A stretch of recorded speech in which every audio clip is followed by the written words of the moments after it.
Welcome back, everybody, to Phil's Recap Review. Game of Thrones, Season 2, the half a season, the back half of the seasons, episodes 6, 7, 8, 9, and 10. Now, we are here. We're kind of like those kids that didn't study for a test, and we promised we'd finish covering Season 2. There's a test. There's the Season 2 test, and this will officially mark the end of the preseason of Game of Thrones, and at the end of all of this, the Raven will come in and tell us that winter has finally came and Game of Thrones seasons actually happened, and we're into Season 6 shit. We're going to try very hard to keep this to Season 2 discussions and talk about the episodes, but this is going to be a big watching party. And I don't know if you guys are at home, have HBO Go, Netflix, the DVDs, whatever, but hopefully you guys might be watching this together, but we're going to try to give you guys enough context to what's going on that you could listen to this alone without having to be watching the episodes at the same time. And I'm not alone. I got Joe Dirty Locks, Steph NEZ, Katie Crow, Lotus the dog, who I don't think's on camera right now. Maybe a little bit. Yeah, Lotus the dog does have her own mic. And we are here. Yep, Lotus is in the party. And we are about to start the episode. So here we go. And if you haven't done one of these things with us before, this could be a little different than our normal recap thing. We're going to actually watch the episode. So we have it queued up.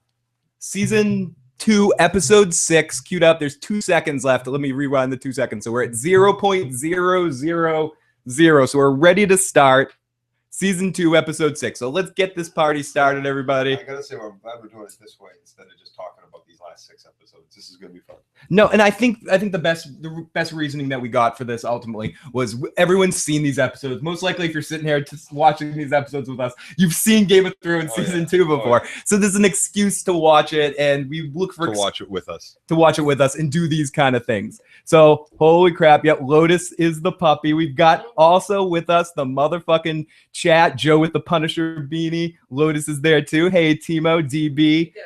And my Butterbeer shirt, both out of the Butterbeer shirts. And we also have 3 cats that will be rolling in and out of here. And special today, we will be also tasting the Game of Thrones Iron Throne Blonde Ale, which we've had before.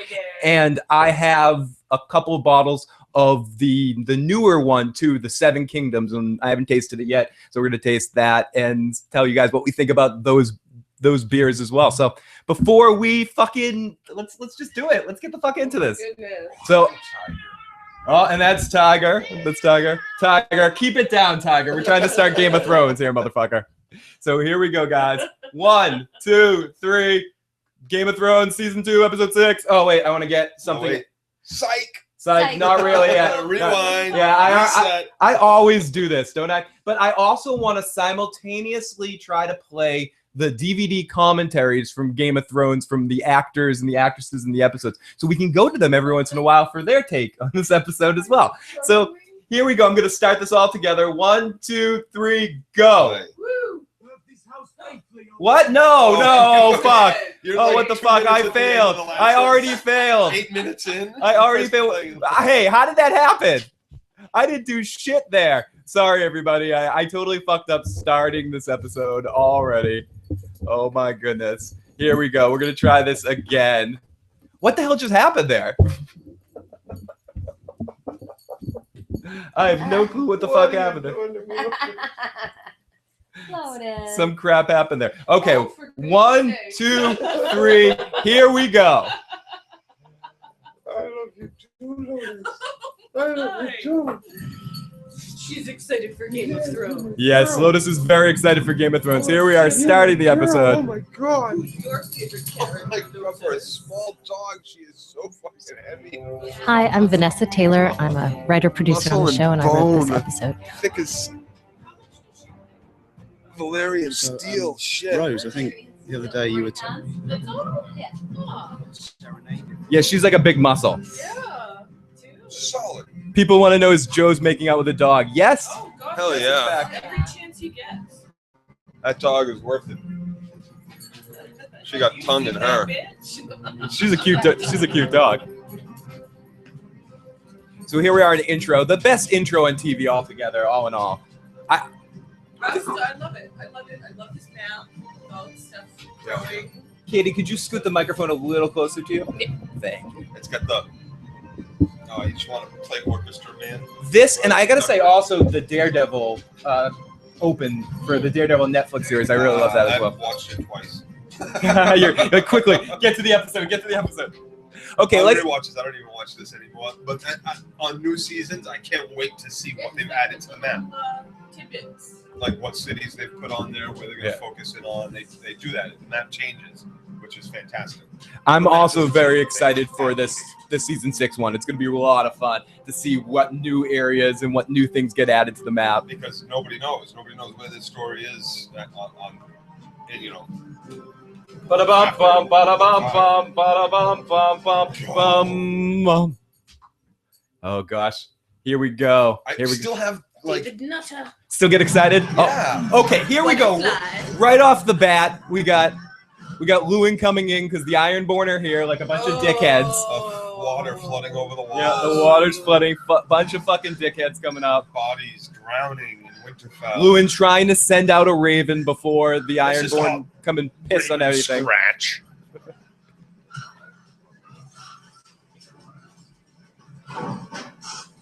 I'm sorry for distracting you.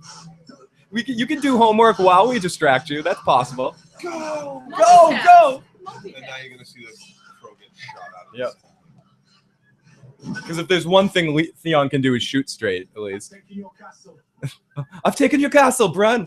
Theon, what the fuck are you doing here? Yeah, what the fuck? Excuse me? Excuse me, Theon, you piece of shit? What a way to wake up. Why? Yeah, why? I love Brandon this the year. door. Why? Yeah, well, why didn't you just knock? You're welcome here, Theon. Yeah, seriously. I think it's interesting to point out and watch here Theon digging his own grave. In these 5 episodes, we're gonna really see Theon really lay the seeds for his own destruction later on. Yeah. And also, someone else mentioned this.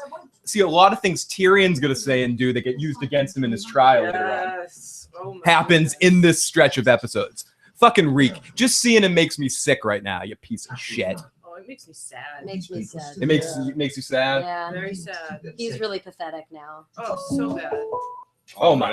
Already we're taking a call. Let's see if this works.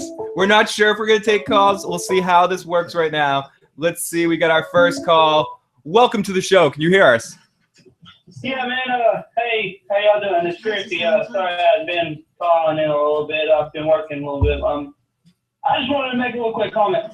How did Rob not prepare like all these castles, even Winterfell, Storm's End getting taken? I know Storm's End only gets taken in blue, but even Winterfell, have it prepared for all these people. Like, I mean, even at nighttime when a new moon, they should still have guards up there, right? Yeah. Stop these guys. Yeah, they should. Good call. They should be prepared for this shit, and they weren't. This was. Well, you got to remember, I think they sent men out when they heard that in the last episode that there was an attack up north. They sent 200 men to go take care of it. So they basically sent all the guards that Rob left back for Winterfell got sent to go help that other freaking town. Because Bran was all send them all. Right. Okay. In that. Right. Send a raven to Pike informing my father of my victory here. Does anyone here feel bad for Theon? Yes. Knowing his outcome, knowing his future, I mean, knowing his past. At Yes. this point, yes, he's an adult, and he's not even an adult. He's still a child, and his whole childhood has been like abandonment, rejection. To answer the call's question too, Red Team adds, because Theon knew where to hit Winterfell. He was raised there. They have guards at Winterfell, but Theon knows their normal routine. It can take them down easily with that information. Hey, Carvide, awesome, buddy. Good to see you. And great to see everyone in the chat that's joining us for this discussion. People are like, what the fuck are you guys doing? We are watching Season 2, Episode 6 right now. I'm going to watch all of Season 2 while we comment on this stuff. And I love how she is immediately knowing how to survive. Oh yeah, the wild Osha.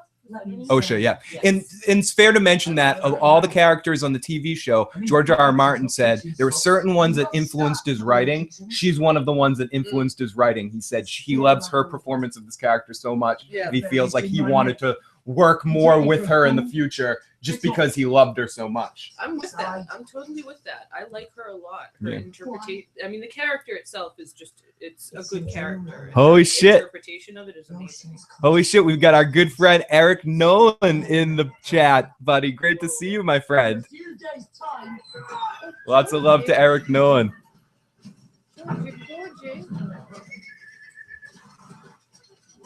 Oh, okay. Loving the live chat already, guys. Oh, Roderick. And it's fair to, it's also to point out that this is one of those things that doesn't happen in the book exactly this way. Castle, I believe, is he still alive? I know this isn't how he died. I'm pretty sure he's still alive. I'm fucking. It's been so long. This guy just gives me such a brave heart. It's the hair. The chops. Yeah. That's the style. Oh my gosh, 11:30 in Vienna. Let's see how long we keep it. 10:37 p.m. in Dublin. Hey, and Winterfell is mine. I love that line by Theon right there. Just basically almost talking to the Game of Thrones audience that at this point is just thinking, when are the good guys going to be back up? This can't be happening. And Theon just goes, no. That was yesterday, motherfuckers. This is how things are. You better fucking deal with it. I'm not giving a cell until he rots right. Lich Troll says, I'm not mad at Theon. I'm mad at Rob for being an idiot. And the red team says yes. Agreed. Yeah. You guys good with that? Agreed. I'll be right back, everybody. Rob, oh my goodness. Severed So much prisoner's to say. duty to escape. He was taken prisoner at 9 years old or some shit. 8 years old, 7, forget. And 9 would be a little bit old to not remember what his sister looked like, even though she's changed. Yeah. Development. I don't know. He disrespected me in front of my men. That was his decision, not mine. The stars will pay. Please. Oh, look, whoa, no, come on. Now we're all out of sync. We're out of sync. Let me put this off for a second. We're synced. So he's just trying to tell him right there and trying to really give him honest, good advice. Oh, 1 second. You'll be next. No, all Theon can hear is his deep insecurity and his desire to belong. Oh my god, this is horrible. Don't do this. This is the biggest, weakest pile of shit, obviously, going off the parallel of season 1 with Ned so elegantly or whatever, chopping off some dude's head and seeing Theon try to do it. Over and over again. Over and over again like a bitch. Like he lets whoever this other dude is, he lets him just whisper in his ear and feed into that insecurity so he can do like awful things. And I think Carmine might have said this too at one point in time, or I've heard other people say this. One of the things that makes Game of Thrones good is these child actors, like Bran and all the young actors are doing a good job. Like a lot of these shows cast kids as also-rans, and then the kid actors they try to let them do shit. People like even Sansa and Arya. Ooh, like look at that awesome performance by Bran. I love that they did this. Like this is very realistic. Swat me. They're not always necessarily that sharp, so they had to do this sometimes. Plus Theon is a pussy. Yeah. Kick to get the head to fall. Like when they did executions with axes or sort, like they didn't necessarily make sure it was sharp. So often they were just hitting at the necks with the blunt object. This is the new flavor. Am I in the camera? Amazing. Yep. This is the new flavor of Ommegang this year. It's a wheat ale. We haven't checked it out quite yet. We're gonna do a little tasting of it right now. It's the new season flavor. Ooh. Yeah, I saw an Ommegang bumper sticker on a random car the other day. Nice. I took a picture. I definitely need mine out of a glass. I'm tasting this beer for the first time. Excited. I yelled Was it? Ommegang to myself. You'll never know. Yeah, I have to remember to drink some water between. Let's jump in the chat. Bran is not my favorite, says DB. I'm not a big fan. Noreen says Theon was trying too hard to prove himself. DB says I think it's more from the book than the show. Geck, oh great name, says a literary piece to show Robb versus Theon at applying Ned's lessons. Robb fought bravely, Robb beheaded technically, and Robb died. Ooh, good point. Love that roaming arterial shot of the north. Yeah, this is really beautiful. Before we get too far away from this, yeah, the scenery and what they get here. And this is of course Jon being with Corin Halfhand and his group going beyond the wall. It's not like home to you. You start thinking you know this place. And let's check on the DVD. I'm not a huge fan of Bran, and I thought the story was one of the weak links. Well, of the I think story. he was given, and that's the thing. Like, I have difficulty saying I don't like the actor playing Bran because I'm so biased with the storyline that they took. And in the books, it really felt long and drawn out. The way they destroyed the storyline was already long and drawn out in the books. And then they did some weird stuff. They took out some awesome parts. And I can't get over that animatronic hand. Oh, in skeleton hand. season 5 stuff. Oh my goodness. What is? Fucking a retrospective. This is really awesome. Watching this scene with the half hand really fucking with Jon and seeing how much he believes in the Night Watch. I think it's like you're a fool, but then doing it all just like you're a naive little kid, dude. Yeah. It's all about it's all about what's out here. It's all about winter fucking coming. You don't know really yet. You think you've seen one white. You don't realize what's coming for us. And with Jon on screen, to Jon. Oh, to Jon Snow. To Jon Snow. Jon Snow. Dead motherfucker. Yeah. Oh. Can you read? Bitter. Interesting. Can you? It might be because I have a little coffee taste in my mouth, but it tastes like rose.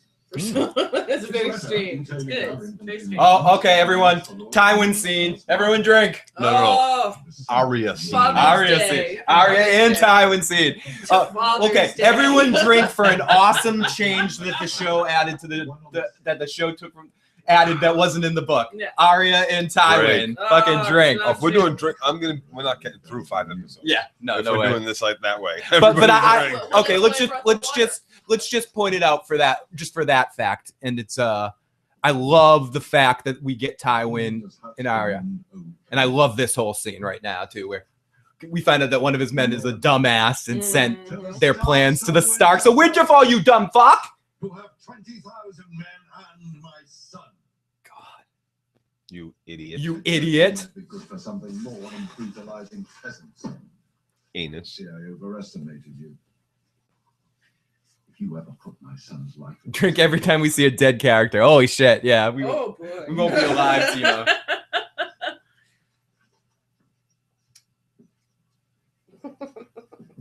Why is everything that happens to Arya bad? I was disappointed that Arya and Tywin didn't interact in the books. Me too. Yeah. Me too, especially when I saw it and then going back and... yeah, agreed. Maybe you should devise our next battle plan while you're about it. Okay, Stockholm Syndrome in the sense of why she never asked Jaqen to kill Tywin. No, because that was before they got to know each other, really. That was. Does she even care at any point? 2 big questions I want to ask about this. Why does she never ask Jaqen to kill him? And 2, if he found out she was Arya Stark at any point, would she be kidnapped and held for ransom and traded for Jaime? That would just be the Immediately. logical step. And he's very logical and cold. But why shouldn't? I wonder why she didn't try to kill him. I can only imagine it's because she just wants to eventually do it with her own hands. That would be it. I don't know. Why so far away? Do I smell her something? She's got her own comfy seat over there. She's got her cozy corner. Yeah, she's got her own cozy corner. Has been talk of. Oh yes, I forgot about this scene. And then we get Littlefinger coming right from up at the Tyrells, being obviously one of the central points to get the Marjorie Joffrey thing to get together and set up that alliance. Was Tywin on her list? I think it's just because she's young, says Says Squee. Was Tywin on her list? She really only wanted to kill people who were immediately bad to her. What are the people she loved? Or people she loved. I think it was impulsive and her need to survive, especially with her taking away a person. Like the tickler, the man who was caught her reading the letter. Well, I think with the first name she gave to, like, she didn't really believe Jack and Hagar necessarily. Oh, like you're gonna kill people. Okay, here's someone to kill. Oh, Eric, I'm trying to write a funny fact about the half-hand scene with Jon, and the chat doesn't let me have enough characters to chat. Fuck, email me at igotissuesman@gmail.com. We want your info. So I read it. I definitely want Eric's, or do it in parts. Eric has some first-hand information. We were talking about you the other night. I hope your ears were ringing in our Viking recap, Eric. Saying you could see him as one of Finehair's bodyguards in Vikings. You will allow me to represent your family's interests. I believe that We have a real-life wildling in the chat right now. they have. Excuse me, free folk. Free folk. Oh. Yeah, be respectful. I'm an asshole. See, I smell so bad. Stephanie just went in the other room. Oh. She's like, "Fuck you." Dude, I think we all smell bad. I knew I should have showered. Oh wow, Eric was there in that scene with Jon pulling the fuck out of the boats. No acting needed. Rope burn all day. Hell yeah! Thank you for the inside information from Eric Nolan. Exciting. I'm sure it was well worth it. Well worth it. But fucking Arya is so amazing in that scene. We kind of talked through that, but she's great in every one of those scenes. She matches that actor's caliber. Jon's depth. It's amazing. Exactly, Katie. Jon Snow is about to completely know nothing. Eric, I'm not gonna say that one out loud for your safety. Oh, and this, of course, is our first appearance of Ygritte, who in real life, it was just announced, Jon Snow and her are really a couple. Oh, yeah, no one knew that. Yeah, didn't know that was gonna happen. So let's listen to a little bit of them talk about the scene. Wildling. This is very different from Downton Abbey. No, Very different. That's my little scarly cap. Nowhere. Rose, was that a comfortable position? Oh my gosh, Vanessa, Did you honestly. enjoy that? Oh my gosh. Were you there for hours? We were there for hours. And it was my first day. And I didn't want to You were like, I can't lift my head anymore. I honestly had like the worst spasm in my neck. And because I was constantly trying to keep my head up against this boulder just so that I could look Simon and Kit in the eye. Right. And honestly, I was getting so paranoid afterwards that they would choose a kind of take whereby my neck was just shaking. And it was so sore. So there's a little bit from her herself about that. About her first day on set here. And this is from the DVD commentaries from the season 2 DVDs. It's really cool stuff. A good interaction with them. If you didn't know they were dating already, hearing them talk on that thing, they're as close as Lotus and Joe. You can just tell. Yeah, no, I've totally lost. Oh yeah, everyone, Ygritte, drink. Oh, Ygritte. Go to the mountains. Watching the frost fangs your king could work. Come on, tell me. And we know that he's gathering people together to march on the wall. And the half hand knows this right away. Are you playing the march on the wall? He asks her here. Yep, you playing the march on the wall. He knows right off. I love the half hand. I can't say it enough. The casting. You know who I am.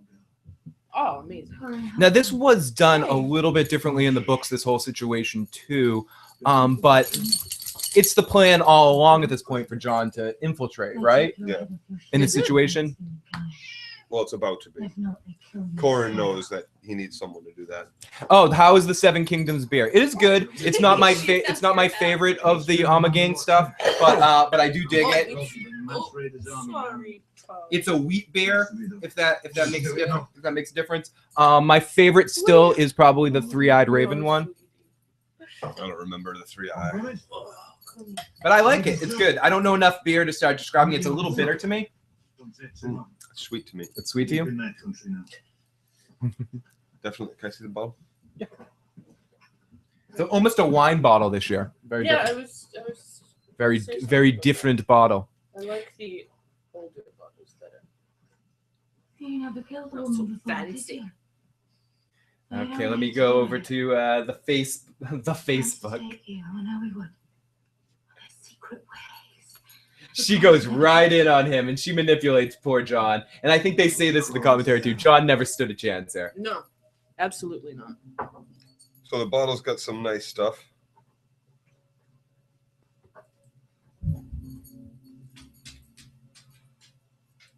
Will you burn me? Make your move. Fast and smooth, Jon Snow. Fast and smooth. I can't. She's a girl. She's so pretty.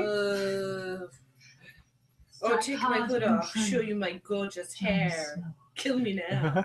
So here's Eric's comment from the filming. So the scenes with the half hand and Jon were filmed in Iceland using extras from Iceland, but a previous scene was filmed in Belfast. And one of the Belfast extras accidentally filmed a scene and had to be flown to Iceland for continuity. So they really stick now on who they put in scenes not to make that mistake again. So all the extra expenses need to be paid back to Iceland and shit. Yeah. Oh, oops, I'm in the scene. Oops. Oh, I have to go to Iceland. So I got to read this. Of Westeros, 7 kingdoms, 6 were conquered, and 1 indomitable was brought in not by war, but by the sacred blood ties of marriage. This traditional Belgian-style wheat ale is happily wed to the crusty. Crusty. Yeah, the citrusy herbal American hops yielding wheaty maltiness and moderate bitterness with alluring fruit aromas and full. It's amazing that he gets the bitterness out of it. I get the fruit out of it. Just the palate. It's and I really don't taste bitterness at all. I taste a little fruit though. And here's Jon. Jon tried to strike hard and true. He couldn't do it. And now she's chasing him away. He's running after her to finish the job and getting lost deeper and deeper in her country. The first time I watch this, if I'm simulating this from the very first time I'm watching this scene, I'm like, you idiot. What are you doing? Seriously. Yep. But I ultimately think it's all a setup to make it seem like he spared her to set up to be integrated later into the group of the Wildlings. And Jon here is like, I'm going to go around and cut her off.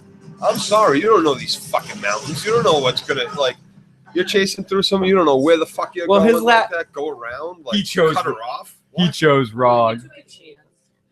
Theon is stuck between two families and doesn't know what to choose. It's like Indiana Jones saying, you have chose poorly. What the fuck does he know about running around in mountains and glaciers and shit? He's gonna fall through and die. He's Jon Snow. I mean, he knows everything. He knows everything. He knows nothing. Yeah. Do you know where you are, Jon Snow? You're fucked right here. You ran for all of what? A minute?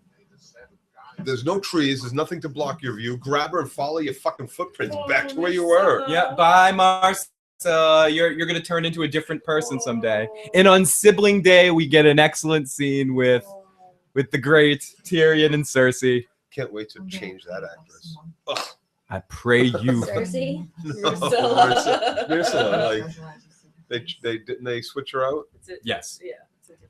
Wow, this is a big day. God, yeah, he is like an encyclopedia. Oh my goodness, he's the expert. Before I take her. Before I take it. Oh, and she means it.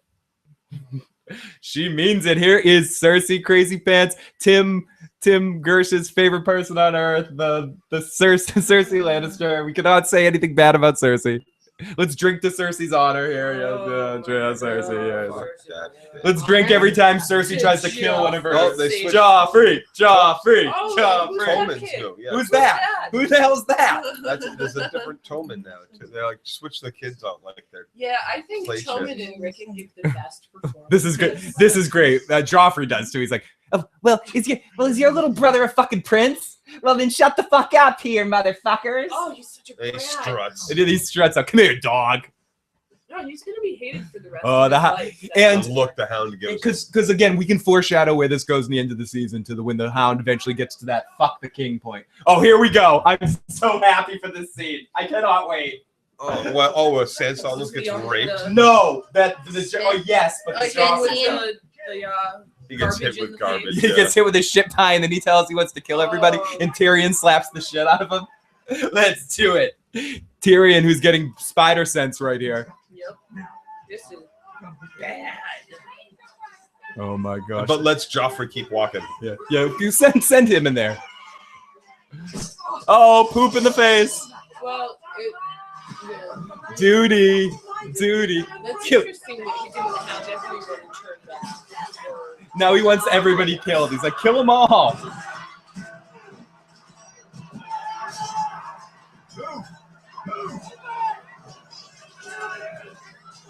He headlocks Joffrey to dragon. Oh, see, this would be such an opportunity to kill Joffrey. And the Mob did it. I don't know. The Hound will lose his head for not protecting the king. And we also get to see the septa ripped apart in this scene. So ultimate question, who staged this riot? Varys or Littlefinger? I'm thinking that this High Sparrow. No, the High Sparrow, yeah, just got destroyed. This to me seems like a Varys thing. Yeah, they pulled her apart. That's like what? And Littlefinger, yeah, I think this is a Varys thing. Because I think Varys at this point feels like the Joffrey thing's gone too far and he's causing more harm than good. At this point, he needs to like start to try to get Joffrey. Yeah, Joffrey. DB says. Gotta get rid of him. DB says Littlefinger. The good thing is it could be either. It really could be. Like, What the hell was that guy trying to do? Grab the like chest plate of the Hound? I've got you now. Yeah, stop. And good point, Vortap. And not everything must be set up. This could just. I have the Hound. Oh yeah, Sansa.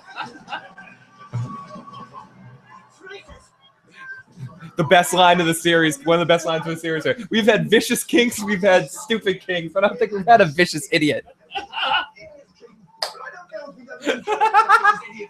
Oh, Tyrion. I have to cheers to Tyrion. Tyrion. The brilliance of Tyrion. Like, You're talking to a king! Bam! shite Oh. on his face. To my hand off my wrist, dumbass.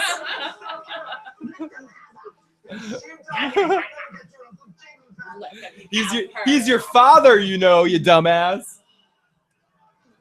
Everybody slaps that fucking bitch. Oh gosh. How can you not? Oh, Sansa fought back. Gave a smack. Yes. No! This isn't getting fucked. This is getting raped. Yeah. Leave her alone. Big difference. Big difference. I love Tyrion so Good fucking job, much. Joseph. He just jumps up. Yeah, Mary Trent's such a bitch. Not my job to save girls from getting raped. It's my job to fucking beat people. Oh, was he just standing there watching? Tyrion asks him to go and he look said for her, no. and he goes, no. He goes, fuck you. Yes. Yes. Look at the Hound one-handed off the ground. By the This is neck. what. This is the moment where. Completely, all his shit Yeah. just fell out of his belly. This is the moment. The first time I'm watching it, that I started to really like that. Like this is the There's moment something where you're like, in the Hound. There's something salvageable in this. it's okay, little bird. Yeah. He only does what he's told because he knows he'll have his face thrown in the fucking fire if he doesn't. He He learned loves that some lesson Sansa. at a young age, I I think. think he has a soft spot for vulnerability, even though by order he has to crush it usually, because he knows what it's like to be a victim. I think he hates what he has to do, but he does it because it's how he survives. Yeah. And it's just darkened his soul so much at this point that fuck it. Take that little bird back to her her cage. cage. Marin fucking Trent. What did Five Fingers say to the face? Slap. Okay, guys. All this Daenerys Nap shit, time. all of it, I all of hate it, that I hate the Daenerys. and I hated all this Warlock I shit. really want to like this stuff. I like her. I like the potential. And the dragon. Whoa, what are you talking about? What are you talking about? Yeah.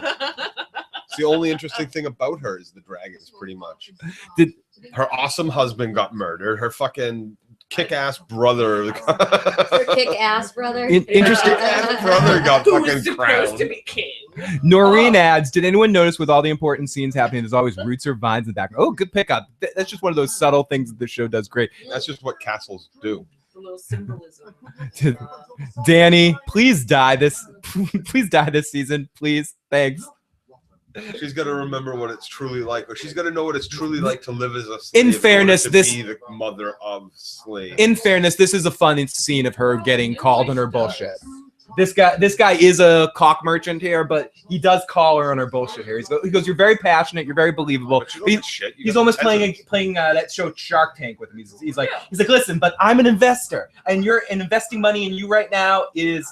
You don't give me the actual facts about how you're going to give me back my investment. You're just saying, well, I'm the mother of dragons. People are going to follow me. Do you have people that are agreed to follow you? Well, I should because my family. Yeah, your family. Okay, but do you? Well, no. Do you have an army? Not yet. I got dragons, babies. Well, they'll be adults one day, but right now she has nothing for it. And then eventually she goes into crazy bitch mode. Fuck you then. I'm going to come back and burn you. Entitled little girl, fucking Danny. Fuck you, Dan. And it's more important the way he's not just talking down to her, but he's looking down. He's literally talking down. Literally, yep. Literally talking down to her, yes. I just think I tend to, even on rewatches, they weren't like I enjoyed Daenerys' scenes in season 1. I enjoy the rise to power through the Dothraki stuff. I like the stuff that happens at the end of season 1 because of the nature of how it is in the books and stuff. The stuff in season 2, I think they tried to make this stuff and everything that they do in the show more interesting and drag a little less than what we get sometimes in the books with Daenerys. Yeah.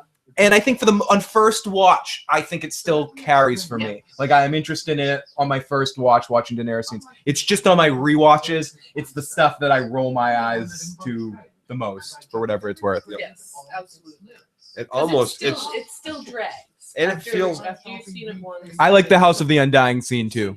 I think they did that better than it was in the books. Interesting. I didn't like the way they did the houses in the books. I thought they did it wonderfully here. It was cut short too, which you don't need a lot from that. See, to me, I know the story starts before, at her childhood, and we don't really see any of that story, and it culminates at the end at some point with her involved in the story. But to me, her whole story feels like it doesn't even belong. It's not even in fucking Westeros. It's like a side story that I'm like, they walked through the desert. They walked through the desert. They walked through the fucking desert. Well, I think someone tries to take years. And like it's just good to see you. Toast it up. Good to see you. I feel like it's a side story that goes nowhere, does nothing, and like even in the books, she goes from city to city. It's like the same thing, then the same thing, then the same thing. She's on a fundraising. But there's dragons. It's not enough to make her story interesting, and it never had been. Tyrion is with her. There's that tie-in. Oh, now I'm more and like interested. her ultimate goal is to get back to Westeros. Yes, I know that. So, well, I'm just saying, like, I get what you're saying, and I love it, DB. I'm hoping that it culminates in something now that Tyrion has connected. Excellent paper idea, DB. Like it. Oh, yes, guys. I forgot to mention that at 9 o'clock, we'll be shutting off Game of Thrones to forcibly make Joe watch Fear the Walking Dead. No, I'm kidding. It's a joke. Katie just gave me the "you're dead to me" look. What? Like, what? You invited us over for that? Shut the fuck up, Phil. If I have to, I will kill. This is not okay. No, she'll be drunk by then. Yeah, like all inhibitions gone. Thank you for dropping in, KLC. Hope you don't attack me if I go up at 9 to watch upstairs. Just don't inflict it on me. I'm okay with that. Timo's face. People in the chat, funny stuff. Just after being so disappointed. Okay, let's keep it. Yeah, let's keep it. And then let's keep it to this. Let's keep it to this. Sorry. Okay. Same stuff. So anyways, let's keep to this. So now we get to see Arya in this scene reading her brother's name and noticing a note, and Tywin gets right in. This is a very cool conversation between Arya and Tywin too. Is this the scene where Tywin says that Jaime was dyslexic? I think, again, that's something that was created for the show. I don't know if anywhere in the books it's ever said that Jaime has a reading disability. Yeah, I miss Dance too. I miss seeing him, and he adds so much to the show. Yes. This is one of the most exceptional scenes. I feel like the fact that the actress, that Maisie Williams, who doesn't have a lot of experience as an actress, I think want to say this was maybe her first job ever. See, all the people she got to act with on this show really have helped develop her into the actress she is. getting to work so closely with him, and then so closely with Roy McCann, the Hound, and just every partnership that she's had.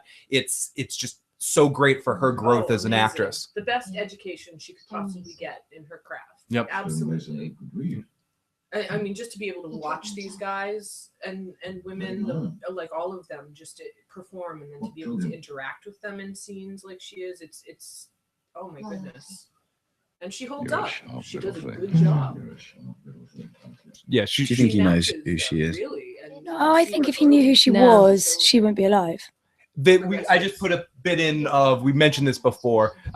Kit Harington watching this scene asked if we thought that Tywin knew who she was, and had the two people in the DVD commentary said to him right there, no, if he knew who she was, she wouldn't be standing there right now. Absolutely not. He catches on that she's definitely not a servant. Oh, lady says, I think they do mention Jaime's dyslexia in book 2. Oh, interesting. Doesn't he think she's a boy at this point? No, he knows. He's the one that called him. Yeah, he figured her I out. remember. Yeah, He figured her out. Didn't he call people idiots for not figuring Yeah, it out? this one's a girl, you fucking idiots. Yeah, he used everyone else thought she was a boy, and then he comes over and goes, no, this one isn't a boy, this one's a fucking girl, you morons. Someone asks, is Ygritte live in the room with us? Yeah, here she is. Let's see what Ygritte has to say. Ygritte, Jon Snow, and the producer for the shows. I never went to Harrenhal Hall. The Heron Hall set, it's at Banbridge. Right, okay. I think, which we love because there's heating. Essential. It's my favorite set. They're saying that the Harrenhal set is heated, so it's one of the favorite sets for. Why? Your town sent me. Littlefinger knew who she was, as evidence in a later season when he tells Sansa that Arya is alive. Oh yeah, Littlefinger knew. I think he knew immediately.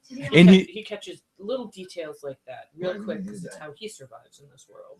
And Lady adds, and he knew she wasn't lying about where she was born, calling her out on a high bar. Like, yeah, where she mistakes it. Oh, so here in this awesome scene, as Joe was pointing out, someone noticed that she stole the letter or stopped her. Why? Why did he ask her? Because because ultimately the connection is that he got embarrassed by her. So he's like, "What the fuck, little girl? You're embarrassing me to Tywin.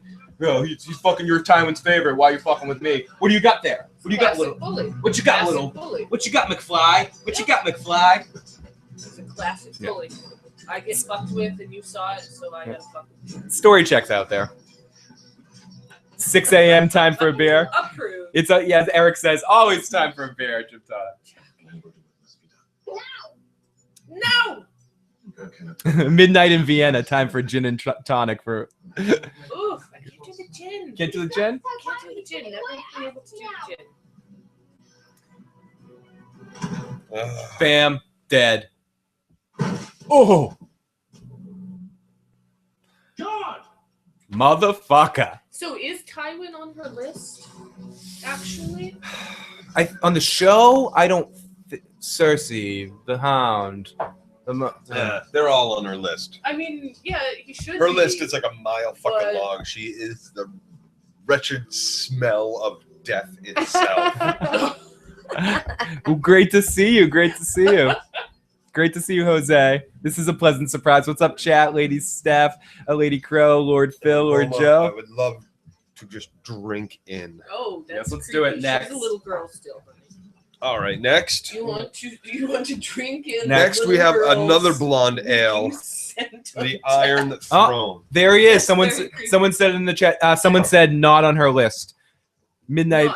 Not on her list. Do you want to Then go give him a shot of the Iron Throne? Stay away from her. I'll open up one of these ones. I hate this. I hate this. I hate this. Oh, there's a Charlie Chaplin's great niece. Is it? I think I've heard that. I think you said that before. Yeah, little. And yes, we're not going to clean out our glasses, but I can see it. I can't. Yeah. Oops, closer. Because it's obvious. What if I told you my father sold lace on a long bridge and my mother Yep. Don't care. Walk away, Rob. Yep.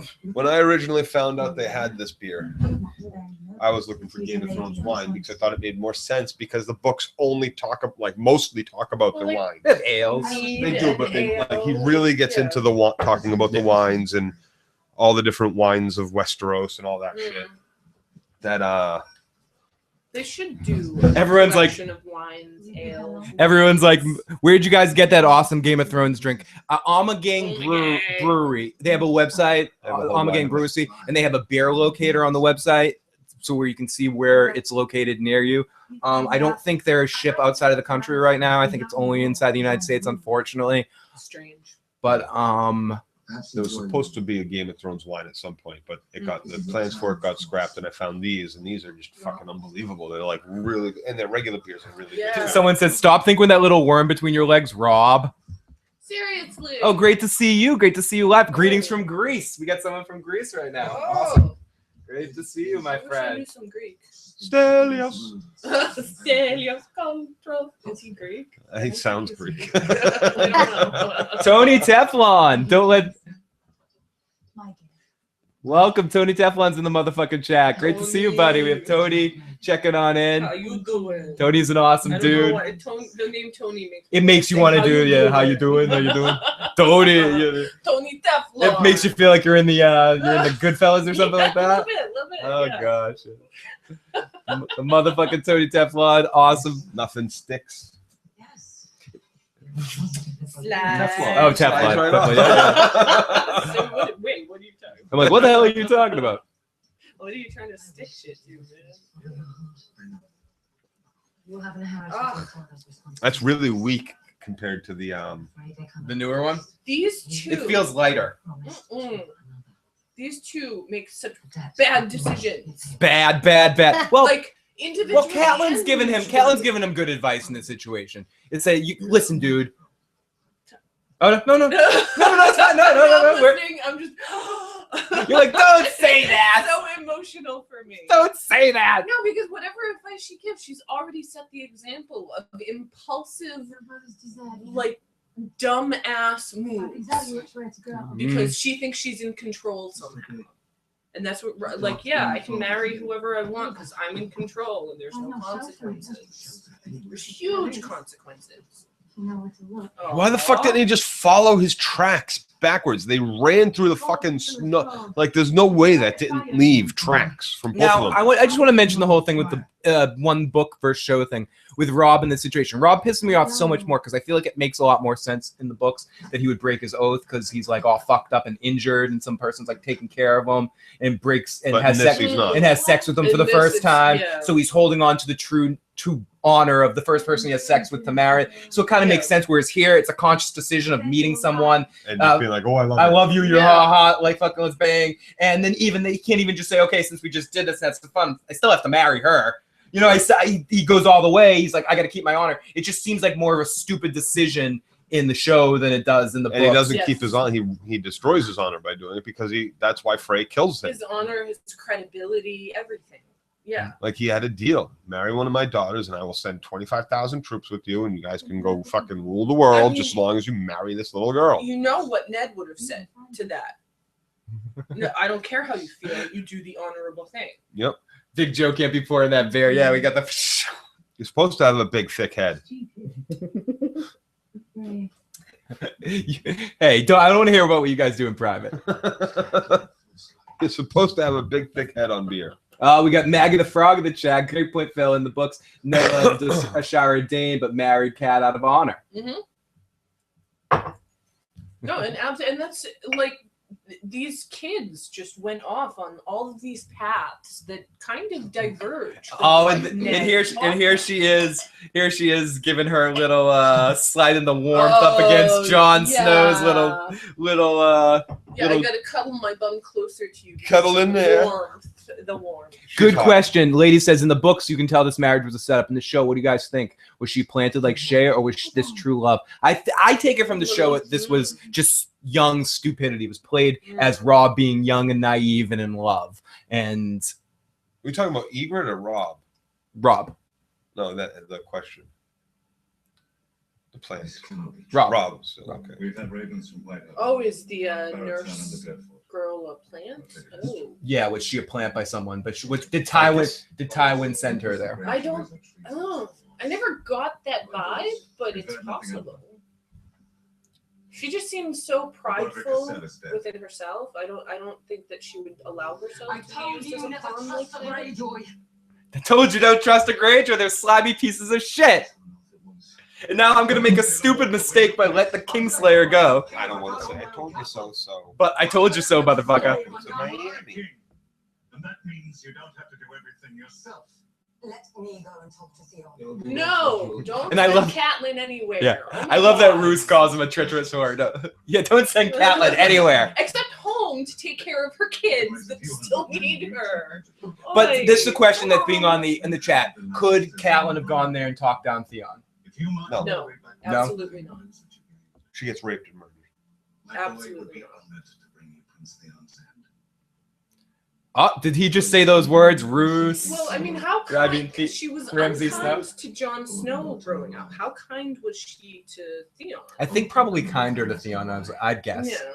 But I know that Theon was constantly reminded, you know, if you got Theon- too chest puffy. they'd But be he like, was yeah, allowed to remember your family place. gatherings where Snow had to wait outside, where they're like, Yeah. I think Theon was allowed inside when the king arrived and stuff You like didn't that. have to, you didn't have to sleep in the kennels. Didn't have to sleep with the kettles. I'm just wondering, like, how much ire he might have for Catelyn in particular, whereas, like, Jon Snow would make perfect sense that he would hate Catelyn. Terry says, wasn't a big fan of Catelyn, hated how she treated Jon Snow. It wasn't his fault, who his parents were. Seriously. Yeah. Roose is the man, Tony. I fucking love Roose. I wish he got more time on the show because the actor brings a different kind of take than what I imagined Roose as. But I like what the actor on the show. It shows that something can be a different interpretation and still work. Yes. And I think he brings an interesting energy to Roose. Savage. And so happy to have Tony Teflon in the chat right now. Good to see you, buddy. Yeah, get outside. Yeah. Look at him, Captain Kirk and an apple right there. Just like, She got nice titties. you looking nice you got a pretty mouth for a wildling. Oh yeah, she got nice everything. You got to say that I would be inspired too if I was George R. R. Martin. I gotta write her in the show more. I like that girl. Dirty bastard. So, of all Theon's days, would we say that? I mean, granted, this probably lasts a couple of weeks or something like that, or whatever, however long it lasts. Would you say this is the best of? This is the salad days for Theon? You know, this is like in this moment, Theon's feeling on probably. top of the world. Yeah, he's feeling as good as Theon feels. Oh, yeah. On top of the world, ma. He still has his dick. He still has his dick. Yeah, Thank you, Stephanie. yeah. He still has his dick. Yeah, that's a high point. Yeah. I'm still. Oh, my awesome, penis, Terry. so good. Great to have you, and huge thanks to Tony for Oh. sending some people our way. It was a good time.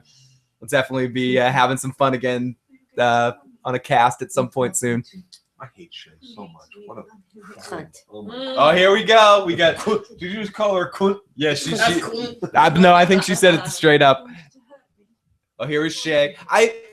All the hate for Shay Is righteous and deserved. But I like her with Sansa. Yes, I like her. I like the protective She's the role. only one that tells it too. But I think it's because if we go by the fact that Shay maybe was a plant for Tywin and everything that was all set up, her affection or her care for Sansa in this moment is the only legit thing we see her do. Because she legitimately sees Sansa. Yeah, oh God, I feel so bad for you. You're such a naive little girl. I need to help you out. Yes. You're stupid. Whereas with Tyrion, it's all an act or whatever. But I think we generally see a good side of Shay in her interactions with Sansa. Personally, is how I feel about it. Yes, agreed. Much agreed. Shay equals dead. Drink. Sorry. Sláinte. Oh yeah, and as Tony said, and I'm gonna say this in the Al Pacino way, and she's got a hell of an ass. So why doesn't she cut his throat right here? Oh, sha. Yes, she should. Does she Because think then it you would have be a worth? because then worse? yes. If she kills Theon there, then you have a fucking bunch of even stupider or more hungry Ironborn people. I think they take everything. I think they leave, burn everything, then leave. Yeah. just like they did.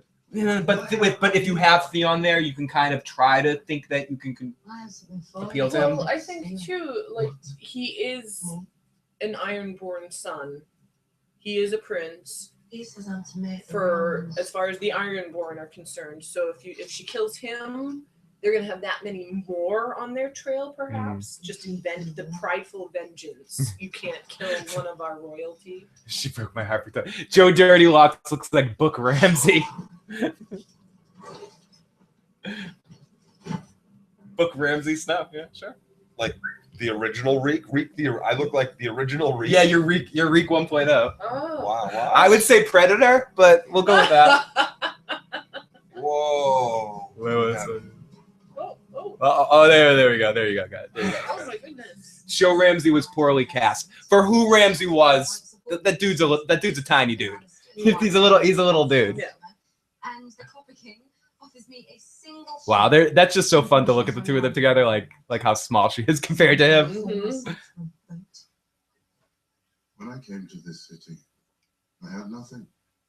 Truly. Yeah, you still have nothing. I slept by the docks. And when I could find Phil, from your panel, who do you guys have allegiance to? What house and why? I mean, I'm a bastard from the north. Foresters. You're the Foresters, Katie. The Foresters. Count the Foresters. Sure, count the Foresters. Katie's a Forester. Well, I have to stick with the north. Somewhere in the north. So are you Stark? Yeah, Would you say you Stark. I'd have to, represent House Stark?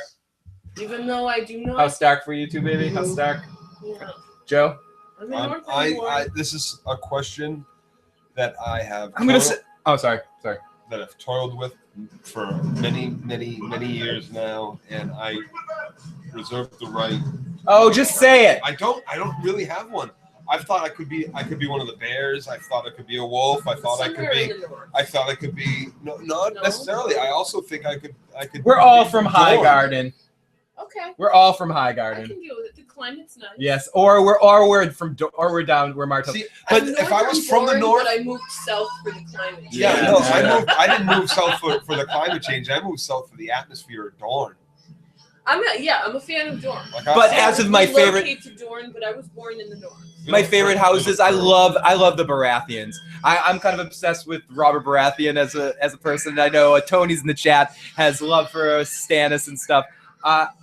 Stan. Wait a minute, what happened to our dragons? Yeah, where are dragons? Don't take our what's in the box, Joe? What's in the box? What's in the box? Be a wildling, Joe. Eric says, "Come to my side. Be a wildling. Be a wildling, Joe." And then I might be a wildling too. Actually, kind of on that. But if it's or a Dothraki, you might be a Dothraki. Yeah. I don't think I'm a Dothraki though. No, you know what? I really don't. I don't know where I would be.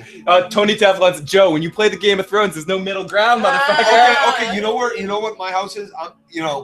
After being with Katie for the last 18 years or whatever it's been, I'm fucking unsullied. You're an unsullied. The balls have been shot. Oh. Okay, so Joe is an unsullied. Yeah, like Grey Worm.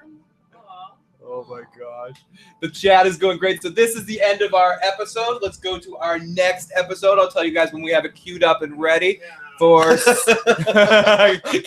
Katie's lucky she's not in crow form. Joe's lucky Katie's not in crow form today. I got my crow in spirit. Yeah, there'd be pecked out eyeballs at this point.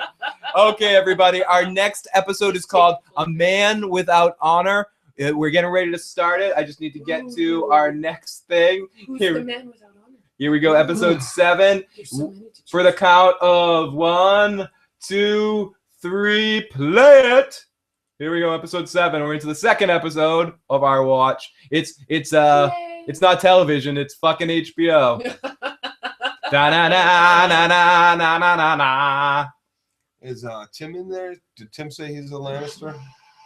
Of course, he's what? Cersei's cousin, so he's in Team Cersei. Oh, we got someone's a Greyjoy. No fun for Katie. Free folk all the way. I mean, ultimately, if I think about my life, really, I'd probably be a free folk. That's why I say I'm probably a bastard. But I wouldn't say I'm a bastard of Winterfell. I'd probably be one of Robert's bastards. I'd be one of his bastards from around. Yeah, I'd be like one of his. I'd be one of his bastards, and he fucked someone in every part of the Seven Kingdoms. I would be one of the bastards he fucked in either Dorne or in Highgarden, where all the weed is. Actually, okay, I've got my answer, and I would be from the city. Oh, someone said Lannister. because what do we say to death? What's my thing is I'm logical. Not today, my friend. It's me or you. It's gonna be fucking you. So I'm from Bravo. Yeah, so I'm from the. Someone says Robert's. Yeah, from the Stormlands. So I guess I'm from the Stormlands.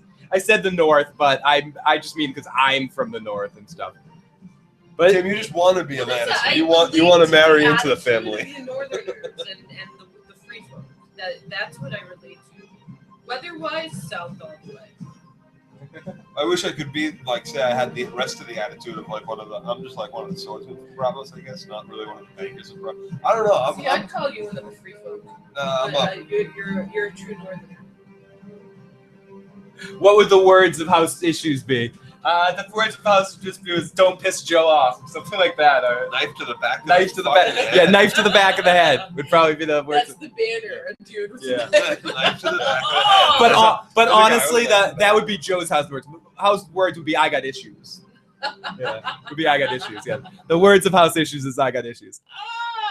Issues. I got issues, man.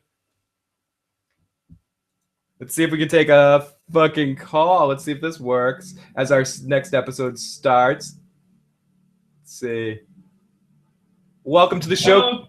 Welcome. I was just gonna say, Jon Snow really don't know shit, man. Running, jumping through the mountains like that. He could have fell in a crevice and got stuck or fucking killed anything. You follow the person you're chasing. You don't pick your own when you don't know where you're. Great call, buddy. Yeah, great call. Fucking Jon Snow. You know fucking nothing. Giants. He is just a boy. Yeah. Oh, Hodor disappeared. He stealthed his way out of there. Yeah. Yeah. Words of House Locks are knife to the back of the head. Banner for House Issues is drink. Whoa. Yeah, broke you your hurt wrist. yourself. Oh, just to ask you guys a question. When the callers called in, can you guys hear it okay in the live stream? Yes. They can. I'm pretty sure. No, I know you guys. You can. It's going in the room. It's not. You're like, yeah, of course I can hear it. All the gang is kicking in. Oh, that guy. Oh yes, Chase. Awesome. Thank you so much, guys. Perfect. I have the phone is in a speaker in the room. It's gonna be a little it's almost a little bit more difficult to hear, but just because it's in the room, it's kind of an awkward feeling. It's like, oh shit, someone's in the room with us. Yeah. Awesome. Thank you guys. Thank you everyone in the chat. With hunting, there's blood at the end. The little boys. I was a little boy when I was torn away. When I was taken away from, stop crying, Theon. Oh, when you were torn away and raised in probably like the healthiest fucking household in all of Westeros, with like a good guy like Ned Stark that was hanging out teaching his kids important ideals and teaching you how to fight with someone like Roderick Castle, teaching you how to fight, one of the best traders in all the fucking Seven Kingdoms, teach you how to fight. Yeah, you're a fucking ungrateful little shitmung, you fucking doof. He was already unhealthy when he was put into that somewhat healthy environment. Honestly, someone might have already said this, but it's really all in all, I'm ultimately blaming Rob for ever thinking he could send him back to the Iron Island. He knows Theon's a piece of shit. God, no, he didn't. He should have known Theon was a piece of shit. He doesn't know he's Theon's a piece insecure of shit. and has weak character. He has absolutely no sense of his own identity, and he has no sense of belonging, and so he's in the ether as far as like any sense of loyalty or responsibility. He has no idea what the fuck he's doing and where he's going and who he is. You do not give a serious responsibility to someone in that state of mind. Very true, Katie. You just can't do it. It's just dumb. Hodor. Speaking of dumb. Hodor. Rob trusted people too much, says Timo.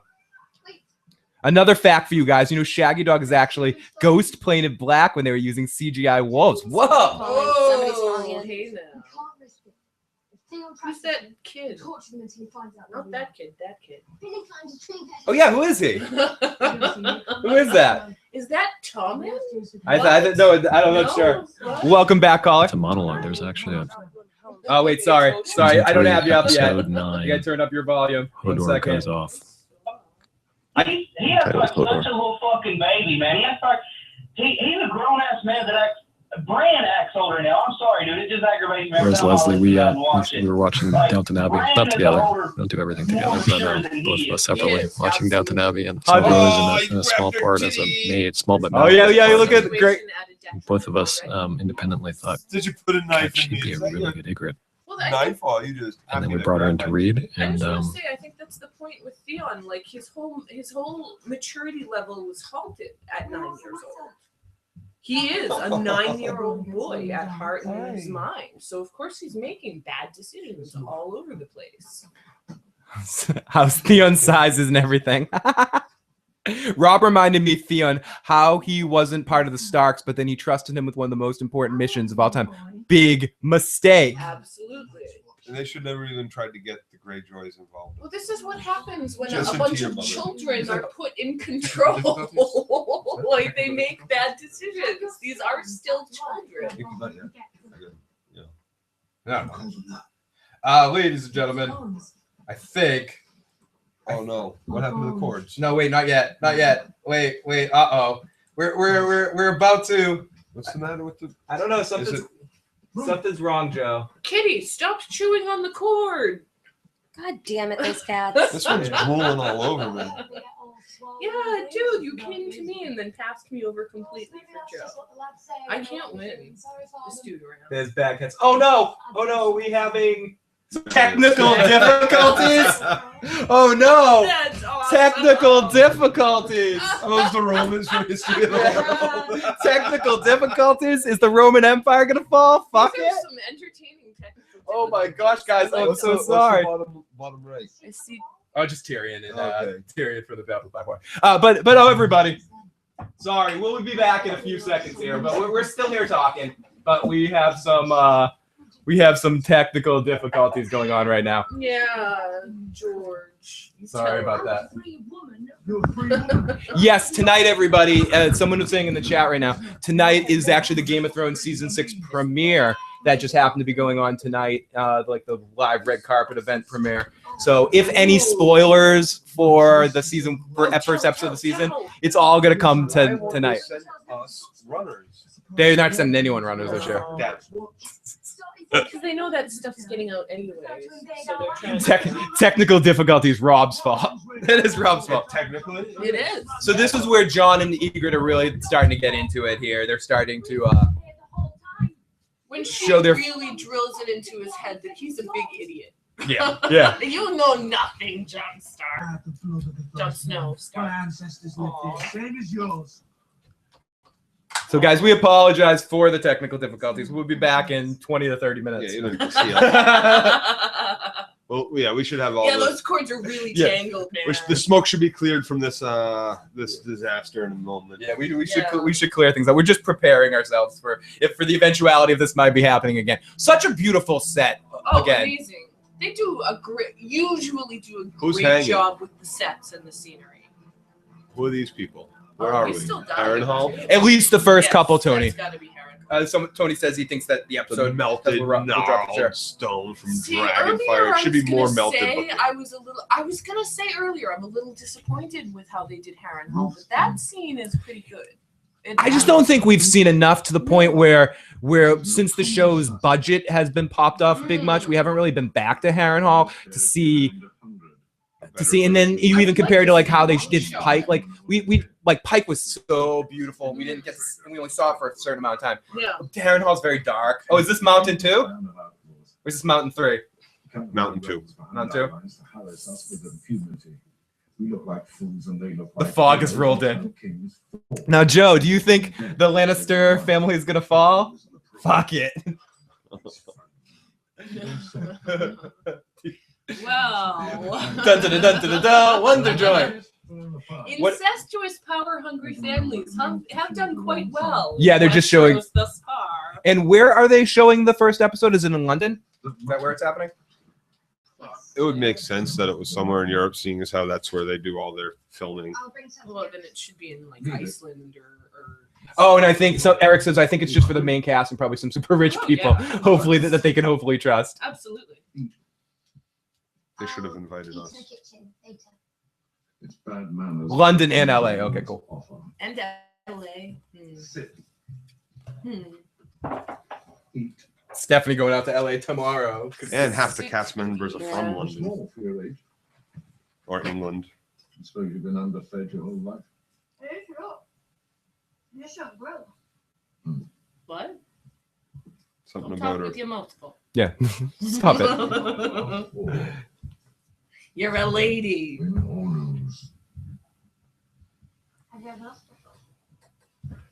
you think I'd be in my position if I'd lost the war?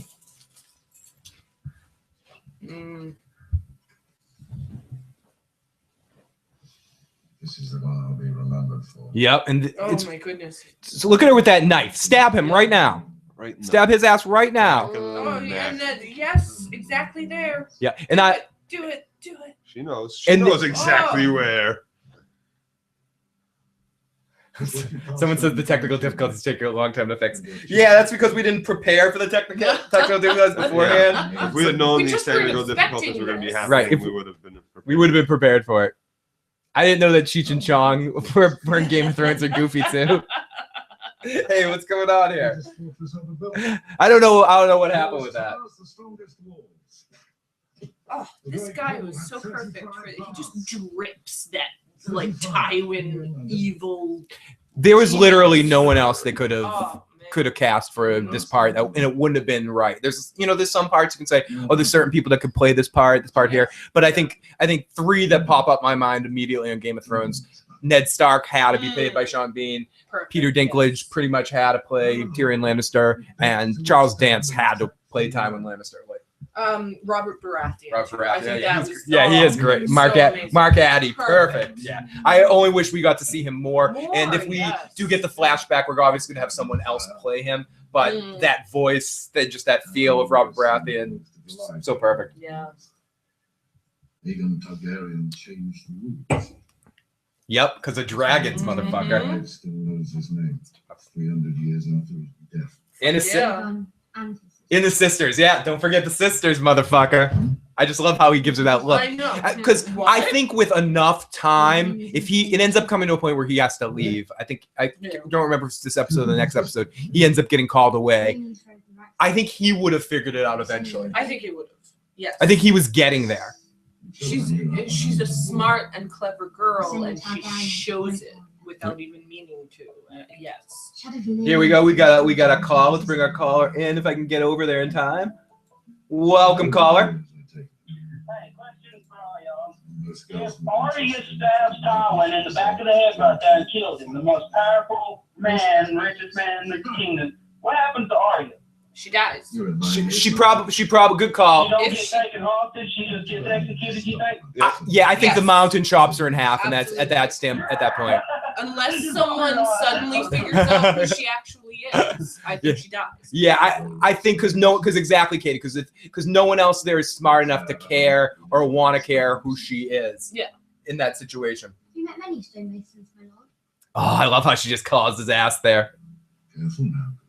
Careful, Careful, girl. I like you, but I would fucking. You entertain me, but Yeah, you entertain me. I'll that can say end that one for next quickly. time. Girl. Girl. My lord. My lord. Remember your place, girl. Say, my lord. Not my lord. If you're going to pose as a commoner, you should do it properly. Absolutely. Right. So then he's already starting to put it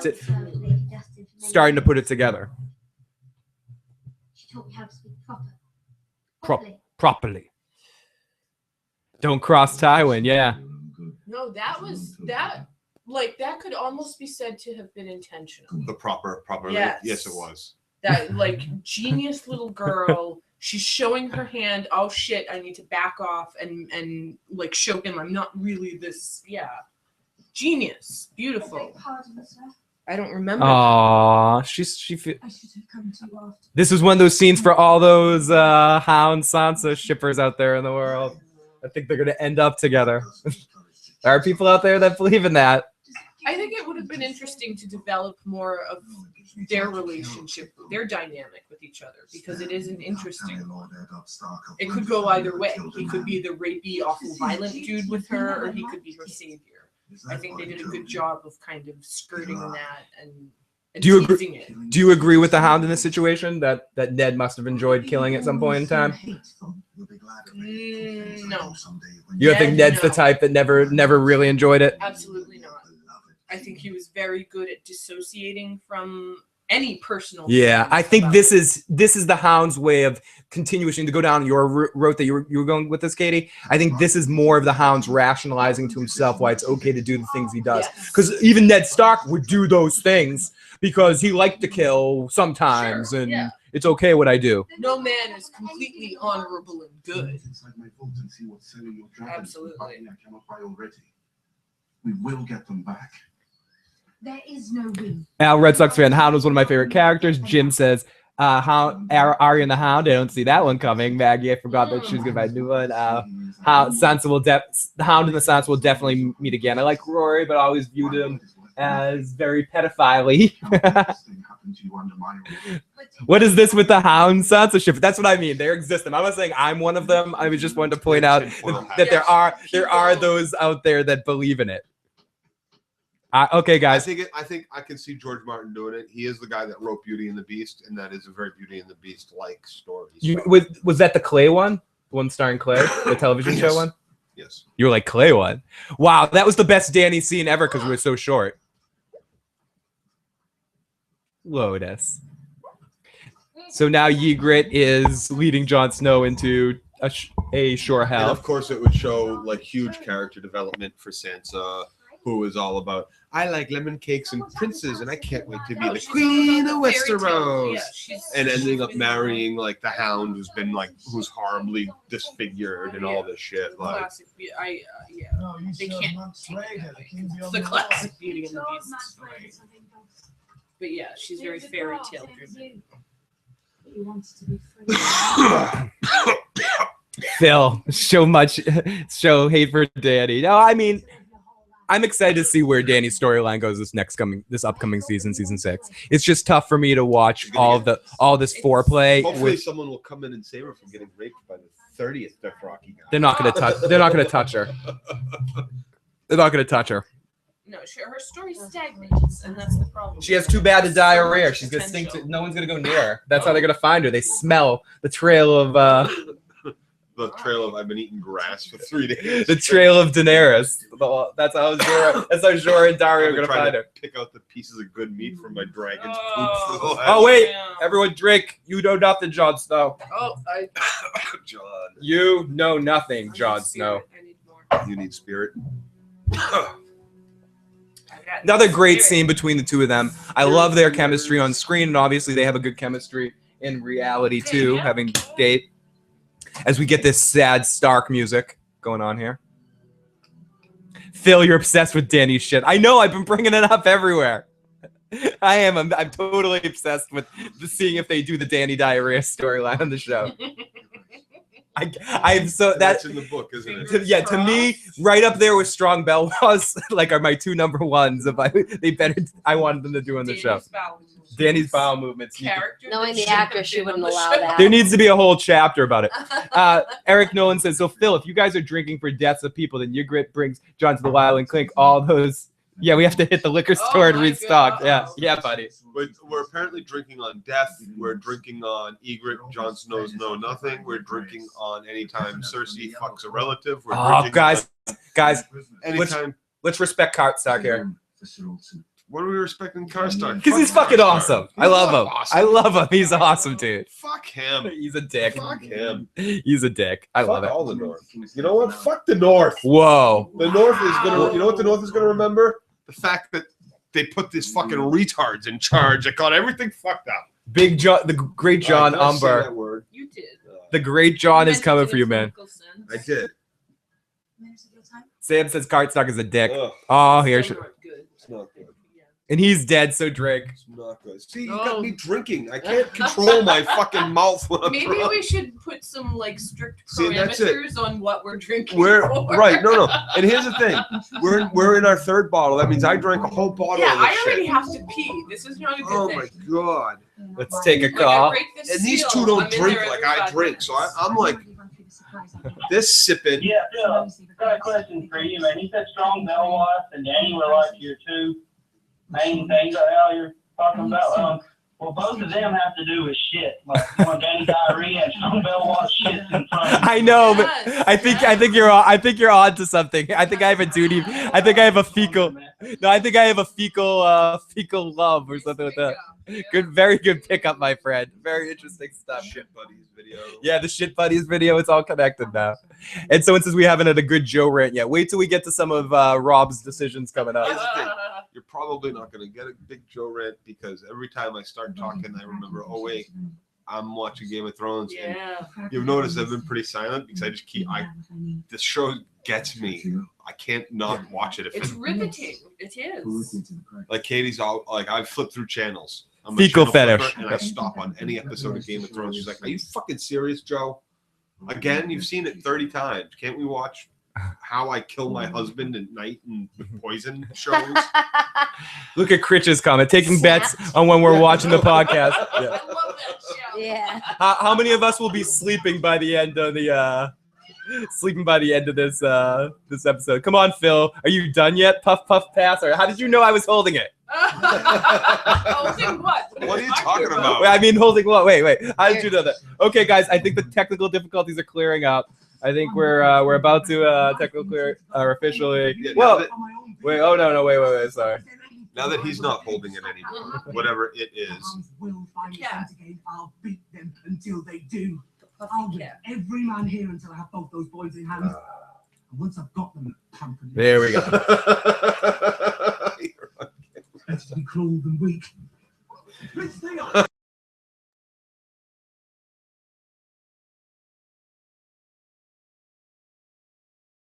That down. They know you're a chimney. Make me touch this film here. Yes. Dirty. No, dude. Put it down. Dirty. Can't see you guys. Too much smoke. What's going on, guys? I gave you forewarning, dude. So what is that? Mushrooms. No. What is it? Kill the Miller boys. Yeah, kill my sons. They obviously, have you guys heard that speculation that the Miller boys were he actually might have killed his own kids in this situation? Ooh. Damn, I miss eating sandwiches so much. Karen says. I like that. Sandwiches. I love sandwiches. Sandwiches are awesome. What's that from? Oh, is that from like How I Met Your Mother. How I Met Your Mother, yeah. So we all passed a sandwich around. Okay, cool. Jorah scene and Danny scene makes it good. Not really. Jorah's good. Jorah's barely good. This dynamic is Jorah's a fucking pecker. You think Jorah's a pecker? I think Jorah's a wicked fucking pecker. Jorah, who like sells fucking people for a living, you know, like, come on, he's a wicked dick. He should have been dead. He should have been killed. Instead, he was mercifully like. He's a man of weak character. He's wicked weak character. But then his He character. pretends at being noble and honorable. He's a fucking slave trader. I just think he's someone that leads. We talked about this before. I just think he's someone that leads with his dick on his, or his heart, depending on what you think. Yes. And he makes stupid decisions based on that. Absolutely. I think he's just naive. In some ways, was they are these people. These people. Who are my people? Jorah's a dick. Tony's on your side of that. Jorah's a dick. Jorah's a wicked People. dick. What do you mean by you people? He's a phony. He's a fake. He's a fraud. Teflon, Joe is right. I'm not a big fan of Jorah. And that's why I think I kind of, might be a bear. You are a bear, Joe. From Bear Island. You got to remember, too, Bear Island right now is currently run by a strong female. His sister, or the bear's sister, I forget. His mother or his aunt is in charge. I'm not sure. It's either his sister or his aunt. But I liked Lord Commander Jorah of the Night's Watch. Yes. His father. He was great character, great casting. It's also in the north. But Small it's a nice island. little island, which is U-shaped on the prefer- western coast. And you were too familiar. Yes. Oh yeah, this is where she starts calling him on his touchy. Yep. You're too familiar, sir. Friend zone. Step over there. Let me help you. Let me touch you. Hump you. Let me hump you. Yeah, let me hump you. Help you. Okay, so could you just turn around? I know your body double is somewhere offset right now, and I she's way know. hotter than Please you are. Just take your dress off, Danny. Make the scene better. No. Her body double. If anyone's seen her body double, she's more attractive than Emilia Clarke. Emilia Clarke's hot. Eh. Hotter blonde than fucking brunette. I'll say that. Her. See, I think I she's dig much brunettes. better I think I brunette. dig brunettes better, but I think Emilia. I like her long blonde hair that doesn't burn in fire. Jordan did it because his wife wanted money. That's what I'm saying. Is Jordan someone that's led by his Absolutely. penis? But he did it. Yes, He did it he so made- he it could was get his pussy. choice. So do I, Noreen. I miss him too. Like if you sell people for money or you sell people for pussy, what's the difference? Whatever reason you have for doing it doesn't excuse doing it. But the And reasons are valuable. huge thanks to everyone that's been joining us today to watch to this big, long, crazy stream watching the back half of season 2. And right now, Ygritte just playing with him, thinks that she has Jon Snow right where she wants him. In some ways, but in some ways, Jon's doing exactly where he wants to be. Turn back around. And I thought that we were done, but he said, Hey, Jimmy. I miss the old bear too. The old bear himself was one of my favorite characters on the show. Again, that's another one of those excellent casting. I love that guy. That's one of Braveheart comparison. We were talking about Braveheart. He's in Braveheart. What? Freedom. Tony's cracking me up in the chat right now. He's like, what, you want me to fuck you in the mud? Yeah, what the fuck, dude? Hey, stop that, Ygritte. Oh, don't stop. All Ygritte. those layers. I think, honestly, I think she might be the hottest chick, like just based on physical. I think she's so hot. She's yours? She's mine. I like that redhead bony face of hers. That pale see-through skin. Stephanie's sitting over there checking text messages like, what are you fucking talking about? My mom Look at that texted feisty me. little. Wondering how your cat attack went? Cat Yeah, scratch that's right. fever? She disappeared and you are fucking surrounded. Yeah, you are fucked. She knows the terrain. You do not. You have Jon Snow's legs just giving the straight here. You walk in front of me. Okay, yeah, sure. And I'll lead you exactly where I want to be led. Okay, now Look at this is very obvious. Kill him. Glacial. Kill him right now. Right. Why lead him? Kill him. there? He's just a soldier. Who says he's worth anything? Yeah. I mean, I know she kind of says, wait, don't kill him. Mance is going to want to talk to him. He's Stark. Yada, yada, yada, all that sort of stuff. But right away, is anyone going to be upset if they shoot on sight? No. They're free folk. Who cares? They're allowed to. So wouldn't you do if you're one of those free folk and you see You hate the crows. so you immediately, and it goes to what he asked the half hand later too. Oh, poor Sansa. They weren't trying to stab you in the neck. They were trying to stab you in the cold. It's a dream. Dude. Uh-oh. Wow. No. What's she bleeding from? Yeah. Hey, he is a person. Did she just have a Yeah, Tony is on fire in the chat right now. Really? This is her first In period? a sense, Yes. every yeah. period is. How, okay, so she's 13? No, she's 8. They're aged up on the show. She's like supposed to be 16 here or something. This is her first period? I don't know. I'm not a biologist. I don't know how Katie stuff. Yeah, How let's old let's talk to these two, Joe. Let's shut our mouths and listen to these I two. got it What'd you far say? earlier than most people. I was like, what, 13 and a half? I think? 13 and a half? Yeah. How old are you? Like, Nine. Right. Not. Oh, okay. Yeah. That's Like, what I'm I have talking girls about. that can't. But some girls get it late. late. Some girls get it late Yes, too. some girls Some get girls it get late. it like 16. I am exceptionally early. There is also an exceptionally late, but Yes. it's not. She might be abnormal. She might be supposed to be 14 here. I don't know. Also, she's been under a lot of stress. Yeah. And that can absolutely affect your menstruation. It affects you physically in every way. Sam says she was 11, Thank you, Sam. and I'm wondering if anyone. Whatever. Just for, Just for you. You're just curious. It for just seems like it's a thank you, sociological like, question. Thank you, I'm right. All you girls, tell me what age you are. Joe wants to know. Don't Joe's keeping a diary. No. If you have any pictures or mementos, feel free to share them. No. Wow, time of the month talk. Awesome no. sauce. They're Fun fun. stories from about your parents. sorry. Look at how Red Sox fans comment. Oh, dude. Not that kind of awesome sauce, Al. Come on. I know that's your catchphrase, but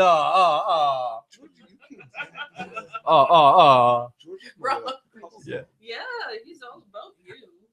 Here we go. Cersei and I love this. Again, another thing I just love about this season. I love all these relationships, these things that where we are now in the series. To look back at these moments, these were some of the great moments you have seeing these two interact and loving seeing Cersei in the top of her game, getting to fuck with Sansa, and loving having one over on Ned from the grave as being able to manipulate his kid and fuck with his kid.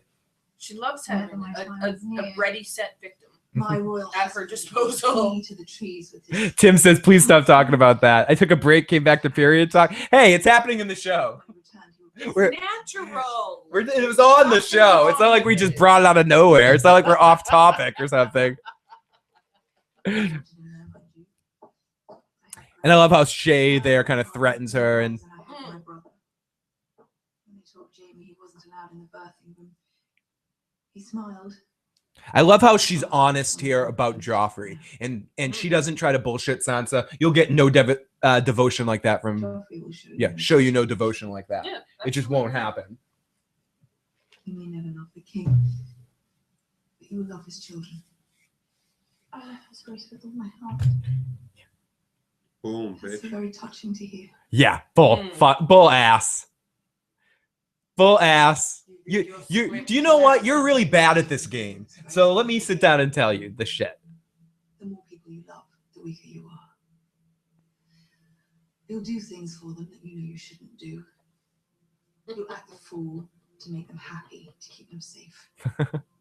Let's just all be quiet and listen to Cersei A fucking. lesson in love from someone. A lesson in love No from real Cersei concept of Lannister. what it is. Yeah. Right, because there aren't many mothers who've done horrible shit to their children purposefully. Because that's only one's choice. Like you, who have probably actually slept with your son Joffrey. Because he reminds you Of Jaime? Of Jaime when Jaime was being... And is this the? Are we at the end of the episode already here? Is this speaking of the motherfucking man?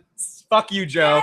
Fucking Jaime motherfucking Lannister. Yes, love you, Jaime Lannister. I might not be a Lannister, but Jaime Lannister is maybe one of my favorite characters in all of Game of Thrones. I love Jaime. And here it comes, Joe. He pushed the kid off. I forgive him, Joe. He helped Bran out. He did that so Bran could really see. He gave Bran powers. He made Bran special because of that. He didn't want anyone to know about him and his sister. He didn't want everything. Yeah, it's Cersei's fault. It's Cersei's You're fault. not gonna egg it a rant out of me. I've ranted enough about Jaime.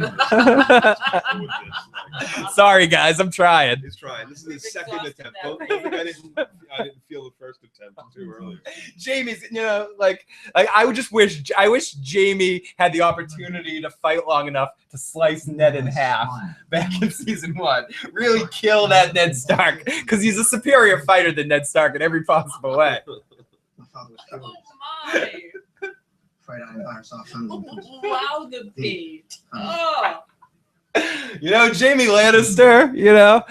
That Jaime. Oh, he's got cats. That's why you can't. Yeah, I can't make Joe a rant while he's a cat. I got a kitty on my.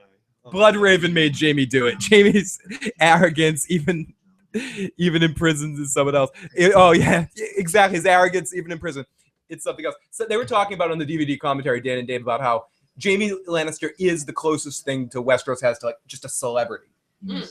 Everybody knows him. We get that with him and Brienne later on. You just see him, you recognize that face. He's one of the most. Jaime is a bitch. And Tim says, "Dear Steph, nothing is ever Cersei's fault." I would. Maggie the Frog says, "I would love it if Bran warged into a dragon and killed Jaime." Gex says, "Jaime is like Theon, an excellent person who you take away the murders done in the name, or you take away the murders done in the name of his family." DB says, "Mine is pushing Bran out the window and sleeping with his sister. No biggie. He just redeems himself, at least in the books. No biggie about that. Well, self-redeems himself." Tony and I were talking about this in that live roundtable thing we did. I would love to see a confrontation between the Blackfish and Jaime this season, and maybe seeing the Blackfish kill Bronn. or some fucked up shit happening. Oh, that's fine. Fucking Game of Thrones, man. Even this little shit, I want to know this kid's story. No, this is a really awesome scene, and seeing how Jaime will Shit on his family, on everybody. do anything, do anything for his own survival in this situation. I also had to replace some Squire on short notice. Which night was it? The Crow's on a mission right now tonight. Someone asked where the Crow is. The Crow's on a mission. It sent that thing around her neck as that's her talisman. Yeah, that's how it works. She wargs into human form every once in a while. It's tough. It's tough. It's tough being a human. It's tough to warg into this. You were flying through the mall, I think it was, like a JC Penney or something. You're like, hey, that looks like a good body, and then you warged into this body, and here she is now. It's hard for the Crow to sit on the couch. The cats attack. The cats and dogs. I have 4. Yeah, Lotus gets aggressive. Yeah, it's tough. No. Him talking about how Barristan Selmy was an artist who painted in only fucking And red. didn't we get to see that last season? Wasn't it beautiful? we got to see him like kind of take out. No, like, it was awesome. It fucking was awful. It was awful. What was awful, Joe? Tell us. Barristan Selmy should not die in a hallway from 10, 12, like fucking fools. No, come on. This guy I could've agreed. fucking- I was very disappointed in They should have saved him for at least that last scene when Danny flies away from like it was just really. He's one who, like, he's good enough. He should be just killed by a dragon because no human being should be able to kill Barristan Selmy. Agreed. Even at 70 fucking years old, if he's still able to don the armor and walk with it upright, It just means he's wise. Hopefully. I love how Jaime says he was like a painter there. He's an artist. Some are. Let's start. I imagine you made an excellent prisoner. That's so fucking amazing. I love that. I can imagine he was a great fucking. What have you thought about it? Of course. Barristan's death was so awful. I agree with Joe. Oh, so do I. I was just trying to egg Joe on again. The third time almost worked. We got like a half a rant there. We did. I got him till he realized what I was doing. He got emotional. He's like, "What? Oh yeah, that's what you do, you asshole." What is it?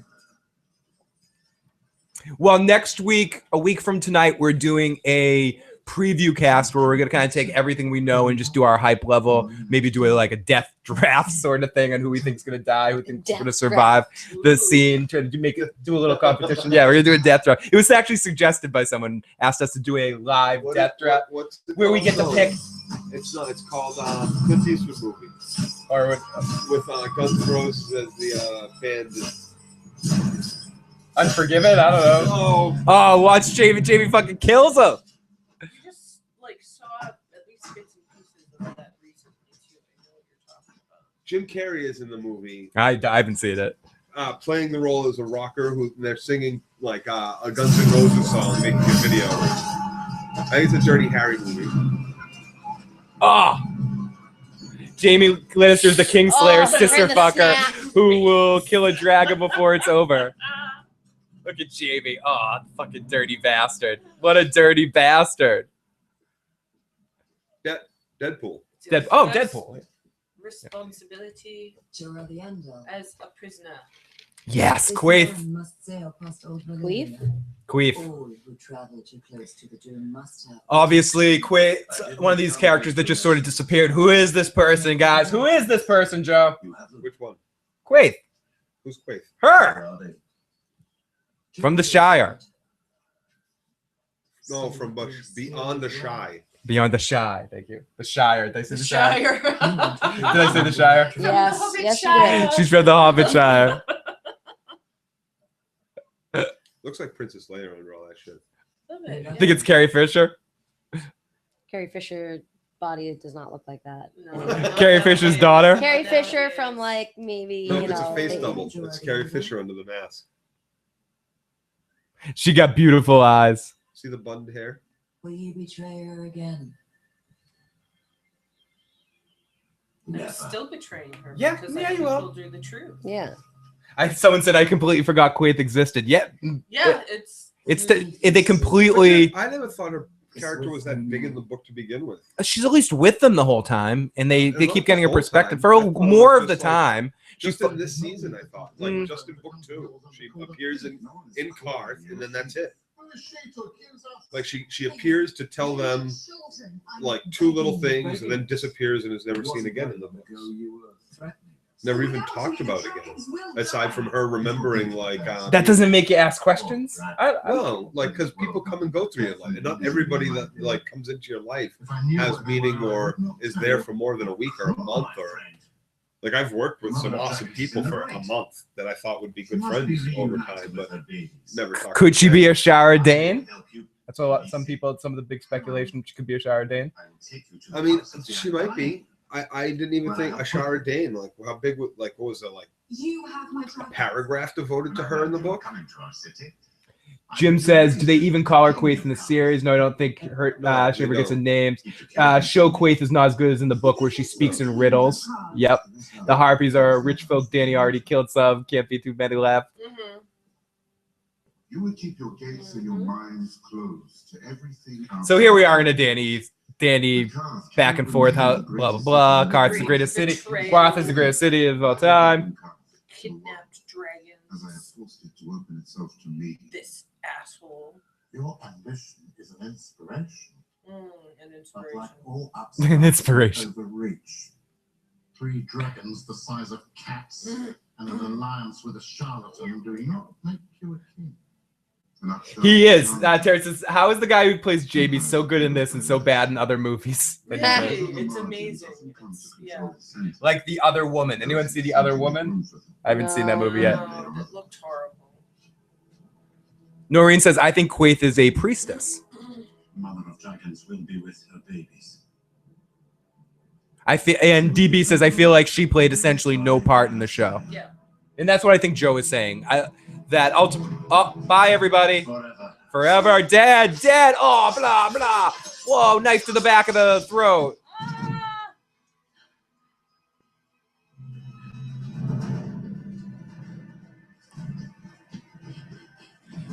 What was the movie that Kid Harington was in? Was it the Pompeii movie? Pompeii. Yeah, that was a fucking piece of shit, too. It was a piece of shit. But he was still good in it. Yeah, he wasn't the he wasn't the problem. Yeah. Where will you run to never Stonewall? And he like had his shirt off a lot, so that was cool. Yeah. And that's the one thing I didn't like about the Warlocks is that they open them. They're all the same. Oh yeah, fucking it makes one them warlock. that much more freaky. Phil adding letters where they don't belong. Hey, I'm drunk. Give me a break. I have enough trouble pronouncing things when I'm sober. Oh yes, Brienne. Forgive me. Brianna. Wait, like I gotta keep doing it. Brianna of Tarthay. There's no E on the end or A on the end. It'll be Tarth. Tarthy. No, I'm just adding. I'm no. adding random things. I see. And I'm trolling you like the chat. Yeah. Because I'm paying attention to this and I don't know what the fuck you're talking about. Yeah, Stephanie. Shirtless kick can never be bad. Agreed. Someone rub some shit in Jamie's bloody wounds. But he killed 10 of my men. Yeah. Got him. Punch him. Break his fucking Kick him in the ribs. balls. Kick him in the balls. Fight back. I love how he's fighting back. Yeah, everybody's just going like, "Arr." Nobody's actually like. Could we let one through to choke him out? That's all we need. Like, oh no, I fell to my knees again. The pain. Who stands between your father and his vengeance? Asks for death. Let's God sucks. Shut up. Man is our prisoner. Shut up. I'm gonna have to let him go in an episode. A crippled mind. What crippled? He will answer for his crimes, I promise you. But not here. I will have his hate. Not And if here. you try and stop me. You will strike me down. Have Yeah. you forgotten me, sir? I'll fuck you up. Of your liege lord, Eddard Stark, I am the Do you see the giant motherfucker behind me that would chop you in half if I ask her to? correct to accept the surrender. Dude, I talk that tough too if I have Brienne right Oh, right fuck behind yeah. me. Oh my goodness, yes. I am safe. Threatening my lady is an act of treason. How can it be treason to kill Lannister? I understand your grief, my lord. Jamie's just sitting there loving every second of this. I'm bored. Can someone just give me a sword and let me kill all these motherfuckers? When your son returns. I'd kill his ass. I'd kick his ass. I'd kick his ass. Wise men do not make demands of kings. Oh, shirtless Hylas Septim was the best. Shirtless Drogo all day. Shirtless Drogo or shirtless Jon Snow? Which one was picked? Both together? Both together on the couch? Yeah. Both together on a couch. Yeah. Why is he even out of the stockades? Why is he even out of the why? He broke out. He broke out. He killed the trying kid. to escape. So now the Karstarks are all up in arms. You mean how is Jaime out? At the end of the last episode, he somehow would say, "I have a way of getting out by killing you." Probably killed the guy. Took his chains, used his chains for that, or I don't know, whatever he did. When they came in to see what happened, he let it go. It's all just stupid. 200 ships. More than we have. This is a great scene between the two of them. Yes. I really hope they meet again in our series.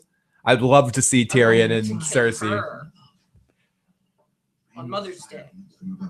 Will that here goes the question. Ultimately, will Jaime or Tyrion kill Cersei? Ooh, I'd be satisfied either way. Satisfied either way? Yes. Oh, as long as it's like, especially with Jaime, it has to be done in a like, I have realized you are evil, and so I'm killing you. Good question. Immaculate Knowledge. Great name too. Why doesn't Jaime ask for trial by combat? He did. When he first got captured, he said to, I don't think he directly said it, but he said to Robb Stark, "Give me a sword, you and I fight.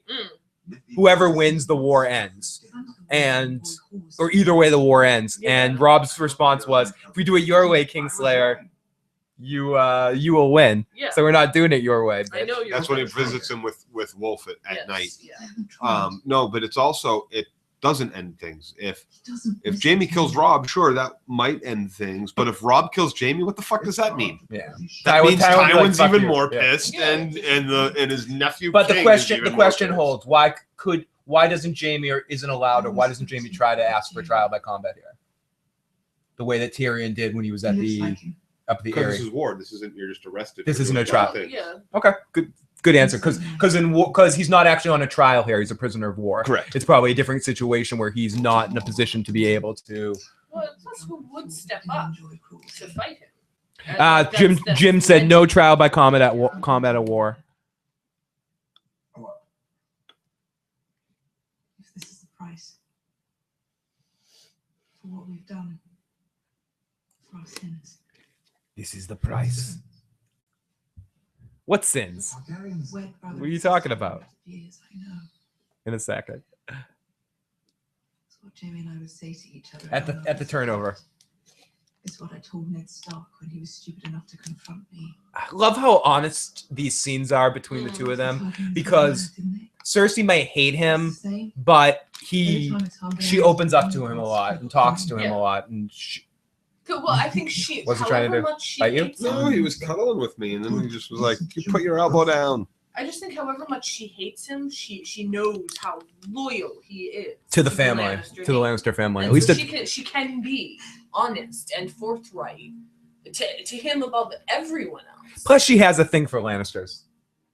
So some part of her is sexually attracted to all Lannisters. Yeah. Well, hate is You don't think she has passion any in a sense. sexy time feelings for Tyrion too? No, she's hated him since birth. Different. It's a different hate than that kind Hate of like. Yeah, I think Sex. Peter was the one who recommended for Cersei. Yeah, Sex with the baby that she hated since birth that killed her mom.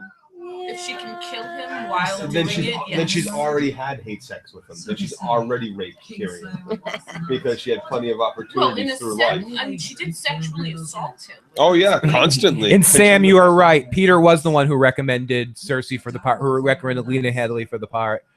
That's Ren Headley Lamar. Renwood, welcome to the chat, Renwood. Because valuable hostage against Tywin and Cersei. Yeah, sex for Cersei isn't about love. I know. Yeah. In any sense, it's about control. It's about I said if that's the case, I said it already happened. Yeah. Many years ago. She was raping Tyrion and Tywin. Tyrion. She was certainly all of the sexually, T's. so there may not have been any intercourse. She was definitely playing. from him to She was her, definitely playing but- silly putty with his penis. Yeah. Oh yeah. What? Silly putty penis. She was pulling. The Red Viper tells a story about when coming up to see Yeah, the. when she's like showing Tyrion to like squeeze. Stretch Armstrong? Yeah, Stretch Armstrong. Yes. Or silly putty. Stretch Armstrong. His son with your chains. Oh. Was he the one who guarded you, G? Oh. Great. That boy. Oh. Is this when she gets the rock and starts smashing him in the face? No, and here's the thing, Karstark. Yeah, he killed your fucking boys, but he was on guard duty, and that's the duty So of he- every fucking prisoner is to escape being fucking prisoner. Because fuck you, I ain't your fucking prisoner. If you're in my way, I'm gonna fucking kill you, and you know that that's what the risk is when you decide I want to go do this as a fucking living. I'm sorry. Every police officer and jail guard in the world knows that their life is in danger because of the job they have chosen. Nobody's forced into that to do. Amazing stuff by Jaime. What he just says there really gets inside his head. And for me, I really feel for Jaime in that moment when he talks about how can I honor the king? They hate when the king wants to murder people. I'm not going to honor that king because you can say what you want. I might have a fucking ego, but I'm not going to let the fucking king burn everybody in King's Landing because he's fucking on a hissy fit. And if that makes me a dishonorable man, fuck honor.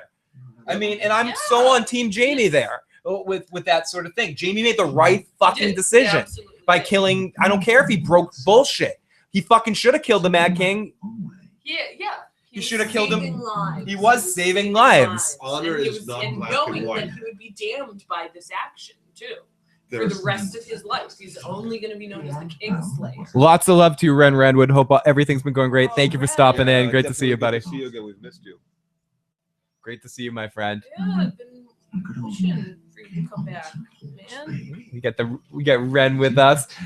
Sam says, yeah, they did everything set up. Yeah, good. Agree with Joe. Jaime killing relative crime, killing a guard was an act of war. Right. That's not like you murdered my son in a tavern. Like I'm gonna fucking kill you. Like it wasn't that's random my that son we did done his these fucking job and volunteered or was told to be on guard duty in fucking wartime, and a prisoner got the better of him because my son was a fucking dickhead who couldn't do his job right and make sure a guy who was chained, starving, hadn't fucking slept right in fucking weeks, and has been out in the fucking cold and weather for God knows how fucking long, get the better of him and escape into the fucking woods. Shut up the prisoners. Stop sitting and having conversations with the prisoners.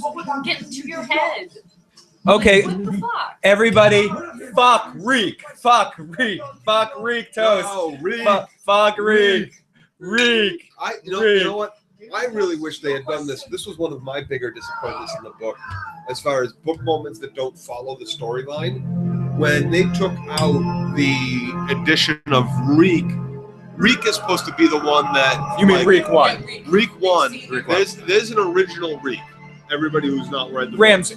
Ramsay, who is a prisoner in the cells at Winterfell that Theon kind of lets out, I believe, and he's the one that talks Theon into going after the kids and tar and feathering the kids from the millers. And then he says, let me go out and I'll go bring these kids back. And when he goes out and he comes, another Bolton's men finally come and surround the place. And he's like, let me out and I will go get troops and we'll crush them.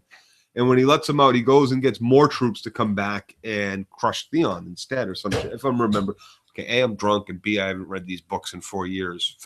So It's 5 years. You're doing a good job, Joe. So it's something like that. And there's this other character America thinks that Theon thinks is dirty and disgusting. It smells like shit. And Theon calls him Reek and is calling him Reek as like an insult. And so when this guy comes back and brings an army and takes Theon, he reveals that he is Ramsay Bolton, and he turns Theon into Reek as punishment for what Theon was kind of treating him. So it was like a nice little role reversal, and I was kind of upset that they kind of just glazed over that and went right into Theon becoming Reek and didn't kind of show us that play and a little bit more of instead of just how ruthless Ramsay is, but how intelligent he is on top of that, and how cunning he is, and he's able to, Theon's not the smartest guy in the world, but still con Theon, not let blah blah blah blah blah blah. So here, no, good points, Joe. So let's get into episode 8, The Prince of Winterfell. We're about to start it. 1, 2, 3. It is officially starting. It is HBO. I'll tell you guys, it's about to be 0.00. Right? Nudity. Yes. Now, I was gonna say good point, Joe. Now. He just needs 20 good men. Oh my gosh. You're on point. Joe says 1998 championships. DB Cooper, what is this? Prison Break comments going on? Katie, make sure you close that because the cats will eat paper towels out of the trash. Yeah, they like it. Reek. It rhymes with freak. Yep. I think he's in prison too because of I thought Michael Schofield found DB Cooper, guys. And the only reason why he hadn't really been executed yet is because of whose bastard son he is. But I think he was in that position because of some heinous shit that he had done. Let's listen to a quick voicemail while the opening theme is going on here. Let's listen to a voicemail that we have. Play the message. Play it. Here we go. Play you voice message. Yeah, I just wanted to say I completely agree with Joe on that. That this is war, and Jaime did pretty much ask for a trial by combat. But I think the Northerners have and respect a different tradition than the people of the Seven Kingdoms, where they wasn't conquered. And I don't think they really give a shit about the trial by combat like the rest of them do. No. Yeah, good point, caller. Thank you for that. Well, I just want to say Jaime's a bargaining chip for them at this point too, at least as far as Catelyn is concerned. All of them. So, no, he is. That's exactly why they haven't killed him, because he's Tywin's son. He's the king's fucking uncle. There is absolutely no other choice for them but to use him as some sort Someone of asked Joe, can you pull that microphone a bit closer to yourself? Get that microphone closer. So here we are back in our next episode, and we're seeing all the dead ravens and crows, Katie. I know, it's a massacre. What the fuck is that? Genocide. Fucking genocide. Yeah, the first thing to crows. go in any takeover is the crows. You got to make sure the message doesn't go out. You need it. You need someone, an archer at the bottom of the rookery, shooting them fucking birds down. Setting those birdies free so they can come back and take this shit over. Yara, Asha. Yara, Asha. Good. Is that better, guys? Can you? And someone says, "And the microphone smells like a beer." And can you guys hear Katie and Stephanie as well too? Hi, Stephanie. Hi. How are you enjoying this? I know you're not. She's actually. This is probably you're actually watching. This is like the second time you've seen these episodes, right? Yeah. Basically, yeah. Stephanie loves the show, but she hasn't watched it a billion trillion times like all of us. So she's like, guys. She's like, yeah, I'm watching it now. Yeah, sure. Yeah. The phone tucking down. Come on over, guys. Watch Game of Thrones. Go ahead. Like, I can't believe I agreed to this film. People say Steph hasn't been talking. No. Steph is also injured and getting ready to go on a trip, so she's tired. I took my first round of antibiotics an hour ago. And we were going to a party with Stephanie's family yesterday, and Stephanie went out late drinking last night too. So Stephanie's like the triple threat over there. Stephanie, if anyone's going to pass out bets, I'd put money on Stephanie. Stephanie's like, get these people out of my fucking house so I can go to bed. Yeah, get these Game of Thrones. Yeah, Stephanie looks daft. Yeah, Stephanie hasn't been talking. Steph's chill right now. She had to play bouncer with a bunch of fur. Come on, stop talking about Stephanie. Stephanie looks beautiful, and she's sitting over there, and she's enjoying Game of Thrones. Yeah. So, but do you know who's not enjoying the Game of Thrones? I'm contemplating the Negan finale. Yeah. A lot more. Do you know who's not enjoying the Game of Thrones? Theon, because he just sucks at it. He is so bad at this game. He's a child. He is still a child. So yes, you said Stephanie's contemplating the Negan finale. I do love Yara in this scene. Are you the dumbest cunt in the entire world? I want more interaction between her and him. I think their relationship. I think we will. I hope we do in this next season. I love her. I love her, the actress character. Lotus has seen this episode probably about 75 times. Oh yeah, with me. Been here, done that. Yara's like, leave, you idiot. I've taken Winterfell.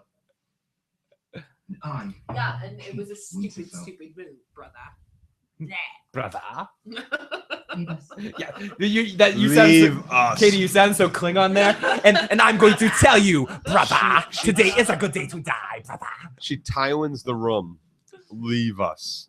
She has All that these carriage. men get up and leave. She has that carriage about her. You do not dispute with this chick. We both loved our mother. But we both endured our fucking father. Let's see if we can get Lotus in the shot. And that's where I'm Hi, kind Lotus. of like There's on her Lotus. part. Like she must kind of be like, fuck you. You got a great deal, kid. You got to be a kid in, amongst other children. I had to be this hard ass bitch my whole life. Nora, I agree with you. I think they're giving Yara Victorian stuff in this coming season. Screaming like a dying pig. Since they're bringing Euron, I don't think they're going to combine Euron and Victorian. I think, like they did with some other things, I think they're going to, because we already know Yara, they're going to give her a lot of Victorian stuff. Yeah, I particularly really was just like, what the fuck is all this Kingsmoot shit? And what the fuck, who cares about the Balin Island? Yeah, you hate the Greyjoys. And like, really, like in the macro story of things, it's just one little fucking island of fucking raiders doing stupid fucking shit that really doesn't matter to George anyone. likes his pirates. Didn't matter in the first revolution. It didn't matter in the second in Balin's own failed revolution. And who the fuck cares? They're little fucking schmucks. They raid the up and down the north. Why are you spending so much time with us? As who the fuck becomes the next Lord of the Iron Islands? Who the fuck cares? And I had to read how many goddamn fucking chapters of that shit? God, it was worse than the Daenerys shit. Yeah, we're on episode 8 right now at the scene where Jon is being introduced to the Wildlings for the first time, and he just saw the half hand for the first time.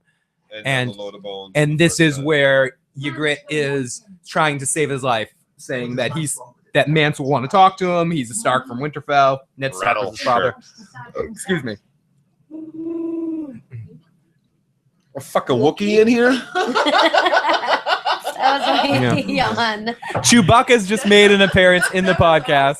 That was wow. That was a good one. I like it. Let's take a quick call right here.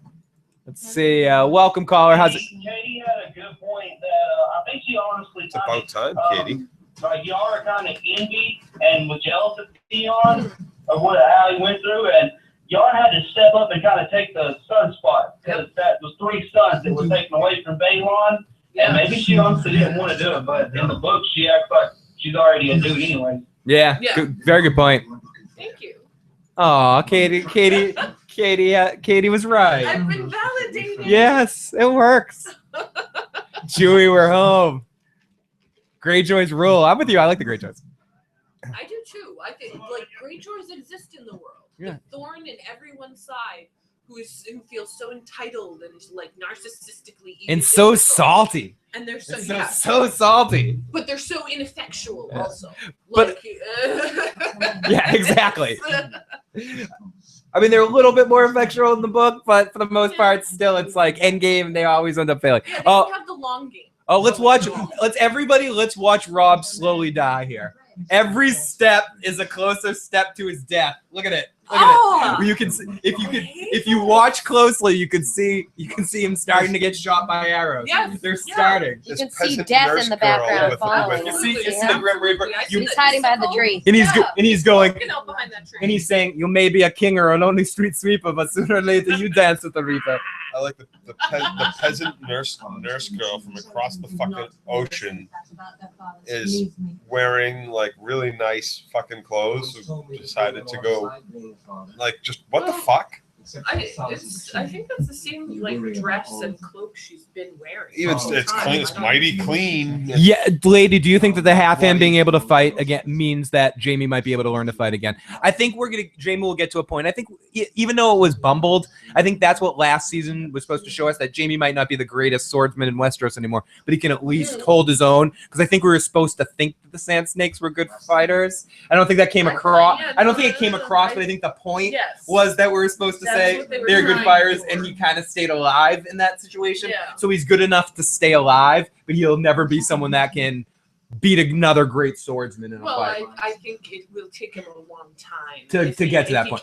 But I think he's on the road. But I think, like in the books, it's going to come to a point where he realizes that he's going to have to use other weapons that he has. His personality, his charm, his way of merging of just his mind as a weapon rather than that. Thinking of his other hand as a hand. It's a club now. And that's what Teflon has a great. Why hasn't he attached it to his getting like a? I know he's got a big gold. Yeah. Why isn't that a sword? It could be an advantage for him. And not. Why not Captain Hook that shit? Well, it is a club. It is a big, heavy. It's a club, but wouldn't if that's your sword hand, if that's your fucking amazing hand, wouldn't you want a pointy thing on there? Yeah, pimp it out weapon. Either way it works. Either way, if you get hit with a big fucking 4-pound chunk of gold in the face, it hurts. I missed what happened. What happened? Did she let Jaime go? Yeah. What the? She let fucking Jaime go? Yep. Why? Because I want my daughter's. Why, you fucking son of a fuck? Why? No. Throw her in fucking jail and cut her fucking bitch head off. Fucking. Let's see what the actors have to say about this. Treasonous head. What's that? Thank you for listening to us. This has been a Nikolai and a Michelle experience.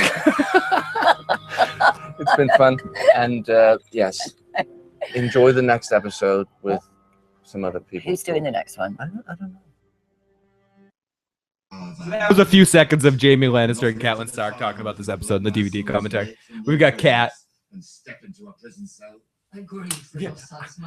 you know, I want your grief. She doesn't grieve for your son. She doesn't care about your son. See, it's just like, and this is just the situation that she put Rob in a fucked up position because he's right. Rob's right. You can't assassinate Jaime Lannister right now. We need him as a bargaining chip or whatever for that to get my sisters back, maybe, or to just have in the army to just have one up against Tywin. I can't just let you kill him. And then Cat. She's right too. Cat totally fucked him in the fucking balls. Absolutely. Well, that's the thing. Like she keeps castrating him in front of his men, like every step of the way. Katie, I think by the last 2 episodes, it's just gonna be you and me doing this podcast. I see Joe and Stephanie fading fast. Fading. Yeah, they're fading. Oh. Yeah, they're like. I know what I need to wake up. Yeah. Oh, technical difficulties. No, some ode to the L. What? Blue trees. What's your name? What? What? All the drunk, confused people on the couch. I'm on penicillin. Leave me alone. Oh, penicillin doesn't fuck you up. Yeah. Just to me. Yeah, she gets fucked up. I'm woozy. Oh, I think. Man, you got that penicillin, man. I think that good shit. You got that shit with the red and white, man. She was dope. She needs sexual healing. Tony asked, "Is that what you need?" Oh, orange leaf. Oh, okay. Some froyo, yo. She needs some frozen yogurt. Is what she needs. She needs ice cream. I understand. Yeah, a long way to go for that, but thank you. As she goes back to the phone. Okay, enough fucking fuck Game of Thrones. Fuck. And thus starts the amazing partnership of Jaime and Brienne, which really is cool stuff. And I love how she has a natural admiration for Jaime Lannister, especially until a point where they fight. I think it's later in the season, and she goes, "Jaime Lannister, you're a pussy. I heard you were good. I heard you had some skills." And ultimately, these books end up boiling down to like 6 or 7 like long-winded fucking. Okay, Jaime and Brienne are paired off and walking around together. Brienne and Podrick are walking together. Podrick and Tyrion or Tyrion and Bran are walking around together. Like it keeps on coming back to these like just long walks between a couple of different people. They're on a boat. Yeah, they're not walking, dude. Brienne and Catelyn long walk together. I love those walks, Joe. The Hound and Arya long walk together. Joe, Katie, you want to go for a walk? Fuck this shit. Let's go for a walk. Let's develop a walking relationship and develop who we are as people. Fuck Joe. I love the fact that when he's with We'll just steal this boat. it really shows how influenced he is by the people around him. Yeah. It really is. Jaime is a wishy-washy as a person. Hey, look, a boat. Let's steal it. Because he doesn't have any concrete identity. Joe's getting angry. I think he just he's throwing pots and pans in the way. He's like, Phil, there needs to be some change here going on, and I think we have some more technical. What is that? Technical difficulties. Jeez, leave the courts alone. The horror, Joe. The horror. We have technical difficulties. Shit. Okay, that's Marlon Brando from that's Apocalypse Now. Apocalypse Now. Yep. I was gonna get. Why did you stop me? I just couldn't get it out of my tongue. Okay, let's get back in here. We get a lot of good backstory here. We get some Kevin Lannister, which is really cool to see here. And I definitely see that, Katie. The sheriff from the leftovers. And it's really interesting, and I love the fact that we get to see so much inside Tywin's circle in this section of the season. It's interesting. He never straight up gets shown in the show exactly, but and people can explain to me more in detail in the book. But does Tywin have a respect for Kevin Lannister? Yeah, dirty, dude. Gross. Gross. Share. Jeez. Gross. I'm all set with that. You can have that. Stephanie and I will have this one. She doesn't know. Anyways, but it's just really a lot of fun in this situation to watch Arya interact in these moments and be like a fly on the wall in there. So my question is, in the books, is there any moments where Tywin really gives Kevin respect, where we get the feel that he understands the respect that his brother has? I don't think Tywin really respects anyone. Someone said he does respect it, or at least deems him capable. You're not as much of an idiot as the other people around me, maybe. Someone says Katie seems to be the philosopher of the group. I got some medical technical difficulties. So it's that. I wish you could see my look on my face there.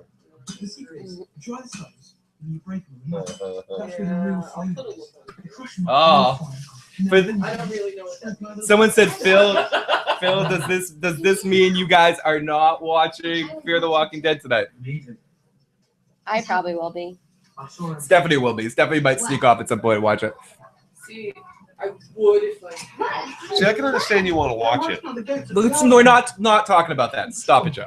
No, I'm not talking about Fear the Walking Dead. I'm talking about Stephanie. I can understand you want to watch it, but I can't understand you wanting to not watch this and watching that just on demand tomorrow. Well, so now Arya's I'm watching. not even gonna make to be. Arya's watching Tywin escape of this situation, and she's thinking about, he's the only thing that's been keeping me in a safe situation around here. So he is, by him leaving, I'm really fucked. She's vulnerable.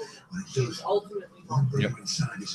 Especially now that people know she's a girl. Yeah, and this is with a half hands giving Jon his plan for the situation.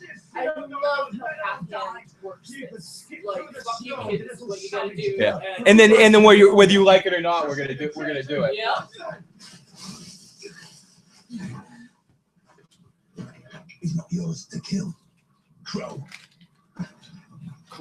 Talking to you, Katie. Crow. Yeah.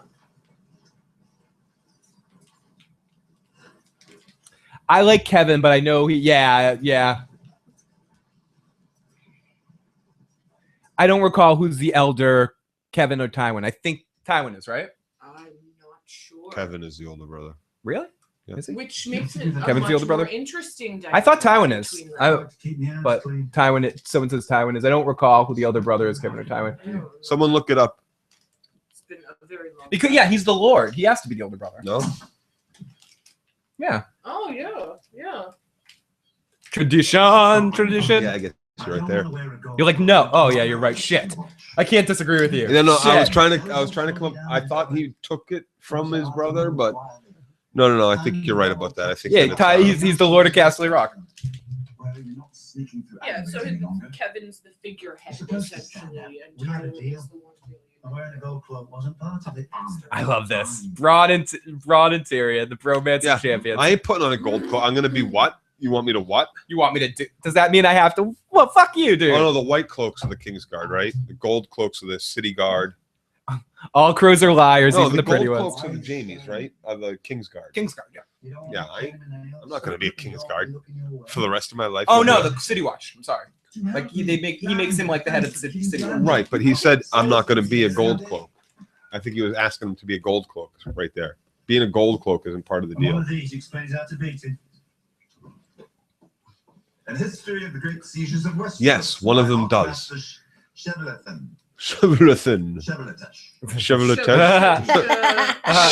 Chevy Nova Camaro. Oh, and here he goes. I wouldn't want to get blood on that pretty white cloak. DB, see you in a few. Here we go. The best. Your pairs, Joe. My favorite of maybe my favorite of all pairs. My favorite too. Anything with Tyrion and Varys, and then you throw Bronn in this scene too. Yeah. This is like a wet dream of Westeros going on right here. It's amazing. It's absolutely amazing. I could watch just a whole show of like these people. These three spin-off show. Friends. But they have to be their characters. Yes. And it has to be set in Westeros. Yes. Friends of Westeros. I wish I knew the theme. I would start singing it right now. I'll be there for you, and Tyrion will be too. And Varys has no balls. I don't know. I just had to throw that. It's something about Varys having no balls. He's got nothing. He's got like a little tube, doesn't he? That he has to like attach to pee and shit. Tywin was the firstborn of his wife. Yep. So yeah, thank you, Google, for your awesome. Thank you, Ladies Free. Tywin was the firstborn. Yeah. Okay. But that being said, we're Chevilethan. The Chevilethan. Stannis knows King's Landing. Stannis knows everything. I think Kevin is the only time he will listen. Yeah, Kevin is probably one of the few people I think that Tywin does have his own begrudging respect for. Could ram batter down in minutes. And this is the big lead up that we start seeing in this season over. This is episode 8, right? Next episode is your boy as Teflon's up there. Your boy Stannis' attack is next episode. Oh, we only have 2 episodes after this. This is going quicker than this is going quicker than I thought it would feel. Yeah. We're already halfway through. Yeah. I mean, we're only halfway through. Already halfway through. I don't know which one is more appropriate. We're zipping right through this. I love these north scenes. The beyond the wall stuff. But the only problem, this is the fist of the first man here. Yep. The only problem is they really fucked this shit up too from the book. This fat ass right here is supposed to be your boy Sam. That like I remember when these episodes kind of aired. I don't know if you had started watching it. I think you had, or maybe you started in season 3. Yeah, I started towards the end of season 3. And he didn't like Sam at all. I think you've grown to like him. Yeah, I've grown up, but I still don't love him. He's still not one of my. I agree with. At this point, at that point, no. But in the sense of, I think Carmine says it perfectly, that with the show is so quick, like at such a quick, fast pace, to waste so much time on Sam and Gilly scenes sometimes, just I'm like, this is just wasted time. But it wouldn't be have used been somewhere else. It wouldn't have been if you gave us That's this. how I feel. If you gave us this, which was one of his huge I moments, still think it's somewhat wasted time. and if you gave us the other scene with the what's his name that they took out completely, one of my wishes of who would be there that they took from the books. Cold Hands. They put Cold Hands in as well. Thank you, Tim. We got to shut the fuck up, Joe, in there. No, the Sam stuff was really good, and I'm really upset that we missed quite a bit of it. And they find this shit quite a distance from the Fist. Sam says I don't like Sam. Sam is okay. I love Tony's videos too. Awesome to have Tony in the chat right now. The only scene I like is when Jon finds out that Sam has sex. That is a good scene. Shane says I like the Tarly family. I think that the Tarly family is going to be though. See, people wouldn't feel this way about Sam if we got those two scenes. No, see, yeah.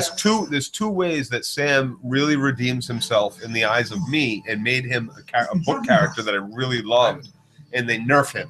They super nerf him. They nerf him for the TV show, and because of these two, like he's still a craven fat boy who shouldn't be at the watch by any means, but the way he goes about things, the way his brain works. Fat boy on a diet, Joe. Don't try it. He knows he's not a warrior, so he does the things he has to do to be good at what he's been tasked to do, even though he's not the best person that you would think would be in the black and all this shit. He's not a strong person and mentally or physically, so to speak. But what they took away from him on the show from the books was a whole lot of deep character development, and then they just kind of throw it all at him in season 4 and 5. There were small scenes that they could have put in that I think we don't. I don't know. I just think a man does not need Sam. I need you right now. This man cannot do this, girl. Yeah, when I said not mentally strong, he is very intelligent, but I mean not mentally strong in that he might emotionally, I don't know. Give me a name. That's not what I meant. Give me a name, girl. I don't want to hear your stories. I don't want to hear your bitching. Give me a name. I love your Ken Hagar with it. And this is a lot of these things this is one of those reasons why I love Preston Jacobs in some of his videos, where he starts going into, like, Jaqen gives her that coin that he must have had up his ass that whole time while he's in that prison cell. If he's had that coin. Just looking at things from different perspectives. And it was a coin that was given to him from his grandfather. Right, from his grandfather. But if you think about all the things that, like Jaqen with this whole situation, there's a lot of weird stuff, how he just integrates perfect into the Lannister guard here, and there's a lot of cool shit going on here. Now, please. I was talking about Preston on the Tony Teflon thing that we were doing. I love his videos and I love his theories. Please unname me. Please I don't want to unname kill me. myself. Don't do it.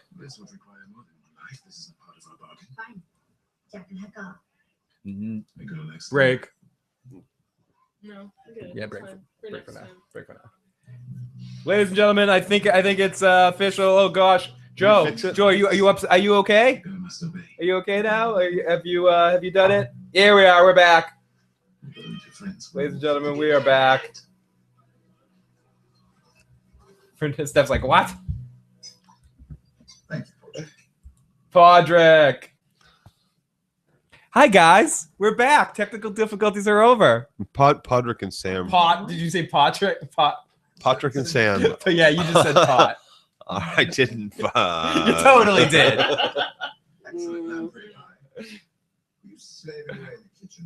Guys, it's a 6-hour stream. Come on. Inspiration for the troops. The young king in his shining armor, fighting to defend the capital against the wicked. Absolutely. Yep, get him out there. Kill his ass. Let his ass die. I love Podrick. You want to crack another one of yours, or? This one, and then we'll save that one for the last group. This place is not on the battlefield. Not on the throne either. Oh, Whoa. Did that hit the TV? No, it hit the ceiling, It would have been hilarious if it hit the camera like dead on. Yeah, dead on, yeah. Really had technical difficulties. Yeah, hilarious. I'll get the next one. I'll aim the next one if you want. No. Why don't you not do that? I think I'm gonna open the next one. one. You don't want me to throw a beer bottle at the TV? I'd rather you not pull. I'd rather you not pull a full. I'd rather you not pull a full Gordon. Yes, Jim. That's exactly how we fix the technical difficulties. That's how we work it out. Throw bottles at the TV. So, I think it's interesting. It's worth noting here that I think Tyrion, yes, he does fucking hate Joffrey and wants to kill Joffrey here, but he also knows the surest way to win is to get the king on the battlefield here. He's not just trying to get Joffrey to die. No. I don't think no, that. I think that's what a real true king that the people are accept as king should do. Exactly. Because I'm. Why are you happy? I love that. Why are you happy? You know? Don't tell. Something's wrong. Yeah, Something's what the fuck? She's happy? Because I have your little whore. Ah, snap. Yep. I thought you preferred blondes. Tell me. Like Jamie. Droll. Yeah, exactly. I thought you preferred blonde Lannisters.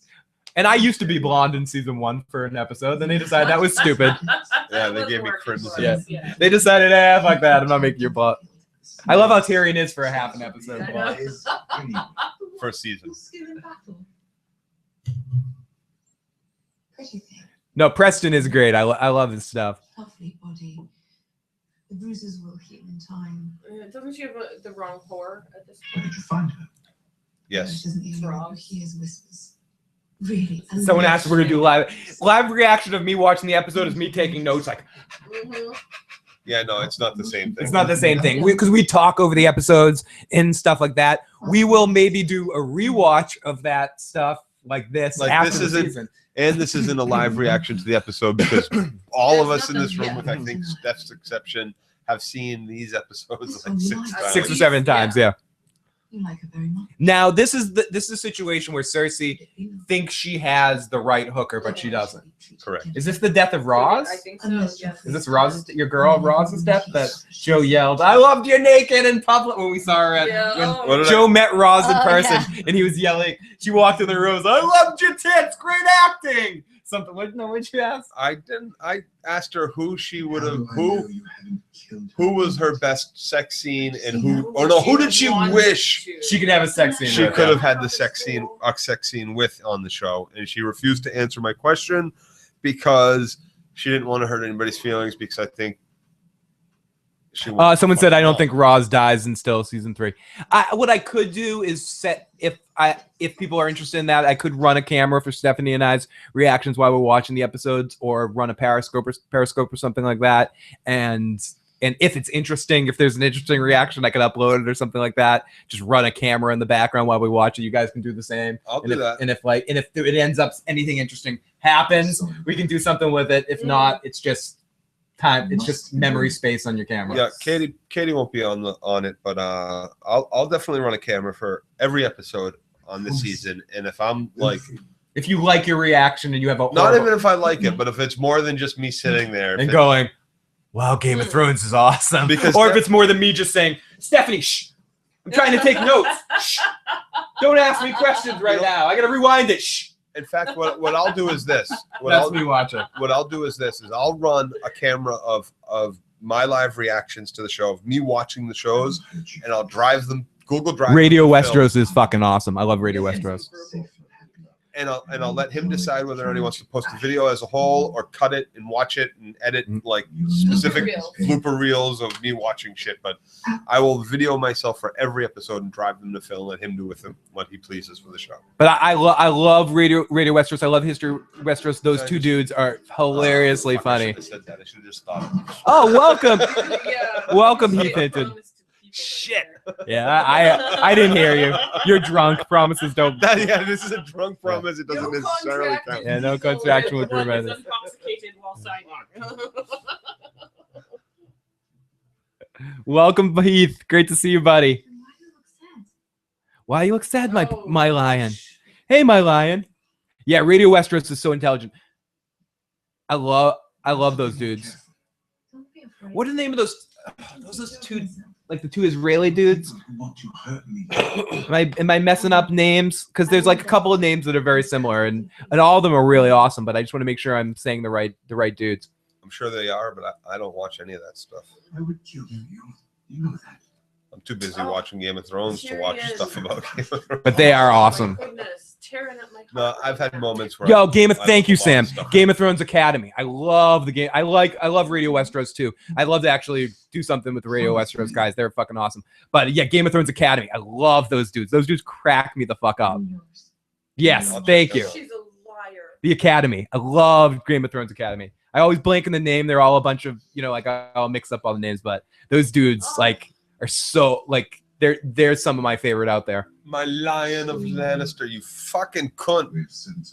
Oh, you deserve to be choked by the chain of hands. Wow, I'm absolutely in a meltdown. I knew she was an actual. No, she is an actual crow. This is her. She's warged into a human. Yeah. This isn't really her form. She stole this body from the supermarket. Yeah. Yes, we're still on 8. We're at the Roose and Rob scene in episode 8. We'll have to get a little people. Yeah, because that's how it works. A people pension. With the exception of Theon Greyjoy. Exactly, and we were talking about that on the Tony Teflon Roundtable. There are so many awesome Game of Thrones people out there. Radio Westeros, Tony, the fucking Academy, Red Team who was in here earlier. A lot of awesome people. It's gonna be a really fun season. I agree, Nori. No grace. There is no pardon. Shay should get choked. She should Choked. Get choked right the fuck to Choked. death. Choked out. Choked out. By Tyrion's hands. Now. Absolutely. Because not only does she sell Tyrion down the fucking river. Guys, we have to pay special mention to the scene right here. Sorry to interrupt you, but this is the scene where is that Rob dying? This is Rob dying. Yeah. Dude, you guys hear that sound right now? You're about to hear. We're about to see Rob die. I really need some sex right now because I really need to die. And so why the fuck? I'm sorry. What I don't understand is what he sent for her. Why the fuck would she be coming to his tent in the middle of the fucking night? He's planning a fucking war, so he must have sent for her. That there goes to a question someone asked early. Did he send for her, or is this? It's a trap. Is she there for? Is this all a setup by some? Has someone sent her to him? I don't know. I tend to think that I tend to more go on yours. I think that he either sent for her or she's just showing up because they're familiar. Yeah. And see, that's just they're familiar. That it's no. She doesn't show like. She's gonna go to the king's fucking tent. He's the king. He's not like. There's not. You can't just walk up to the king's fucking tent. Even the guard's gonna be like, no, I ain't bringing you to the fucking king. He's working the fucking kingdom plan right now. Unless she is a particular favorite of the king. Yeah, she has special. I'm telling that bitch to go away. She has special favor. You're not telling her anything. I'm telling that bitch to go away. Leave my king. You're alone. telling her to go away. She shows up. Yeah. Or if the guards. Yeah, if I'm a guard, she's bringing them milk and cookies. Nah, she's sucking my cock to get And backstage. she's saving their lives. You want to meet the king, baby? You want to meet the king? You're showing her the king. You're showing her. Well, Pink Floyd in that bitch. That bitch is all the wall, baby. Interesting story about I was with Joe and Katie and we were driving and someone rear-ended Joe driving. You remember that, Katie? Joe flagged the person. I was like, pull over, motherfucker. No, she took off. We chased her down. You chased her, dude. She took off. Yeah. So Joe, she rear-ended me, and then she went to pull. Like I pulled over, and she just fucking took the fuck off. So let's get to the important part of the story where Joe yelled at her and told her that the only way she was getting out of the situation. She was begging. She was begging. I'll do anything. Don't call the cops. If she's anything, he goes, do anything. Will you suck my friend's cock? Will you? Oh, too bad my girlfriend's here. She was about to say yes, too. Dude. She was a young girl who was crying. Dude, you were horrible. Remember the other day when I was saying how much nicer you are now than you used to be? Example. But no. Did I make her suck your cock? Did I make you get a blowjob? No, but because Katie and I said no. Because Katie and I were like, Joe, stop this. I had no intention of that, but she's like, I'll do anything. How could you not? Like, come on. It's Katie funny. and I were looking at each other like, what an asshole. She's a young girl. That's how you can't do something like that. And then I let her go. I said, don't worry about it. Don't take off next time. You released her from her captivity. Yeah, that's a horrible story. I never captured her. Horrible story. Oh my goodness. Oh, everybody! If some of you guys are going over to the Game of Thrones premiere thing that's happening right now, please keep us informed. If anything interesting, jump in the chat. If you're in both things, we love to hear about it. I'm sure anyone who's watching both are going back. It's an awesome night for Game of Thrones. This, like we said, tonight is officially the end of the preseason, end of the off season of Game of Thrones. Tonight symbolizes the start of the season. Oh, everyone in the chat! Oh my God, Jesus Christ! No, Joe. if she had pulled over and just been like, oh my goodness, dude, I'm so sorry. She did a bad thing, and so No. everything that happened. Listen, come on. If she had pulled over and just been like, dude, I'm sorry. I would have been like, dude, there's no damage. Like I was in the end to begin with, there was no damage. My point. It's okay. My point for bringing that up is Rob fucked up. Rob fucked up. I forget how it tied in. Somehow it tied in. Rob fucked up. Oh, because Joe was. Lady says Steph is unimpressed. Yeah, Steph's unimpressed. I'm just completely. This first off, I gotta let Stephanie you know. is out of this it was tonight. way before Phil and Steph met. Oh, yeah. Maybe not met, but at least I don't think she cares. She's just talking about the Game of Thrones. Way before. It wasn't that long before. Because they've been together for quite a while. Yeah, but this was a while before that. Anyways, okay. So here Rob and her are getting closer and closer. This was in my maroon marquee. The one that Phil cut his ass open on Deuce's wedding. Jim says, "Okay, let's forget. Let's stop that. Let's forget that little story and let's watch Rob die here. I don't want you to marry her. I don't want to marry her either." Too bad. It's my responsibility. Yeah, too bad you signed. Bitch, I'm a king. I can have multiple wives. No. Right? Like the 7 gods, I can have one wife for each god. I can have a mother. Dude, you're killing Katie. You're killing Katie, Joe. I'm gonna have to turn into the crows. Peck your eyes out. Here we go. They're gonna do it. You know who I was. You know who I am. Noreen says, I think that Roos brought Talisa there. She always knew when he is. That's a very good point. He possibly could. Then we get a very good point. I don't want him to marry her. I've never seen her, but I'm going to assume she's a butterface. She's a bolted. Who is Talisa? She explains who she is. She's a nobody, doesn't really belong to any house. On the floor, fuck the bed, fuck the desk. On the floor. Yeah. Rob, put a baby in her. Put a fucking baby Yes, in Heath her. Hinton. I will let you know when we start episode 9. We're almost there. And yes, guys, keep us posted on that live feed. Knocking, don't come rocking. Hot pie. If this tent's a rocking, don't come and knocking. Those boots, I'd be weak too. Oh, I want to taste his fucking biscuits, dude. Guys, is just out of curiosity, where is that Game of Thrones feed? That's on their Facebook page. I want a slice of his pie. Dude, that dude's a cook. You don't. You don't live in Westeros and become a 250-pound fucking 15-year-old without knowing how to cook yourself. No, he's got a passion for Guys, it's Gendry before they're rowing. Look at him. Look at him. Where's your fucking bull hat now, bitch? I know this is like one of those overdone questions, but do you think we'll see Gendry again on the show? I hope so, but I don't necessarily think so. Like what you used to see at this point. He's the last Baratheon. King's blood. Yeah, he's one of the last Baratheons. He's a prince. Allegedly. Heir to the usurped throne. He could come back and Thank you, lady. Danny. Ooh. Continue the tradition of Baratheons marrying Targaryens. Yes. You need more brew? Yes. I don't think you do. Oh. I think you should drink some water. I am. It just has hops in it. It just has hops in it. Yeah. It's specially flavored. Oh, here's the man. The myth, the legend, Stannis, the one true king, motherfuckers. I am.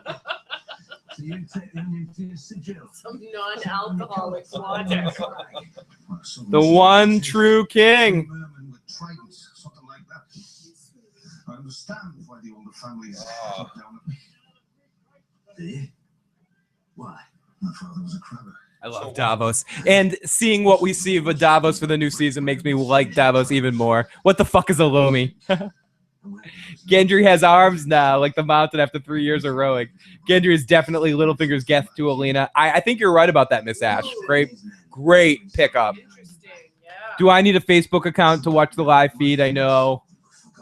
I feel the same way. Like where I am right now, I'm not near a logged in Facebook account, so I'm like, do I need to create an account to see what's going on? But Liberating towns from the yoke of the Mad King will hide up Storm's End. That's the price you get for having me drink on camera. No, Robert did. He Storm's End to Oh, you need beer. yeah, but Stannis, you look at that as a negative. I think I look at it as a positive. He gave the more difficult place to hold to you eventually. Yours 1 1/4 8th time. We couldn't feed himself, find the horses and the cats. Never liked cats, so fine. I do like dogs. I do like dogs. I do like dogs, loyal animals. Then we ate them. The night before you slipped through, I thought my wife was dying. Thank you, lady. I'm going fucking smelly on something. Game of Thrones premiere is coming. Rally at the Realm tonight at 5 with Facebook Live on the Facebook page. See you tomorrow for Better Call Saul. Oh, BCS. Second penultimate episode of season 2. I still haven't seen the Vikings episode. I got caught up in the division the other night. Bad. You got a good episode to watch. That's all I'll say about that. No. I've put off watching your recap too. I lost track of time while I was running around with people in the division. Bye, Stephanie. Are you leaving? It's almost 9. It's got to be almost 9. It's 8. I thought you were sneaking away. Oh, cool. I hope everything comes out. I'm not positive yet, Edward. It all depends on something. I need to check on something, but I'm leaning towards the evening for Better Call Saul the next. I always enjoy it that night. Here we go. Here's our boy Joffrey. You get the fresh rage that night. I love this. What is that Bobby Cannavale movie with him? And the trains? Station Agent. Some shows I feel that way, Joe. Sometimes with Better Call Saul, it's a good ruminating show because there's so much to it to kind of look into and read a couple of other people's perspectives and pick up on a couple of the little subtle moments. So I tend to agree with you for the most part. Better Call Saul, because of the fine wine nature of it, there in some ways I don't mind waiting for it. Yeah, you got to think about what you saw because you can miss a lot in the first viewing, or if you're viewing it to take notes or something. Like I miss a lot of the little subtle touches on the screen because I'm concentrating on the dialogue or on the focus of what's the scene, so I'm not looking at what's that in the background there. So Better Call Saul is an interesting show, but one of the things I love about Varys is he is always so like the way he carries himself is, yes. I will say one of the things that I miss that this show, as much as I think Varys is perfect on the show. I love how we get more of his perspective, something we don't get in the book. But one thing that I wish they brought more to on the show was his costumes and how like changing character, like dressing up, being able to get in to see Ned Stark because he was actually dressing as a turnkey for a while, like in disguise. He was also Varys is also a master of disguise, and that's not completely shown through on the television program as much as it is in the books. And I wish that was just a slight other element. Right, he's just excellent at that aspect too, and I feel like that just gets overlooked a little bit on the show. Oh, not even a little bit. A lot, but I mean, let me rephrase. But I still love his character, and I still think his character is perfect. But it is something I wish they added more to the show. Small tweaks. Welcome back, Timo. Because I watched season 1 before I read the book. I miss Joffrey too. All the characters that they cast and the way they dressed them and everything really transferred through to the books all the way through the end. Yes. Like anybody that was introduced in season 1. That before I watched season 2, I read the books. Anybody that had been introduced in season 1, I couldn't get the image. Even when they were described perfectly to the books, with the exception of Tyrion and his. About 6 more minutes and left episode 8. Because Peter Dinklage is a really good-looking fucking man. So. There it is, guys. The one of the best lines: "The gods of tits and wine." Whenever you see those Tyrion Lannister for president, the party of tits and wine. Those are my gods. So yeah, I'm a Lannister. Wow. Well, I just want to say what Geck says. People in this chat hate Theon and miss Joffrey. Boy, is my thumb on the pulse of fandom. That's my thumb on the pulse of fandom. Well, they miss Joffrey because of how much of a dick he was, and they hate Theon because how much of a dick he is. But they never got to see Joffrey hang. Oh, they got to see him like. Lotus coming to the party and like nail. Yeah, poor Jack Gleason. Arrows at prostitutes and beat prostitutes and shit. So Danny It's times. always fascinating when a sociopath is allowed Go to see your take friends. a Come see position me. of Go authority. see Joe. Uh-oh, she's gonna call it. Watch out. My man. Really? Is she going that way? My man's calling me. It's the girl. Lotus the dog. Now we have the drunken Joe with the wild puppy. This is not good. This isn't going to end well, folks. Drunk Joe with a. Ladies and gentlemen, we may need to put a censor. The interspecies erotica that you're watching right now is not the Issues program is not responsible for it. Joffrey is a fun dick. Theon is just an asshole, partly because he has no dick. Miss Ash, love it. Sim says none of the stuff that happened with the High Sparrow would have happened if Joffrey or Tywin was around. Yeah, shake it off. Ramsay fills my Joffrey void. You saw me step into the fire. You watched the witch burn. You know I have superpowers. As Joe's really starting to get. Should we close up on Joe for this puppy love there? I think we. To enjoy this sort of. Yeah, for those of you who want to That's what you're into. see this sort of shit, let's close it up on Joe in the wrong direction. Not Stephanie. Gorgeous picture. Yeah, there we go. Oh yeah. There we go. There's a close up on Joe in the Interspecies love. yeah, No, don't put that in my face. some interspecies erotic. That's where you draw the line. No, it isn't. Only when I'm on camera. Oh no. Dun, dun, She's afraid. She was like, that was really overwhelming. Yeah. Joe, you crossed a line. I'm going back to my mummy. Okay, so here we get into Theon really getting manipulated by this guy and really kind of getting up his ass, and because you out enthusiasm to Lotus. Girl. Here's a good girl. Thank you, Noreen. Thank you. Oh, lady, see, this is why you should get a puppy. This is a perfect example of why you should get a puppy. Everyone should get a rescue puppy. Come back up here. Welcome, Barry. Yep, we're doing a live watch. Or kitty or bunny today. Here's where Lewin is going to see the bodies. Great performance by this actor. He thinks they are Bran and Rickon. We kind of talked over this at the end of the last episode. And see, as far as them being, We think as an audience at this point, the first time we watch this, until this point right here. You know. And see, as far as I'm concerned, him being the parents of these two kids, really? What? Him being these two kids' parents? Oh, Theon. Okay. Yeah, he's like 18 years old, 19 years old, for Christ's sake. Yeah, boys. Like, Boy, these his kids boy- are 9 and 12. Absolutely possible. Boys can swim, Joe, at any age. Well, No. I don't think that's there true. is a point of puberty. Like, Once that would they be develop like- their secondary. Once you have boys, they can If the swim. oldest one is the same age as Bran, and 12, that means Theon would have had to been like 8 when he had this kid, before he even came to fucking Westeros. Over the line, Donnie. I'm only saying that boys can father children. Yeah, at an I early know. age. I'm just saying, this is not the ages case. No. are parameters here. I mean, they've No, he been- raped the miller's wife at 13 You're entering years old. Joe. You're Well, entering. they've increased the age Joe, you're of entering a the world of characters pain. a No, I'm little sorry. bit, so- Okay, guys, here we go. Just before, quick second, guys, before we get into it. Now we're just getting ready to start episode 9. For those of you that are following us at home, the end of this episode ended with seeing that Bran and Rickon are alive.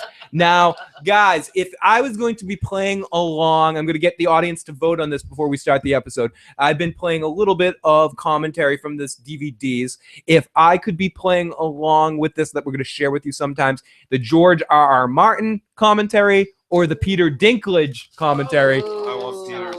Joe wants Peter, Dinklage. but we got 2 votes for Dinklage here in the chat, but you guys don't count. Let's go to the people that count in the live chat. Do you guys want George R. R. Martin or the Dink? Because you guys aren't going to hear it. So what does it matter to you guys?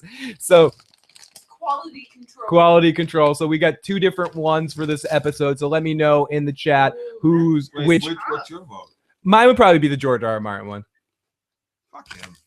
Fuck that guy. But I don't play it that often. It's just it's Peter. We say Peter George. Peter George. George Peter. Yeah, no, literally. Fuck George R. Martin and his. I'm gonna make you wait 10 years for book 5, and then another 10 years for book 6. Okay, we go, most probably get more concrete. most people. It seems that the imp has got it. The dink is overwhelmingly winning in the chat. Mentions the station agent. The station agent was fucking amazing. Okay, here we go. We got the dink. Oh my goodness. Okay, yes. the dink wins. Big The dinky dink. obscure Dink movie wins. recommendation. The shrinky Station dink. agent. Station The agent. shrinky dinklage. Here we go. The shrinking dinky wins. Here we go. Here's Peter Dinklage, guys. I do remember Shrinky Dinks. I love Shrinky Dinks. Okay. Are you with us, Dink? I don't know if that I'm Neil Marshall, the last minute director. Hi, Neil Marshall. Peter Dinklage. That's awful. I'm sorry. Interior Baxter. Please. We've got the dink. The dink is with us in the studio, everybody. The dink has made it. Danny was pregnant at 13 in the books, if memory serves, says Ren Renwood. No, I understand that. I love you, Red. understand girls getting pregnant at 13. Who doesn't understand that? I don't want to hear how no one understands that. What?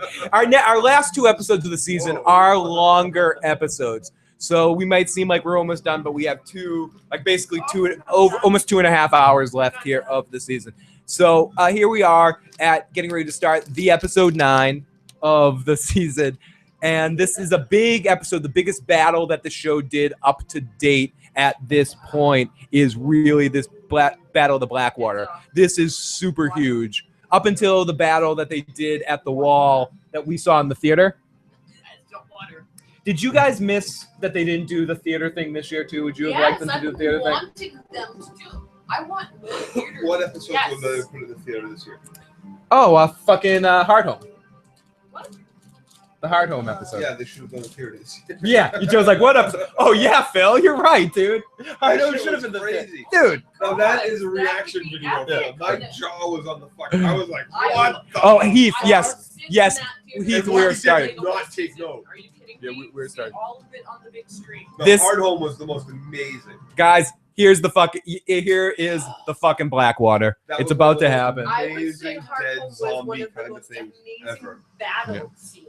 And exactly, Timo. Then Hard Home smashed it and took over for the bet. Because to me, that's one of my favorite single episodes of Game of Thrones ever. TV ever. TV, yeah, it's up there. It's up there. You can't look at any moment in that scene. So here we go, guys. Your buddy and mine, the father of the year last year, Stannis Baratheon. Drink to the father of the year. One true king. One true king. The one true fucking king. Burn the girl. Joe has to go let out his one true king in the bathroom right now. So let's listen to a little bit of Tyrion Lannister. It's a bonus as that. My DP Sam, who's worked on all of my features, came across and shot this. And then it was a real joy to find that Liam Cunningham was on it as well. So that was lucky. That was a bonus. What did you do? Was he on Centurion? Yeah, well, Liam was in Dog Soldiers and then was in Centurion as well. Dog Soldiers, wow. I worked with Sam McCurdy on a horror movie about a year ago. Knights of Badass. He was great, so I knew how good he was to work He's with. good and fast. Yeah. He's good and fast. Like you are not that drunk. Do not do that. It was Joe about to go to the oxygen tank. Joe just needed to Stand up for a second. Hey, this is a long stream. It's a long stream. I mean, I don't be in the closet at the party. I'd rather. In an emergency. Love this episode when it started. I fell in love with Stannis. Me too, Timo. I gotta admit, up until the burning of Shireen, I was still on Team Stannis. I was still one true king, baby. Because he gave her that speech too.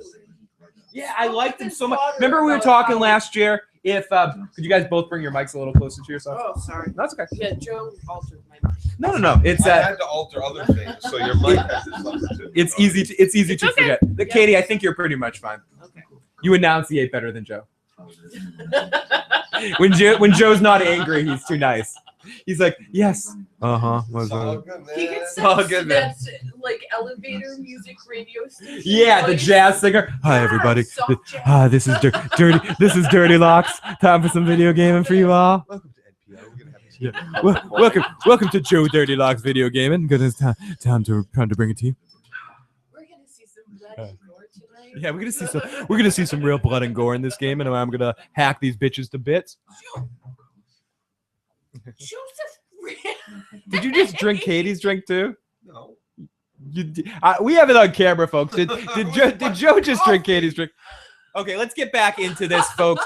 We get Davos. I'm loving Davos. I think the fact that Davos believes in Stannis so much, I need to see because the fact that Davos believes in Stannis so much makes me love Stannis, or made me love Stannis so much in the begin with. Yeah, that's a bad sign. Timo says, even after the burning, I still loved him. I was sad when he died. Oh, Timo. Oh. Timo and Katie are ready to have it out in a podcast one day. We have to fight. I don't know. That little girl was so sweet. Fuck that little bitch. You need That to do and things to get a kingdom. Kingdoms aren't built on like sugar and spice. So they're built Kingdoms on are the built on the magic of priestess, burning priestess? little Really? bitches at the stake. No. Oh my No, goodness. she opened her mouth once. Nobody told her to teach Stannis how to fucking read. Oh my goodness. I'm with you. I'm with you as well. That the actor was great, ladies. Great. So here we go. We got with a Shay and Tyrion scene. We get this is all. This is so heartbreaking. Yeah. Oh fuck this bitch, man! Choke her now. Choke her now. Tyrion. Oh. Choke her now. Dude, hand pinned to the back of the head. This is tough to watch now, isn't it? It's difficult to watch. Conniving, fake, phony, fucking whore from SOS. Die. Or Die. Summer Isles, wherever the fuck you're from. Die. Go Well, back to the I just have to. I have to pause.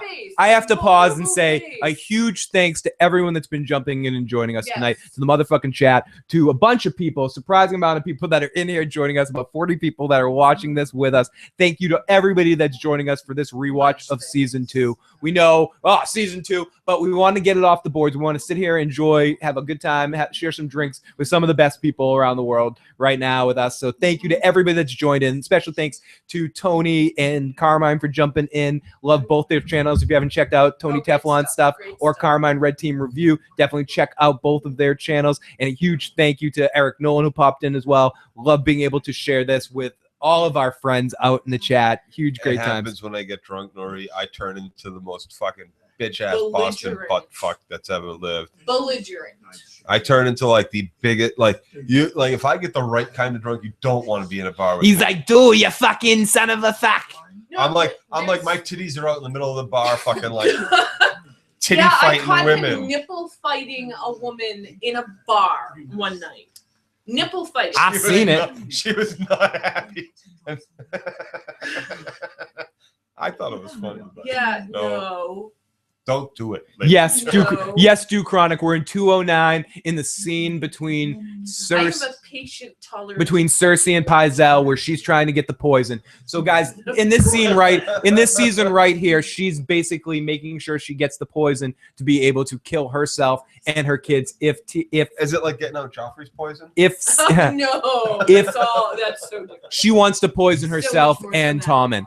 Now, I get that that couples with my whole thing that if I have to die, I want everyone to die at the same time. So Cersei kind of thinks the same thing. No, if I have to die, I want everybody that says that I have to. Like, here's the thing: I don't ever have to die. Here's the thing. I Here's the never thing. have to die. Here's the thing. What do you say to death, Phil? Not today. Unless you're a Klingon, then today is a good day to die. Every day is a good day to die, but today will not be the day. Yes. So here we got drunk Lannisters hanging out with Bronn Whack. as Joe hits Katie in the face. Good thing that's not her real body. Good thing she's It's sacrificial. Yeah, sacrificial lamb. Just don't hit the crow. Thank you guys, everybody, thank you guys for welcoming you, for coming into our home today and sharing drunk Joe with all of us. I mean, sharing this time with all of us. So Joe's beating butterflies. I want more Serial Pharrell. I do too. I can't wait for him to come back because we never saw his ass Oh, die. he was amazing. He could take that bitch ass fuck gold cloak who bought his way in with a fucking broken wooden fucking sword. Hell yeah. You ever see those Japanese dude with the Bushido fucking sticks? They will kick your ass. They will kick most people's Yes, ladies, squee. This with is any fucking sword, any day of the week. Dude, fuck that. no. He is alive. I am a tinfoil hatter on that fucking shit. In fact, Serial might be Jaqen because that whole fucking shit is from Bravo. And they're all involved around. In Arya. fact, Serial podcast season 3 is gonna all be about him alive. Yeah, it's totally. Unbelievable. Yep. Here we go. I love it. I'm sorry. I'm getting. Have some water. Yes. Give Joe some water. The water. Katie, you and I need to finish. You and I need to finish the booze quickly. So here, this is a great scene too. I love seeing any interaction we get between Bronn and the Hound in this whole point. This is the Hound's not quite full on. I'm gonna eat every fucking chicken in here, but they're both looking at each other. They're Like, two alphas. you think you're a hard man? No, you think you're a hard man? Bronn is hard at the moment. And yeah, quite. But isn't that the same prostitute who was like abused by Joffrey, had her baby slaughtered in front? No, not the. I don't think she's. Oh no, baby that's the one that prostitute, like but that had the cum training. dripping out of her mouth that like made out with the other guy.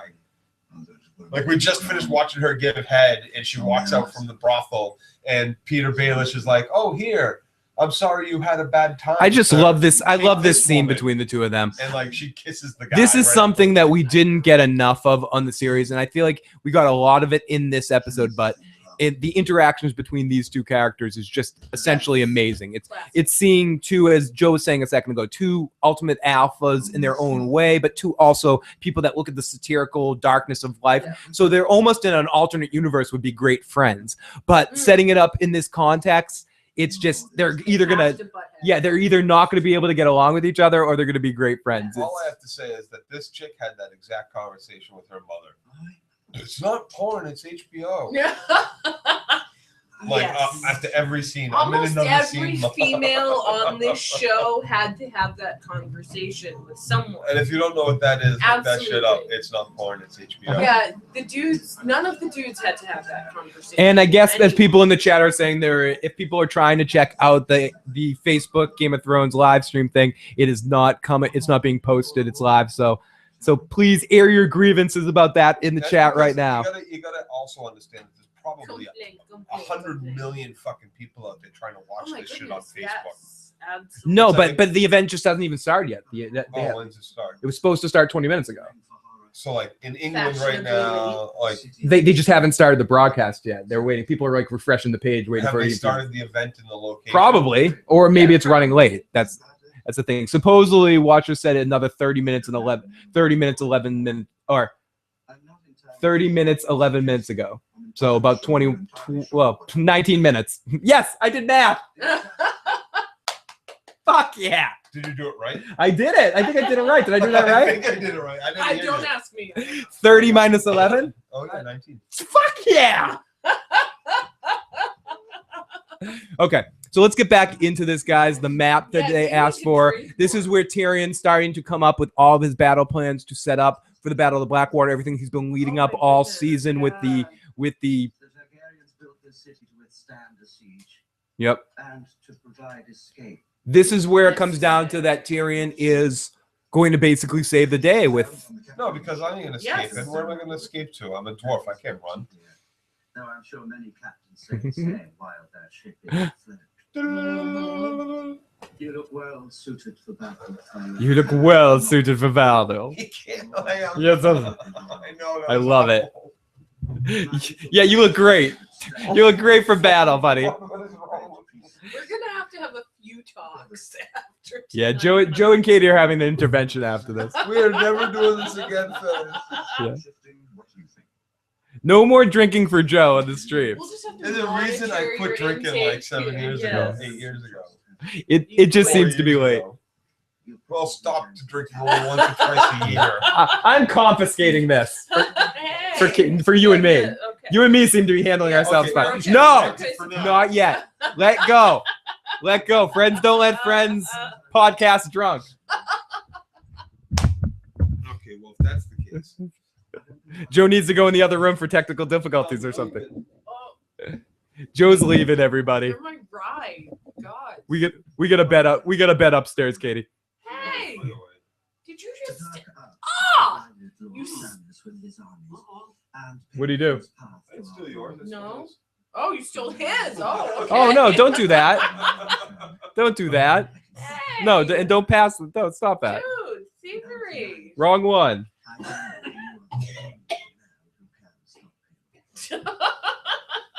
We got a troublemaker. Please don't.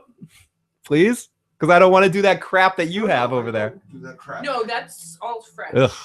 I don't do that. That fucking. Oh. Oh God, I don't even understand. It's gross. I can't. Yeah. It's gross. You disgust me, Joe. Oh, one second. Let's. Oh God, Joe needs this. Everybody. Sorry, everybody. Joe's in need here. Technical difficulties. Yes. Good. No, this is. I can't do that. Okay, here we go, guys. The battle's about to start as the drums are being planned. There's a battle in this episode? Yeah. I guess there is. Battles. My paddles.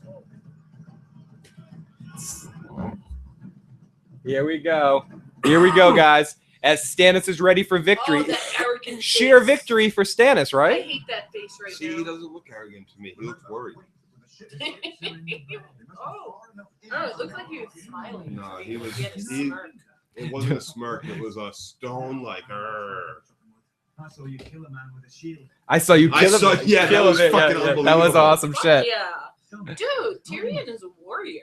Fuck his My size. friend. Like he is in every way, shape, and form a warrior.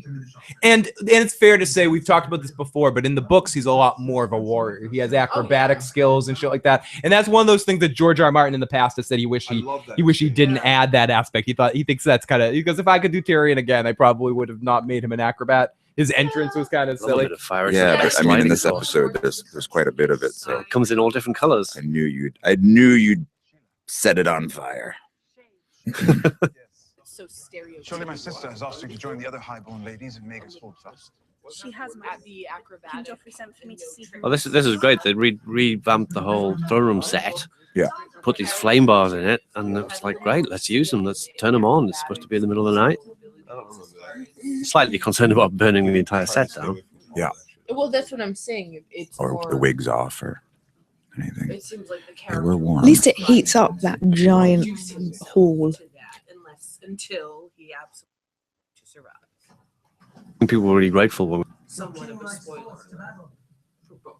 Yeah, his voice is just awesome. The Dinkles. It's just great to hear him. Look at this little douchebag. Look at this douchebag. Look at this look at this toy. He just looks like a little bitch with that sword. He's a little boy. With Seriously, special toys. he's making her kiss it. Kiss my sword. Kiss and my not, sword. Like suck my cock. What the Seriously, fuck? Batman. No, that's not what gets him off. Batman should have killed this motherfucker a long time ago. So does a sociopath. Batman should have Back on the rooftop. back on the rooftop, and Batman begins. Batman should have fucking killed this motherfucker. Make love to that thing, Joe. Hell yeah, should have fucking murdered that bitch.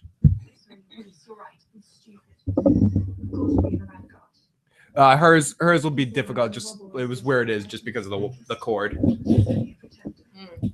It's better than spillage. Yes. And you can make his blood all hearty to do. Wow. Oh my god, the kiss the sword moment. I forgot about the kiss the sword moment. I forget how much like when you don't watch Joffrey, you forget I'm good. You forget like how fucking ridiculous he is. The worst one's always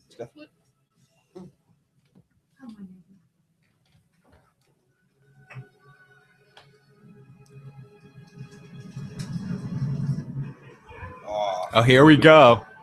Fucking craziness. I love the Hound's reaction in this through this whole situation as the fire comes in, as the wildfire comes in. Yeah, he has his boundaries, and that's it. Yeah. Fuck that. Fuck I'm that done. shit.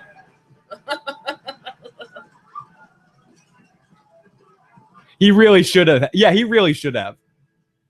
Bale should have just kicked his ass right off that roof. Instead, he empowered that son of a bitch.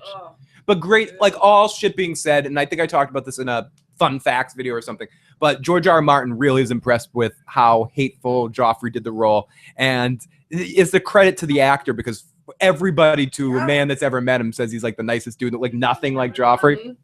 So it's really awesome that he was able to play such a dickhead character so fucking well, to the point where he has to retire from acting because he's like, I can't, mic drop, I can't do anymore. He's getting hate mail all the time and shit too. Yeah, people really believed me, and I can't do this anymore because my life is hell. Yep. He was the best to hate, says Jose Ducrotic says. I missed the little turd. The Karate Kid, Johnny. Yeah, the hero. Your boy. And Joe, just for you on that one, let's get over here to downloads. My head will be up there too. Much like my head. Don't want to see it removed just yet. I don't. Nobody wants to see your head removed. It's a pretty head. You got such a pretty head. I don't want to see that shit removed. Your head's too pretty to. Yeah, your head's too pretty to do that.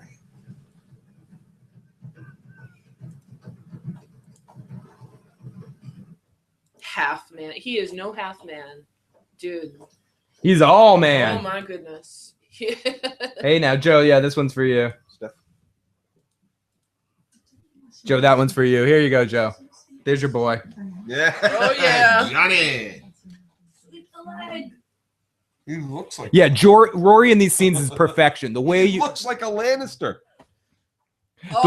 The way you see the Hound, go through the whole process of everything. And I'd say what makes this episode one of the top episodes of Game of Thrones is all the individual performances. Oh, yeah. Sophie's amazing in the scene in this whole episode as Sansa getting drunk with Cersei and like trying to hold her shit together while she's drinking. Cersei completely losing her mind in this episode and going off and getting so close to death and drunk and just shit talking everybody in this scene is fucking next level amazing. Tyrion as a badass on the battlefield, not as a fighter, but is just organizing this whole thing. Stannis crying, being dragged away from the battlefield in tears. This dude fucking Oh my goodness. Ilan Payne before Ilan Payne leaves the show because of the actor, unfortunately being He doesn't need any lines because that face of his, oh my goodness. Yeah, scary as shit. Impact. Oh. I love the line we just got here about her. You have some wine. She says, I'm not thirsty. So I didn't know if you water. It's not about thirst. And good points, Lady Squee. Unfortunately, some people can't realize it's an actor, not really Joffrey. It's disgusting. No, people just yell at him in real life and shit. But that's the thing that speaks to his talent Yep. because he like embodied this character A so talent, well. no more. And that's the fucked up He thing. gave up acting. Yeah, And that's so the- much. I don't blame him. Oh my The goodness. fucked up thing is that's the shit you heard He's about a happening in kid. the 50s with Superman. Like he couldn't Oh, work yeah. because nobody could differentiate the actor from Superman. And it's like, what the fuck is wrong with people? They can't differentiate. They gotta go give fucking Johnny hate mail. I think Mr. T's gonna needs to have his ass murdered because he beat up Rocky and killed Apollo and shit. Like, no, what the fuck is wrong with you people? Yeah. He tried to hook up with Adrian. You want a real man? I got your real man over here. Adrian. Like, no, the actor. Like, Okay, here we go, guys. The battle is kicking in. weird when people are like, No, you have to apply your. as much as I hate fucking Carmella, you can't watch that actress and other things because all I think about is Carmella. It's a nod to how awesome her acting is, and I would never send her a piece of mail that said anything but how awesome of an actress she was, and I can't watch her anymore because she stained my brain as Carmella. Yep.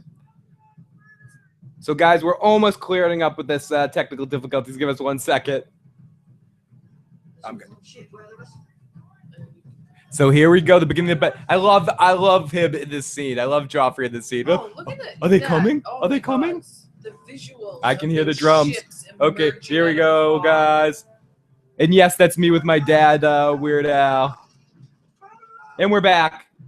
Technical difficulties are over. 3. The red carpet premiere has started already, too, guys. So if anyone's interested in watching that, I believe the Facebook page is on there. Hold. That's good. That's the worst. You're an archer. You're just Oh, sitting there thinking, itching. you motherfucker. The itchy Hold, trigger really? finger, Hold. This hurts. There's no one on board. Nope. No, that's just gonna pop. Oh my goodness. Fine. We just send a floating bomb. Look at the pyro. Here's Oh, your Harry. fire. You see the look in the Hound's face. He's like, fuck. Years for this fucking shit, for their work to come to fruition. They can't wait to see the awe of everybody's faces. Told you that shit was real. Told you. Look at it leaking out of the boat. Goodness. And he knows immediately what it is. Like, this is not a greatly held secret, the wildfire. Apparently. Here we go. Phil, I'm on timeout. What? Damn. Where's Phil? Are we not broadcasting anymore? I love that it's Bran that takes that shot. Let me make sure. Let me go to the. Let me go to our page. See if we're make sure we're still broadcasting. Oh shit. Maybe our audio for the whole episode is fucking us here.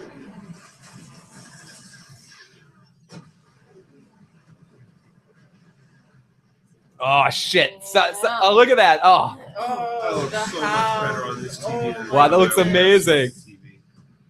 Yeah, I don't remember it being this visually stunning. This is, yeah. This is just such an amazing scene. The look on Braun's face, the look on the Hound's face. Oh, Look at that! Oh my god, that's so fucking beautiful. Oh wow, it's so much better. Wow, yeah. No, our old TV was so dark and so, like, you couldn't see detail. You couldn't see those stark, like... Yes. Wow. Wow, unreal.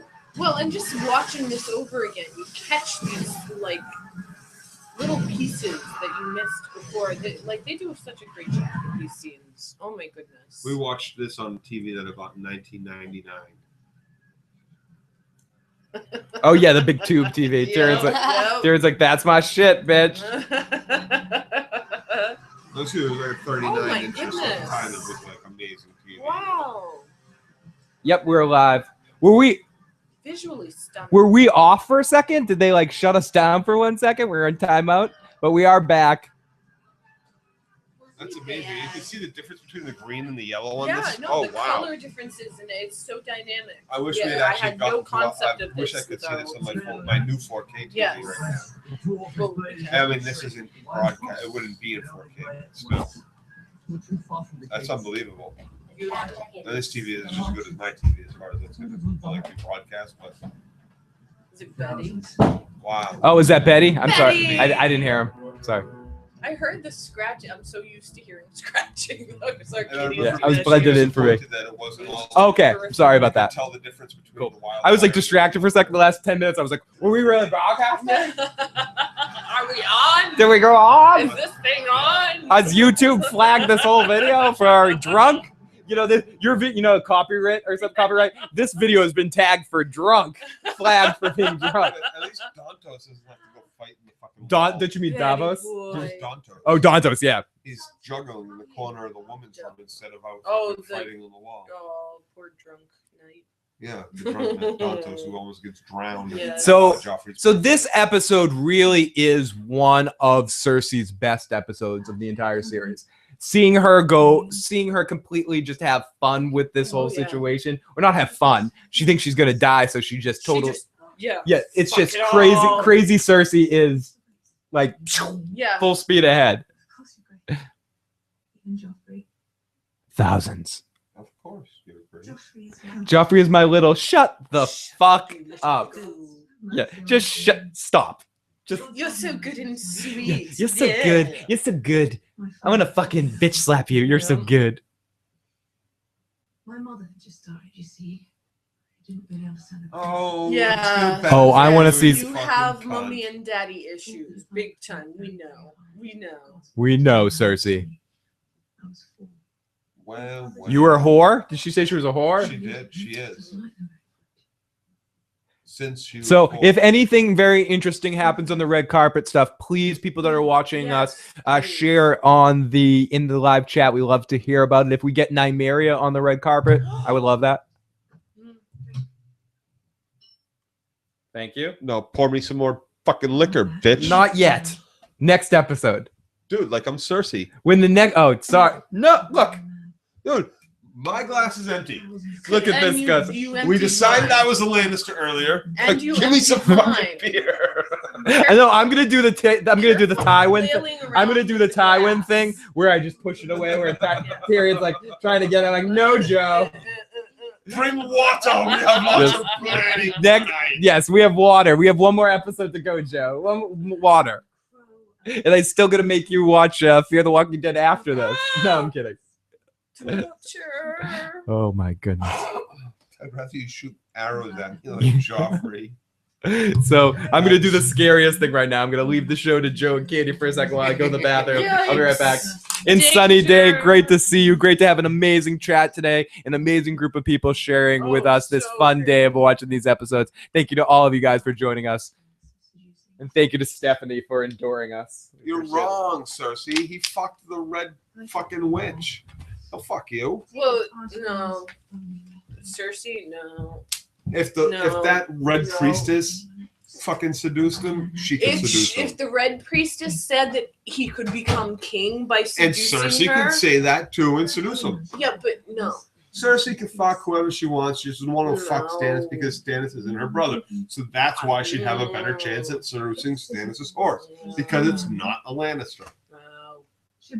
She knows that. She can only seduce her family. How do you know the horse is not a Lannister? Making assumptions all over the place. Really. When a man's blood is You know those Lannisters, they get wild and crazy. They spread it around. Who knows if they've gone interspecial at this point? True. You know, if it's to their benefit. You're right. You're right. Thank you. I know. What are you doing with that?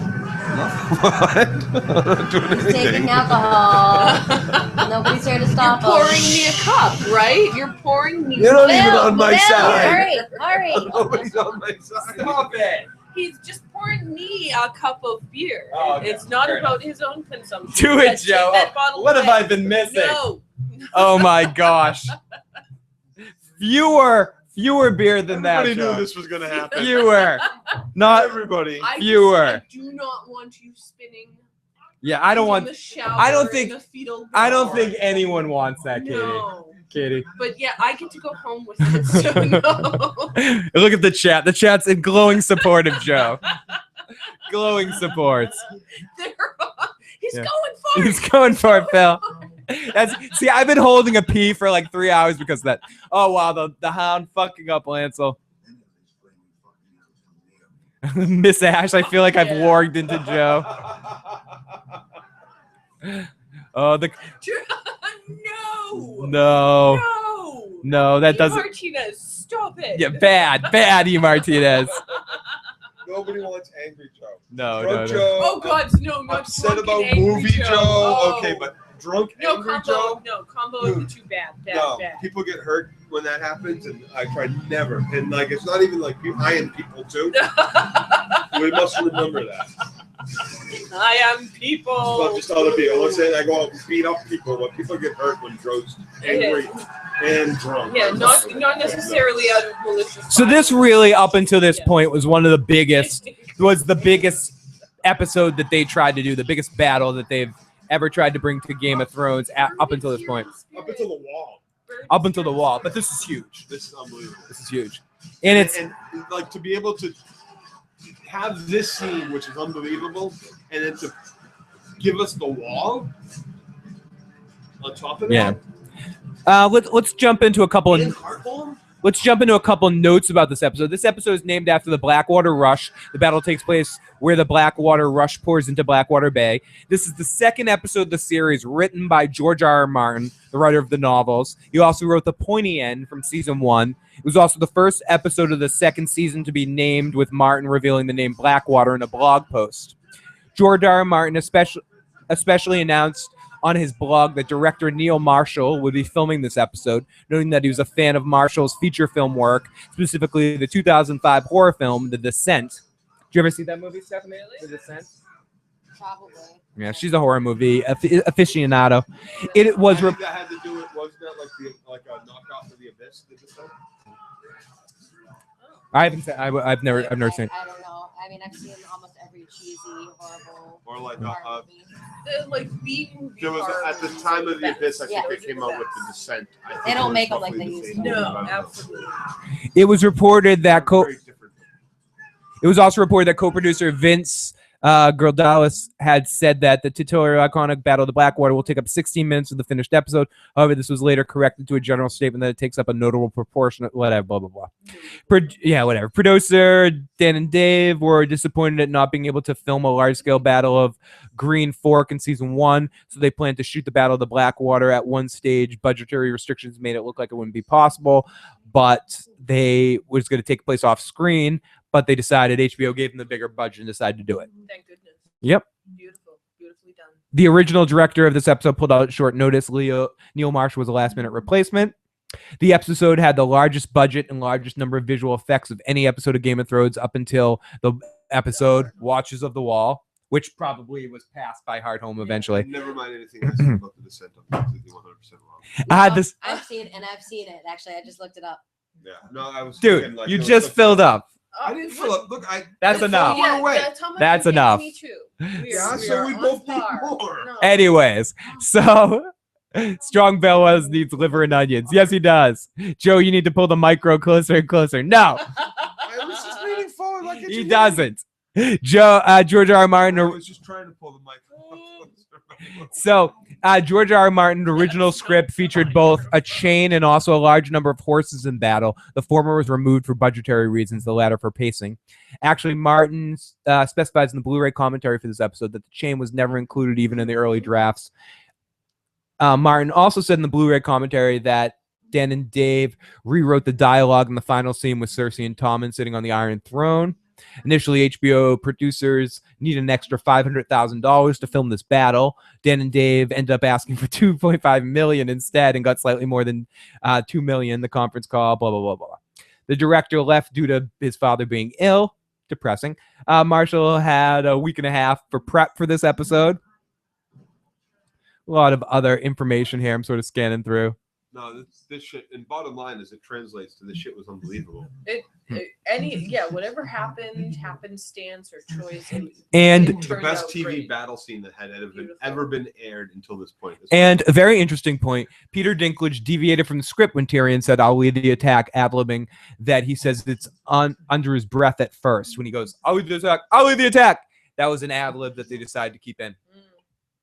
We're watching the entire back half of season 2, where we have one more episode after this to go. So he was supposed to just straight up like, "I'll lead the attack." Yeah. And instead it was like very like, I'll lead the I'll attack. do it. Hesitant. I'll do it. David Adams says $100 million budget this season. Crazy. Crow, I'm here from your Walking Dead stuff. I want that bird. Girl 600 show says, I want the bird. Give me the bird. You want the bird? The Norman Reedus bird? Like the bird? The bird. Bird's the word. Whoop. Bird or Yeah. the Joe, What? I don't know. Oh, I thought you said you were trying to piss at the same time. I wouldn't doubt it. I'm ready for all. No, right here. Team- I don't know. Timo says, Oh my goodness. Stephanie looks sleepy. Make sure she doesn't miss Fear the Walking Dead. Starts in 9 minutes, baby. I might have to go upstairs. Stephanie may be leaving us. Stephanie went out drinking last night very late, and she also is on a flight early in the morning. So Stephanie is passing out in the corner. Yeah, Joe almost fell in the entire setup. Katie and I are worrying about Joe. We're trying. Yeah. It's tough. Love the Crow, but Katie is lovely. Game of Thrones is $100 million budget this season. Stephanie likes Fear. She didn't like the last episode. She called the last episode bullshit. But up until that, I would say she was probably the fan of Fear the Walking Dead. She's one of them. She's helping to keep it alive. She's keeping it alive. Keep the fear alive. I want it to be good because I want it. I And- understand. and I have to- totally understand that. Yes. And in fairness, I have to say, I wouldn't even be into The Walking Dead if it wasn't for Stephanie. Stephanie tried to get me to watch The Walking Dead for a year before I actually watched it because I was like, I don't like horror stuff. I was hesitant with it too, like zombies and. I don't like zombies. Not my thing. Not my kind of thing. But so in fairness, it's all her fault. I was in my grandmother's house. Ethan, she's not bored. She's tired. What's the difference? Or is it bored and like an tired? adult? I'm feeling groggy from my hungoverness and my antibiotics. Yeah. Oh yeah, Stephanie is also on antibiotics because the cat attacked her. Furry family brawl. Yeah, she got in a fight. Final predictions, expectations for fifth. Oh gosh. I just want to see zombies in the ocean. Yeah, I was curious about how they were going to do Well, that. that's one of the Because things. I've always thought. Let's not going get too far down. Let's Stephanie give her thoughts. that. I just want to keep this to Walking Dead season 2. I mean, keep this to Game of Thrones season 2. It kind of fits Game of Thrones. We have zombies in Game of Thrones, and we have zombies that. But I want to talk about this scene right here between the Hound as the Hound's starting to get bullshit on the fight. He gets on the field. Fuck the king. Fuck everybody. Don't give me wine. Don't give me water. Give me wine. Tell Fuck the this. king's Yeah, face. tell the king to go fuck himself. Fuck the king. Welcome, Walking David.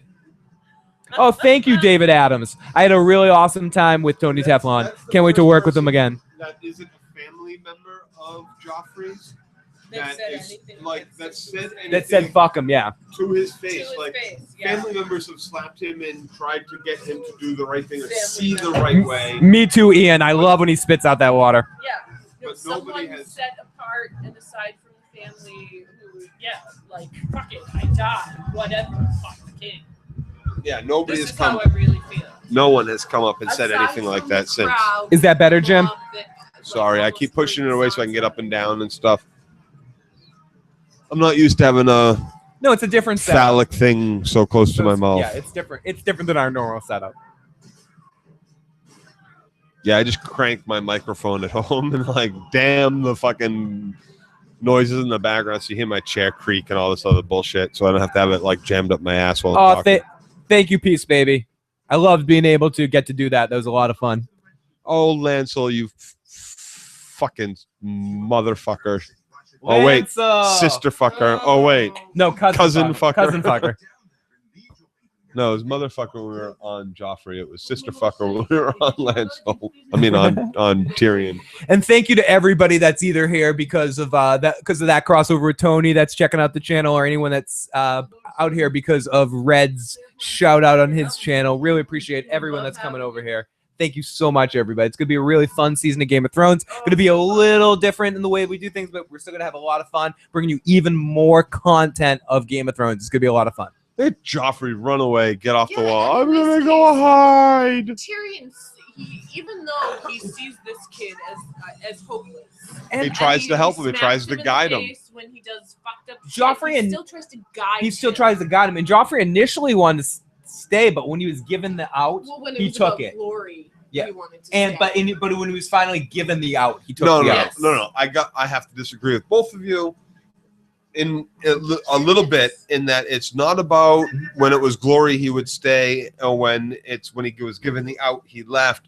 It's about he actually sees that he is not going to win this, that this is all going to fucking end and he's going to die. Yeah. Right. And that's why. So it wasn't about the glory and I'll stay. It was about, oh, fuck, nope, this is going bad. I'm out of here. What I meant was initially it's about the glory and the heroism. I can look like the big, strong That's why I king. only said He a had little no bit. concept of the concept. David Adams says it. Joffrey is the ultimate bitch.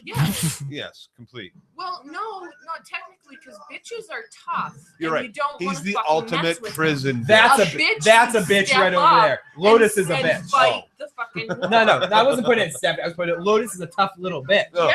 He's a prison bitch. There's a difference. Oh, okay. Mm. Run home to mama, Joffrey, says Ren Redwood. I just think bitches. Oh, this speech is amazing. Run home. Oh yeah, here we go. His speech. He's taller than I want to play. Let's see what. Awesome. Let's see what. Your houses he burns. Your gold he steals. Your women he will rape.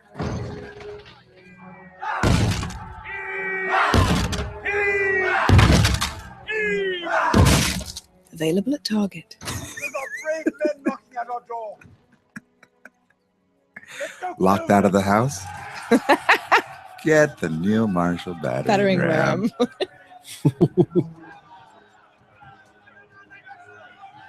I love this little moment here where you just go, what the hell have I just got myself into?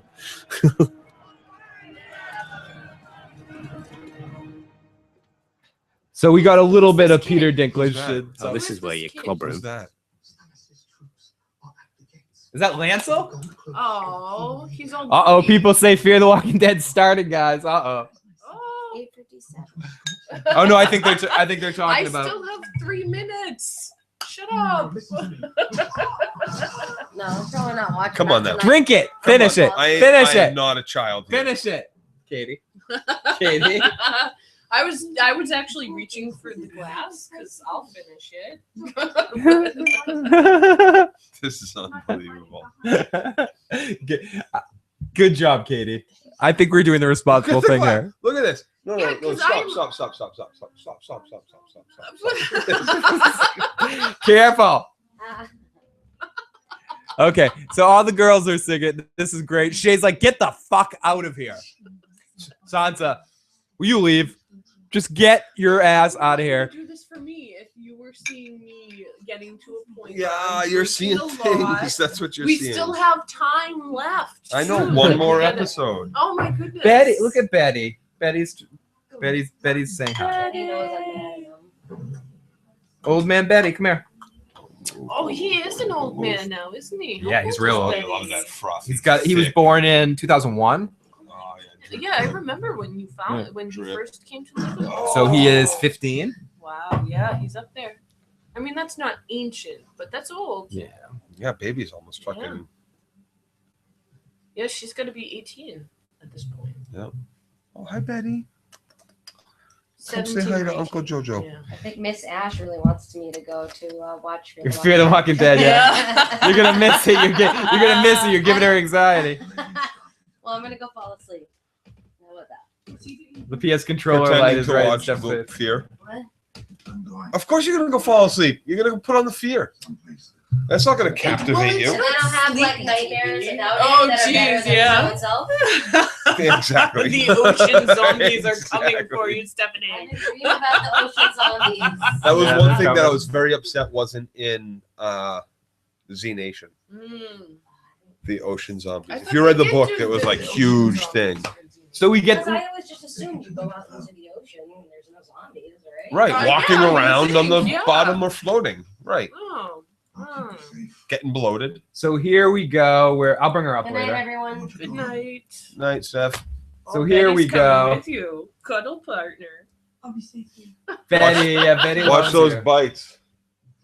Betty feels bad. Betty, yeah, Betty's. He good sort of at had a- redeeming himself. What is- Anxiety attack over the whole thing. Or no, because the other cat attacked.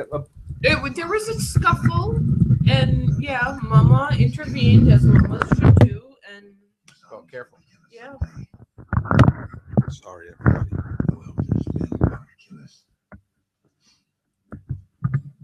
Someone says, Ethan says, so Phil, I marathoned the entire 5 seasons of Game of Thrones 6 months ago because I crammed so much in. Should I restart marathon show the 4th season? Obviously. Of course. Always. Obvious. Like, yes. Never not marathon. We can shut down Steph's mic now. Oh, Lotus has the puck. Yeah, Lotus is saying. Lotus? Lotus is over there. Lotus is Okay, so this is lounging in the another Papa awesome San scene with the Hound and Sophie. Oh, They're these hanging out. scenes. Oh my goodness. No, stay out of that seat. It's weak. Oh, Oh, he wants a I Lotus. watch that scene. The scenes. Between So, Oh, they try yeah, to go Sophie, into I the- agree, the Peace Baby. sewers or Sophie is some just shit? plain gorgeous. Yeah, she is beautiful. Plain gorgeous. Absolutely beautiful. I envy Stannis her had red this hair. shit. If it wasn't for Renly, Stannis would have won this battle. Oh! Tyrion chops a motherfucker's leg off and smacked it. Oh, you should have been a shield on. I love his battle axe. Like, yeah, no, you had a shield. It was kind of like a battle axe. We're gonna give you an axe, Tyrion. Oh, Tyrion, you badass motherfucker.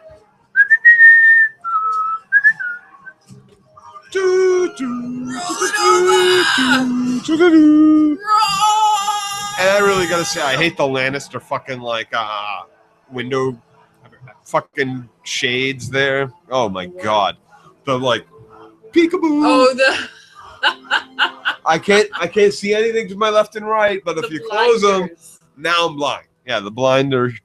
Oh. Yeah, fuck you, Tyrion. Damn. Oh my god. You can see each one of that helmets shining, and that's it. Now comes the land battle. Daddy. Oh, Daddy's coming. Oh, so rough. Oh, look at Stannis. What a badass. And that's And you gotta- like there's so much about Stannis that can be respected. Oh, that was the whole top of that dude's head. He's a warrior. He's that king that is up front with his Oh, men if this was my and- show, I'd be and women. rewinding that shit to show it to you his warriors. 5 times. The No dude's gender head getting cut off. Oh! Tyrion's face gets. Oh, thank you, Pod. Oh, Podrick Payne. Right to the back of that dude's Killing head. it. Oh. And he just barely slashes Tyrion's face, obviously. And Well, an inch it looks closer. deep. It's deep. It's deep, but an inch closer, and Tyrion's dead. Oh my goodness. Yeah, absolutely. No one's going to hurt Aye. Yeah, I would have rewinded that like You 12 okay? times. It sounded like you fell down the stairs. Oh no, I was running down the stairs. Yeah, we Running. both were like, oh. Oh, I didn't hear a scream, so I don't think it was him Yeah. falling. No, Phil's okay. I'm okay. Oh, you just missed Tyrion. Oh, kill him. Oh my goodness. Kill him, Cersei. Kill them both. Kill them both. Kill you both. Drink the fucking poison. Eat the poison, you dirty little Evil fucking things serfs. like stags. Stags aren't evil. No, my father was a stag. They only eat grass. No, your dad was your. Wait, no. Oh, this is wow. Absolutely. You are a stunning. lion, my son. And we're thinking about Tyrion right now. Here we go. Tyrion is the only true lion in that fucking family. Oh, I know you can't. Just and like No, don't be careful. He's old. Yeah. Joe. He's really old and fragile. Really You were about to. I was going to pick him up, not grab him. He like was twisting as I was. Joe's like the closing my hand. Mussolini of cats. Oh, so my bad. God. Oh my goodness. Look at that face. I know what you're about I know what to. you're gonna do. Welcome, KLC. Welcome, buddy. Miss Ash, Ethan, Timo, Garden, all of our friends that are joining us. I'm seeing you guys in the chat right now.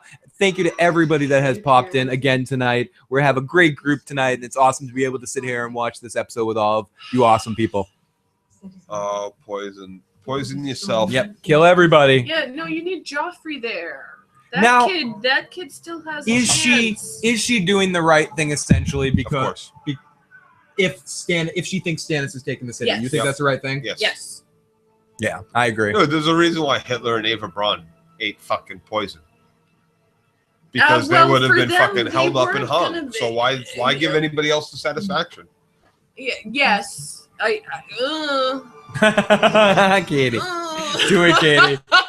No, thank you for joining us. No, I really fuck that. appreciate it. And see, As the they got alcohol's this starting to wrong. hit me. In the books, at this moment, you were supposed to see Renly's green armor crashing down upon the waves of troops that are attacking the wall and trying to get in. You mean Stannis's? Did you say Renly? No, I meant Renly's. Oh, okay. So Stannis' troops are attacking and they're trying to get in through the gates. And just at the end of this battle, all the troops, they see Renly in his armor, in his emerald green armor, crashing through, riding on his steed, and leading. What a way to end that episode. All of these troops. Oh, sorry. But just what a way to end the episode there with Stannis being dragged the fuck Yeah. away. Oh. Oh. And Tywin And with that- his cold. but we dragged have away- won, the war is over. And dragged away by Davos. Onion Knight. By the Onion Knight, and not dragged away by Tyrion. But it really, Great and song, there's a lot of stuff talked about past this in the books about how Renly's ghost came and saved Oh, okay, his ghost. King's Landing. Yep. And what it I was a actually little ends up confused being with that, is his lover, his not- courtesan, Not Lancel. So do Tyros, we want the Loras Tyrell in his armor crashing through? Do we want the visual effects team commentary going, or do we want Daenerys Targaryen and the director? I guess we have to go with the Daenerys Targaryen and the director. I guess. The director over the visual effects team. The visual effects team. I know, Joe, but I think we have to go with Danny, don't we? Why? Why do we have to go with Danny? What did she do? What has she done to this point? Is this another bait and switch here? Come on. Like, the technical effects team is all about this episode. This episode doesn't exist without them. Danny has nothing to do with this episode, and practically the whole fucking season just wasting away with fucking warlocks and fucking stupid people in this stupid fucking. The chat is saying it was Willis, not Loras. I'm not familiar. I don't remember Willis. Willis? a No. character, It was and I'm not Loras sure. inside of Tyrell, inside of Renly's Who is armor. Willis? Willis is another Tyrell. I think it's one of The other brother. brothers. The other yeah. brother. Oh, okay. No, it was definitely So Loras in his armor. So let's get into it, guys. We're gonna. Loras would not let anybody. We're gonna start here.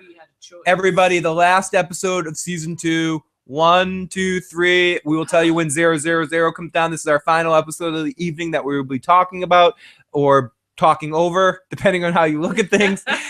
So here we go, guys. This is the final episode of the evening. Season 2, episode 10. Really, Willis in the books? Why would Willis have been wearing the armor?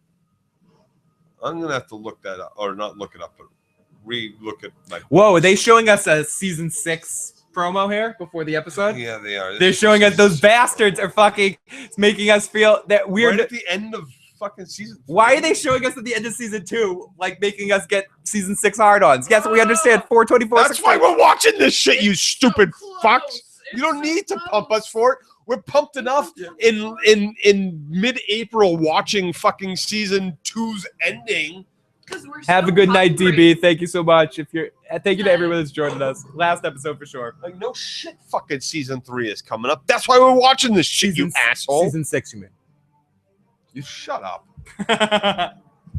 Season whatever I motherfucking say it is. So this is our final. This is an hour episode, so we'll probably be done here around 10 o'clock. We'll stop this, and maybe we'll do a little bit more action at the end here, a little bit of more babbling at the end. So we shall see. Say it, Phil. Well, You now people are motherfuckers. saying it wasn't Willis in the book. It was Garland because Willis was crippled in the book. Ah. I still think it was Loras. I'm still saying Loras put on that motherfucker, his lover, the closest person to him in his life, the guy that he talked into becoming king. He wouldn't let anyone else put on Renly's armor. So, he's wearing Renly's armor, and he's wearing it into battle. And he's riding into this battle to save King's Landing like he wanted Renly to do in the first place, to save King's Landing. He's doing it to further Renly's memory that the fact that this was the person he believed was the savior of this whole kingdom. Now, someone says you want to bet. Now, when this episode that we're about to get into, I don't give a fuck what consensus is. I'm telling you it was Loras goddamn Tyrell, and the chat can go be motherfucking. Oh my, they can go be motherfucking. Be motherfucker. Because they are the motherfucking chat, right? They motherfucking chat. But anyways, so we're leading into our final episode this season here. Like most Game of Thrones seasons, especially in the early half of the seasons, the episode 10 was really setting the table coming up for the preceding season. Okay. Sorry. It was Colonel Mustard in the living room. Yeah. Fuck yeah. The clumsy Fuck toaster. yeah. Clue. Love it. Love it. Love it. Love it. Clumsy toaster, love you, buddy. Good to see you. So Tyrion, not quite as fucked up as in the books, but pretty fucked up. He's supposed to be far more mangled. And His Pyzel nose is supposed to be gone. And Pyzel enjoying every second of the Oh, situation. yeah. Look at the smile on his face. Oh, cut my beard off. Everybody send lots of love over to the Clumsy Toaster. Awesome dude. Tons of love over to you, Toaster. the Clumsy Toaster. No, I do love the Clumsy. One of the best names on YouTube alone. Yes. Let alone being It's an awesome dude that helped teach me how to fucking use Photoshop. So I really appreciate the Clumsy Toaster. And had a lot of fun talking some Star Wars with him. But one of the best names on Twitter. I love the Clumsy name, Toaster. Great name. Very toasty. Yeah, exactly. Very toasty. Good dude. How do you know I sucked my thumb? That's pretty fucked up, Veritas. Who the fuck are you? What? Take this, bitch. Do you know me? People, yeah. A couple of people say they know you, Joe. I think he's watching. Dakota, I don't know if Dakota's watching, but like I said, Dakota swears that he met you. No, it doesn't swear. Thinks he possibly met you. I love how Tywin has the horse take a dump there first. He's like, we start on the horse taking a dump, and then had the. So yeah, Dakota. If it was Boston proper, I've only been to like 5 bars in Boston proper. Dakota's not watching. I don't know if Dakota's watching right now, Well, but he might in the future. That's all I'm saying. Yeah, we'll wait so you can have some direct one-on-one time with Dakota to see it, so we can figure out if it was if he actually did bump into He you rides guys. his fucking horse through the fucking. And he Great lets Hall. it take a dump in the Great Hall Right before he goes there. in. Because he respects. Look at, and you can Have see a good the dump night, in the Ethan. background right in the middle of the screen. It's fucking awesome. Have you it- can't not let your horse take a dump. The horse dumps when the horse dumps. Fair enough. He does, Fair yes. enough. That's Fair enough. why they call them road apple. That They just just fucking seems- road it's apple not- happen. We don't seems control it. deliberate. It seemed deliberate. Like Tywin Fed the horse extra like raisins before. Lots of love and huge shout out to Ethan. Thank you, buddy. Have a good night. Thank you for joining us. I mean, to a certain extent, the digestive process does take a fairly set amount of time. So he was waiting. 1001. Go. Yeah. Oh, that face. Oh, that face. Yeah, The face. yeah, the sun. The faces. Yeah. Oh my gosh. I just love how Littlefinger. Oh, you're sir. And I think ultimately Varys' look is at Littlefinger, like you fucking piece of shit. This guy. Always. Ian, I think the answer to that question is always yes. What's that? What question? Oh, How many times have you watched Game of Thrones, by the way? Just Always. lounging in the fucking throne. Like, Should I do a dab? Is that the question? Always. Always. Okay. That was the question. Yeah, Always. always. 710, baby. More of a 420 person. Oh, here he is. but- Here's our boy. Here's your boy Loris, who is soon to be in one of the newest upcoming Netflix That series. chair is fucking It's awesome. I'm pretty excited that he got cast in that universe, because I'll save this for when we have ultimately talk about Daredevil, but of every superhero franchise we have right now, the Netflix Marvel universe is my favorite of them all that exist at the moment. So the fact that Loris, the actor that plays Loris Tyrell, is joining that universe in his own series, it excites me. In his own series? Loris is? Yeah, he's starring as, I'm blanking on the character's name. People can tell me in the chat room because I'm not familiar with the character, but it's going to be another individual series. It's going to be the next one after the Luke Cage series that's all going to come together into the Defender Played by series. the same guy that's on, Yes. Jessica? Yeah.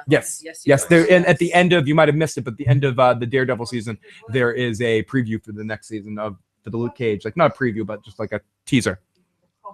So I still who's going to tell me in the chat about Loris being Marvel Iron Fist? Iron Nice. Fist. Yes, he's gonna be the Iron Fist. I have one of like this. Oh, Iron Fist is fucking awesome, dude. Yeah, Loris is the Iron Fist. I have some really old editions of Iron Fist. Yeah. Some nice fucking artwork. Some nice corners on my books, man. I gotta tell you, Ooh. nice pumping Iron. So Fist. this Those is the shits are point, gonna- just so we make sure we discuss this. This is when Marjorie steps into the situation and kind of takes over for Sansa. Usurps Sansa, comes right in and goes, I want to marry you. Yeah. And caters right to Joffrey's ego of what he wants to hear. And Pycelle says what needs to be said. And ultimately, Joffrey lets Sansa go. And we lead to a scene here we're about to see in a second. And Well, this it's going to be was interesting. also all set Sansa up. is all excited about this. But this was all set up. This wasn't like she just decided to come out and say that. No, That's but what I'm we saying wanted to hear. saying from Sansa's perspective, she thinks she's out of it here. No, she dances a jig after this, and Yes. someone and Littlefinger goes, "Oh, you think it's over for you?" And it's all in his setup so he can take her. So she only trusts him. Right. Well, that's true. But the fact is that 100% of this is set up and is known that's going to happen before it even happens. Not to do too many spoilers out here, but Yeah. Timo, Arrow made me super Sansa happy was this already- week too because I hated that actress. I hated her in Gossip Girl. I hate her on Arrow. Who? I don't want to talk about because I don't want to do any Arrow spoilers right now. Girl. No Arrow spoilers. If I tell she you, in? if I tell you it's a spoiler, I'll tell you after the stream. I'm happy with what Arrow did this week. That's all I'll say. You're not free, sweetie. You are in more danger than ever. Yeah, here we go. Yeah, you're not. You think you're out of it? Mm-hmm. And playing with you, and having his way with you.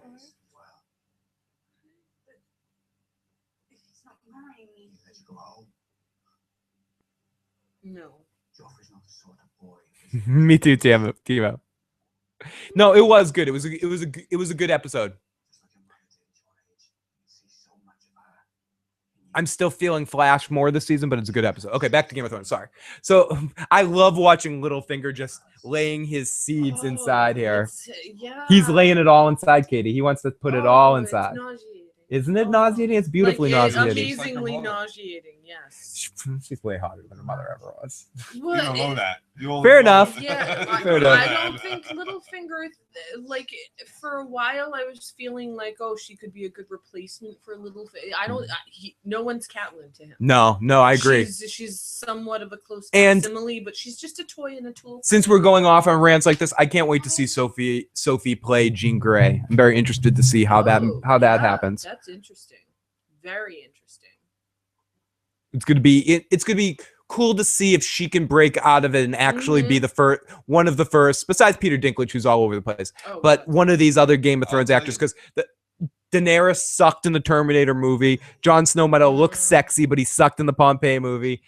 Jamie is kind of he didn't suck in it. It was a shitty movie. Jamie wasn't good in other thing he's been in. Other than Tyrion, most Game of Thrones actors when they go to movies haven't been in the very good movies. Cersei sucked in Judge Dredd. Oh, Cersei was good in 300. But that was before she was Cersei. Oh, that's right. Yes, yes, 300. Exactly. I forgot. That was before she was Cersei. Exactly. So I hope that, And she was generic though. and I'm sure there's some other movie. I'm sure there's an independent movie that Marjorie did that she was good in. She was pretty generic in the 300 though. I mean, like, come on, any woman is gonna have to like. Pixels, yeah. Dinklage is good in everything he's in. Even when Dinklage is in a bad movie. Check out the Station Agent. Bobby Cannavale's fucking amazing. Peter Dinklage is fucking amazing. John didn't suck. No, I'm sorry. John didn't suck. The movie Pompeii sucked. Yeah, he did what he could. The Tudors. Lena Headey is awesome. Yeah, very good one. Marjorie's in the Tudors. The Tudors. I haven't seen that yet. The Tudors is I fucking didn't awesome. really like her in that. I I don't didn't like her in this. most I don't things I've like her seen in her that. in. But the too. Tudors as a series was very good. Very, very good. Ooh, interesting, Miss Ash. Calling that the Tyrells and the Martells might have a secret alliance in this upcoming season. Pompeii sucked a whale. Yes, it did. No, it was pretty bad. Like they decided to make that about all the wrong things. It's like they did with AVP. Maisie Williams is also rumored in an X-Men movie. Oh, that'd be great. She'd be a good. She'd actually be a really good Kitty Pryde in the right type of situation. I think she could play Kitty Pryde well. I was gonna say that the Jean Grey thing. I think she kind of looks like the Jean Grey from the Marvel movies that they already did, the X-Men movies they already did. But that Jean Grey, the one that's from Nip and Tuck, Yep. fucking super hot. Famke Jenkins. Oh. Natalie ranks as one of the most beautiful women in the world. She makes a great Marjorie. Leroy Not Jenkins. Not Jenkins. Famke Jensen. Eddie Plant, Dinkin Pixels. Maisie Williams will be in Doctor Who. I think she already was in Phil. Ash is going to be the new fucking Doctor Who for America. They're going to make a new American Doctor Who starring. Bruce Okay, Campbell. here we go, guys. Jaime and Brienne is. I think this is the scene that. I think this is the scene that Jaime takes the sword. If I'm correct. Takes whose sword? Takes Brienne's sword and they fight here. I believe. Oh yeah, they fight, and then they get interrupted by the robbers on the road, the highwaymen, so to speak. Oh, too much.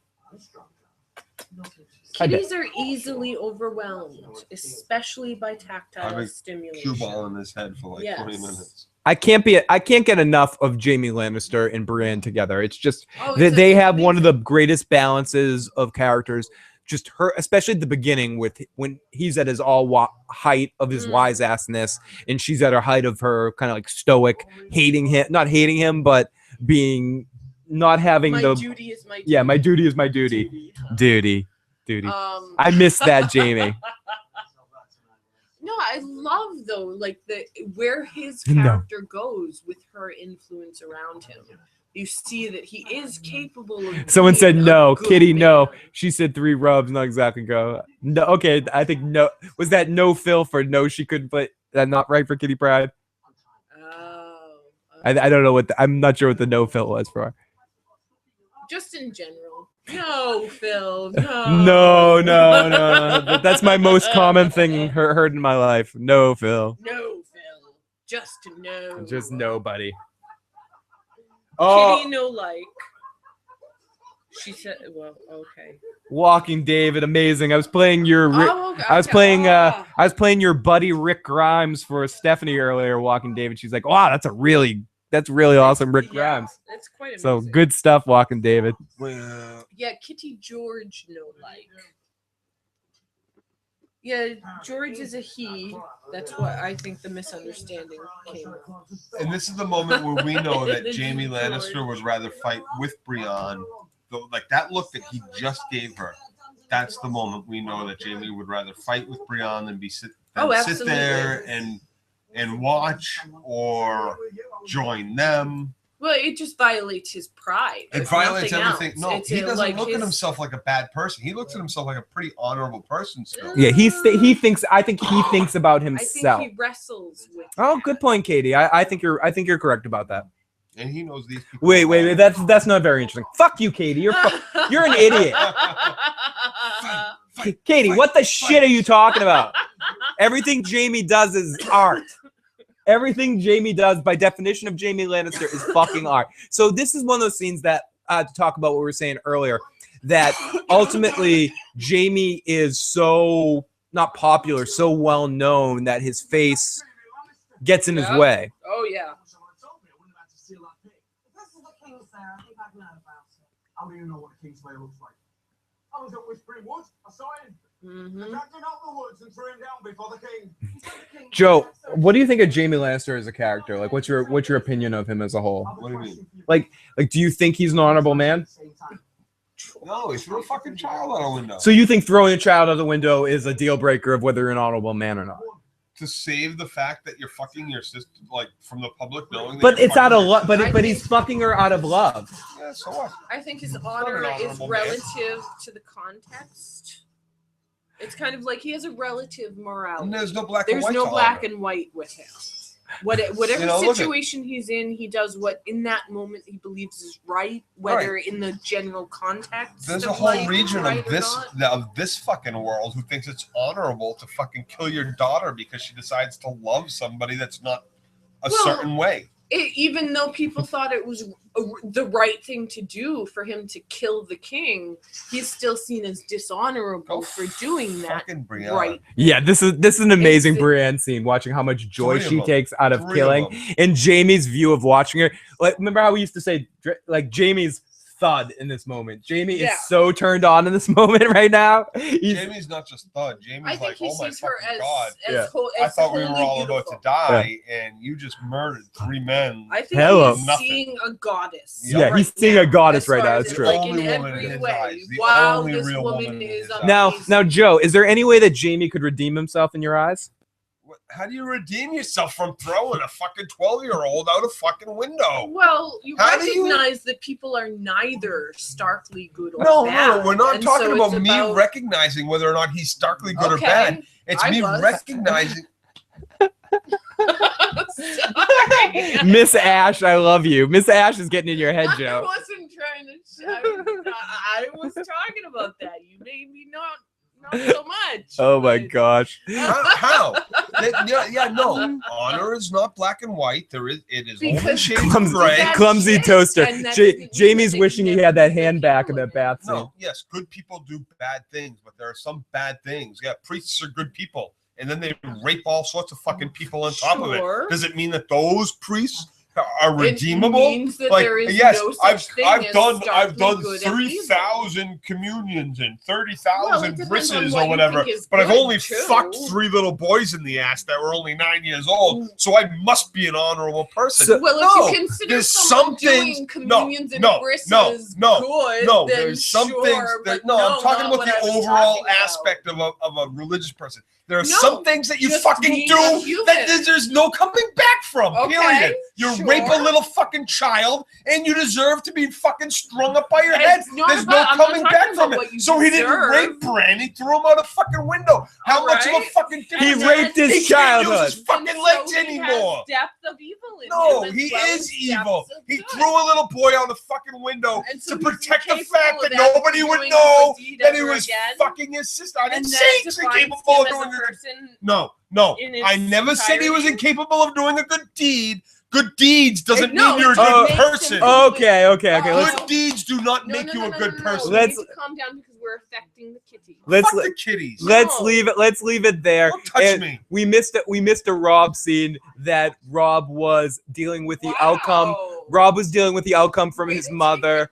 Personal. Rob Dude, was, doing good deeds does not make you a good person. And good doing evil deeds doesn't make Listen, you any. okay. Listen, Okay. no, Let's no. get back to the episode, Like, guys. This is the episode. No, let's get There back. are many people. Let's who get do back to good the things episode. Okay, and fine. bad things. I'll turn off Joe and Katie. All the Now, guys, microphones, they're gonna hear we us just in the got over. background. We just got over that scene that we got with Rob and Catelyn dealing with the fallout of the Talisa situation and dealing with the outcome of possibly having to deal with Walter Frey. And she's like, "You can't fuck with that situation because Walter Frey's not the kind of guy. He's gonna get you back. He's gonna fuck you in your ass. He's gonna rip you up." And now we go over to Stannis and Melisandre in this scene. Why is that the truth? Why is he gonna fuck you up, Phil? He might just do good things now because he's not a bad person.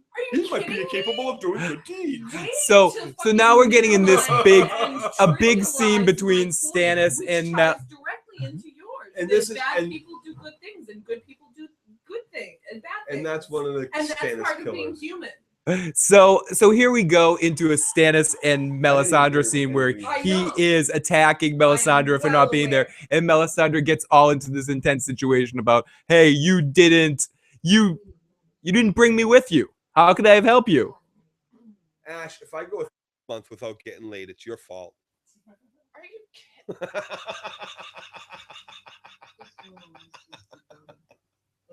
Oh my goodness. So here we go. I was kidding, sweetheart. Yeah. That doesn't necessarily make it better. No, but it makes it Walter Frey is okay. a hug it out, girls. Hug it out, girls. Hug it out, you two. So, for once, it's not Yeah, Joe. And, no, he's already told me not to touch him, so thanks. Oh, my. No.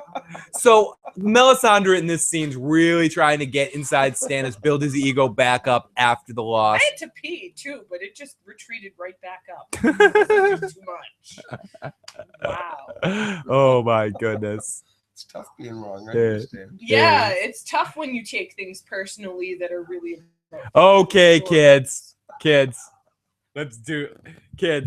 Let's get back into the end of this season of this episode as Melisandre and Stannis and Stannis are really. Is this the point? Is this that scene that you hate? Is this when Stannis? Oh no, Stannis already banged her. That was the beginning of season 1. Yeah, no, and I thought that when it started, when the scene started. I thought they were about to I was get like, there. This is the Looks death like of a Stannis. seduction scene. It was until he This threw her is, on the floor. Joe, you give P reflux in this context. Not cool. Just saying. Phil, the moderator. I'm trying. No, he was trying to instigate. This is just as much his fault as it is yours, Ash. Don't think I don't know that. Don't think I didn't see it. Hey, Miss Ash and I had a little psychic connection there. He was reading the chat. He was like, "Ooh, this is gonna get drunk." Asking Oh this my question. God. Don't think I wasn't reading the chat too, huh? Fuck you. I know. Usually, that's amazing. Okay, I wouldn't have fucked you either if I wasn't so drunk. stop it. I just created P reflux. Yeah. That is a term officially now. Joe, go hug Katie. No, don't do it. Don't touch me now. Phil for the UN. He'll send you a strongly written letter.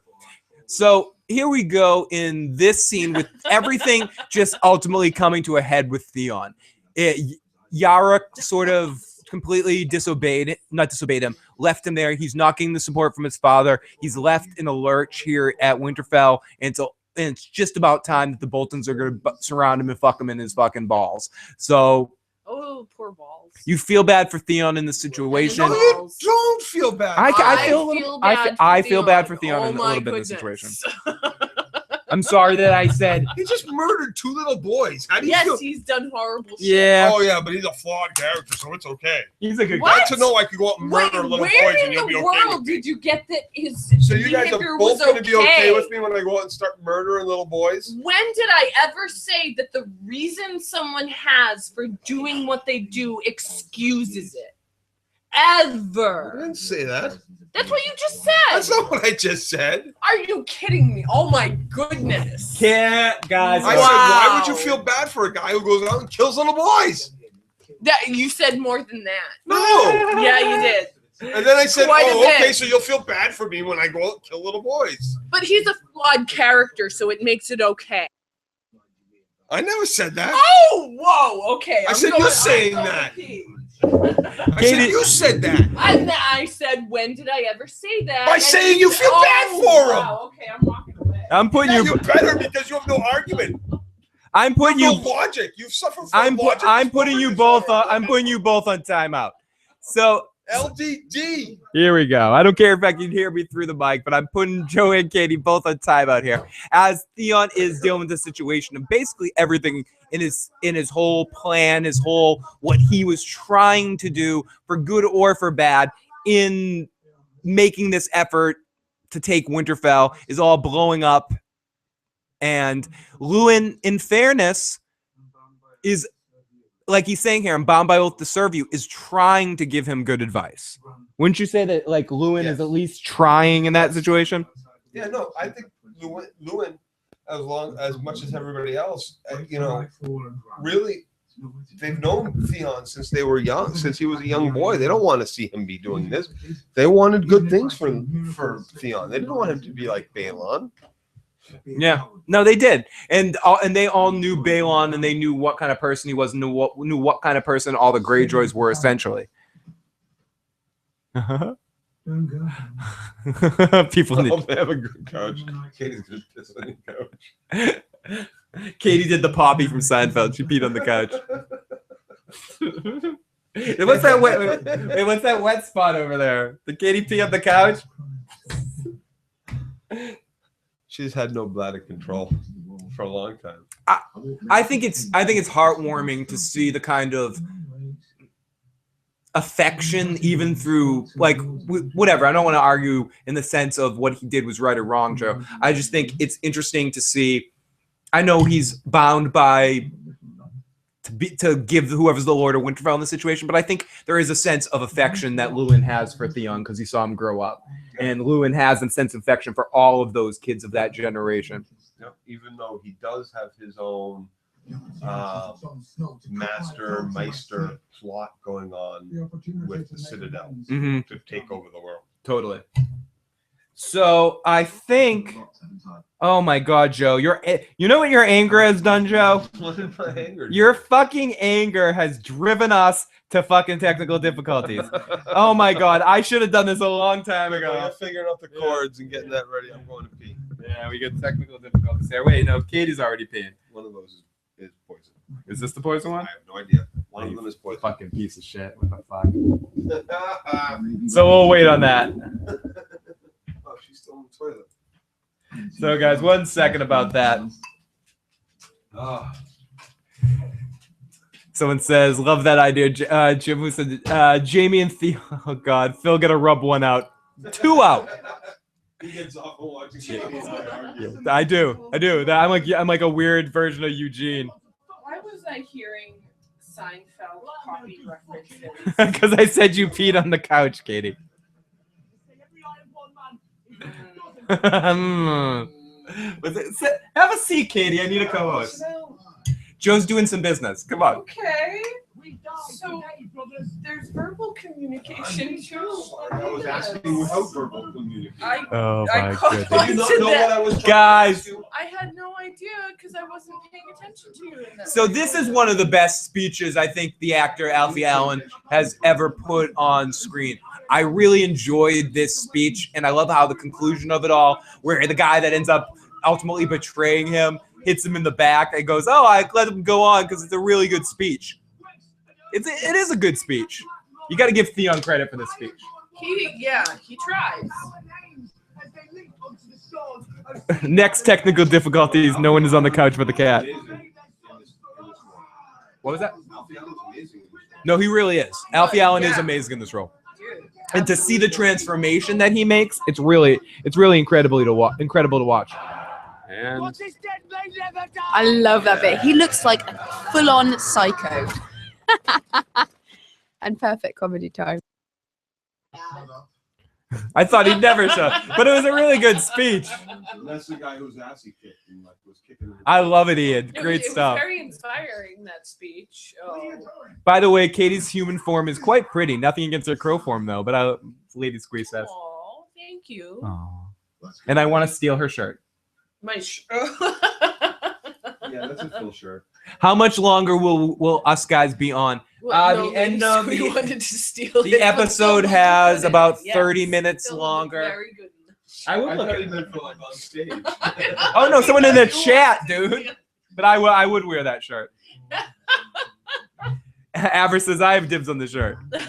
I've seen you wear shirts. Oh, wait. Aver said claimed. Oh no, Joe, I'm not arguing. I would totally wear that shirt. And this is a very awesome scene that comes back later again in the trial, where Varys basically tells Tyrion, or doesn't basically, straight out tells him that this city wouldn't have been saved if it wasn't for you. That no one will tell those stories, but there are people around this city that know that we wouldn't have been able to withstand what happened with Stannis without your help. Without everything you did. Yeah, you the man. Even the things that this TV show didn't show us that you did. Carries from cloak to cloak. Then my hill tribesmen have gone home. Where's Joe? Joe is off camera right now. He'll be back in a second. He's sulking in the corner. Joe's on time. In his mouth. Joe's on timeout for being drunk. Oh, she is so pissed at me. I'm fucked. She is so pissed at me. Carmine, welcome back, buddy. Great to see you, my friend. Look at that face. As Ian says, car glue. Welcome, Carmine. I know you got Joe. Oh, George is like, I would go over to Joe. Oh, my cuddle partner back. He's been all about you tonight. They're all about me. Right. And there's that ego. You one of these days, Katie. One of these days. You'll take me on a date. You're so you and your purty mouth. We'll take you on a date. Yeah, Carmine, we'll touch base and talk tomorrow and figure out the situation. Oh, don't touch him. Joe took the technical difficulties to the bathroom. Uh-oh. That's a whole other kind of technical difficulty. I know, it totally is. So this is when Shay gets to see Tyrion's disgusting wounds and manipulate him even further. Ooh, that's gonna hurt. The bandages make it look so much worse than it ends up, or they end up portraying on the it show. on They the couldn't make Peter Dinklage look that unattractive because he. They could I think they minimized the disfigurement a Mhm. little more than they should have, but certainly they couldn't disfigure him horribly. Yeah, they The could. scar. They could have gone a little worse, I Yeah. guess. Especially with the band, he really looked disfigured. I think he's just Bandage- such a pretty man. They wanted to make sure they kept him pretty. Yes, he is a pretty man. That's He- it. maybe you he don't had, want him, maybe it's like Daenerys with the tits, the no breasts contract. He has like a no, not the face. You got to keep the face kind of pretty. You gotta keep it. Yeah, you got to keep it. Look at me. Look at me. Don't mess up this face. Look at his face. Yeah, don't make They this can't mock face. his They didn't just keep him pretty. They made him more handsome by giving him that rugged. Oh yeah, chick sticks. As you guys can't hear, you can't hear Joe, but what Joe said was they made him more pretty with the scar because chick dig scars. They gave him that rough character. He's a warrior. Of course, he has scars. God, I hate fucking Tyrion. I mean, not Tyrion. I'm sorry. Shay. Yes. God, I hate fucking Shay. I think she's. Not only do I not like Shay, I think she's. I love Tyrion. Ugly. Just to be clear, I'm a little drunk, so I love Tyrion. I fucking hate Shay. This is one of those cases where I think they cast a very unattractive woman. See, I don't think so. I mean, she's not classically beautiful necessarily. And she's not classically go good walk looking, on and the she's runway. not I think classically she's plain looking. She's beautiful. kind of ugly, and she. I don't think she's ugly, but I do think she's a douchebag. I think it's her attitude makes her more ugly, but she's already ugly. Oh my God, Walking David is Azor Ahai. You fucking, I knew it. You hear that? You hear that? You hear that? Actress who plays Shay. Shay is ugly. Yeah, sorry, Al Red Sox man. I deserve to bite my tongue. I was looking at Tyrion. She like. Did you just kick a cord out? No. Oh, okay. Sorry, Joe. Yes. Oh, Joe, 1 second. Oh no. I think something fucked up is happening. Joe. Oh no. Technical difficulties. Technical difficulties again. Because Tyrion was just hugging her, and that's Tyrion, we're taking the milk of the poppy here somehow. Oh, guys, officially. Is this John's death scene? No, not John. Rob. Is this Rob's death scene? This is Rob's death. Rob is officially dying, everybody. Look at Rob die. Look at Rob is dying. That's a pretty way to die, though. Both Father Smith. I gotta say, if we're doing our rankings of hottest just from superficial level, I gotta say she's near the top of my list. I find this girl exceptionally attractive. Both father, maiden, yada yada yada yada. That's not both. Both is two. Both this and that. Not both. All 7 of these. Look at. I gotta. What the fuck is wrong with you? I gotta scroll up with Carmine there. Most of the background whores in Game of Thrones are real sex workers. That Indian woman was sitting on Braun last episode doing the backwards and actually doing porn. Makes me wonder if that cum in her mouth was like. It was actual. It was real. I put it there. That was Joe's. I work on set. Joe's a fluffer on set.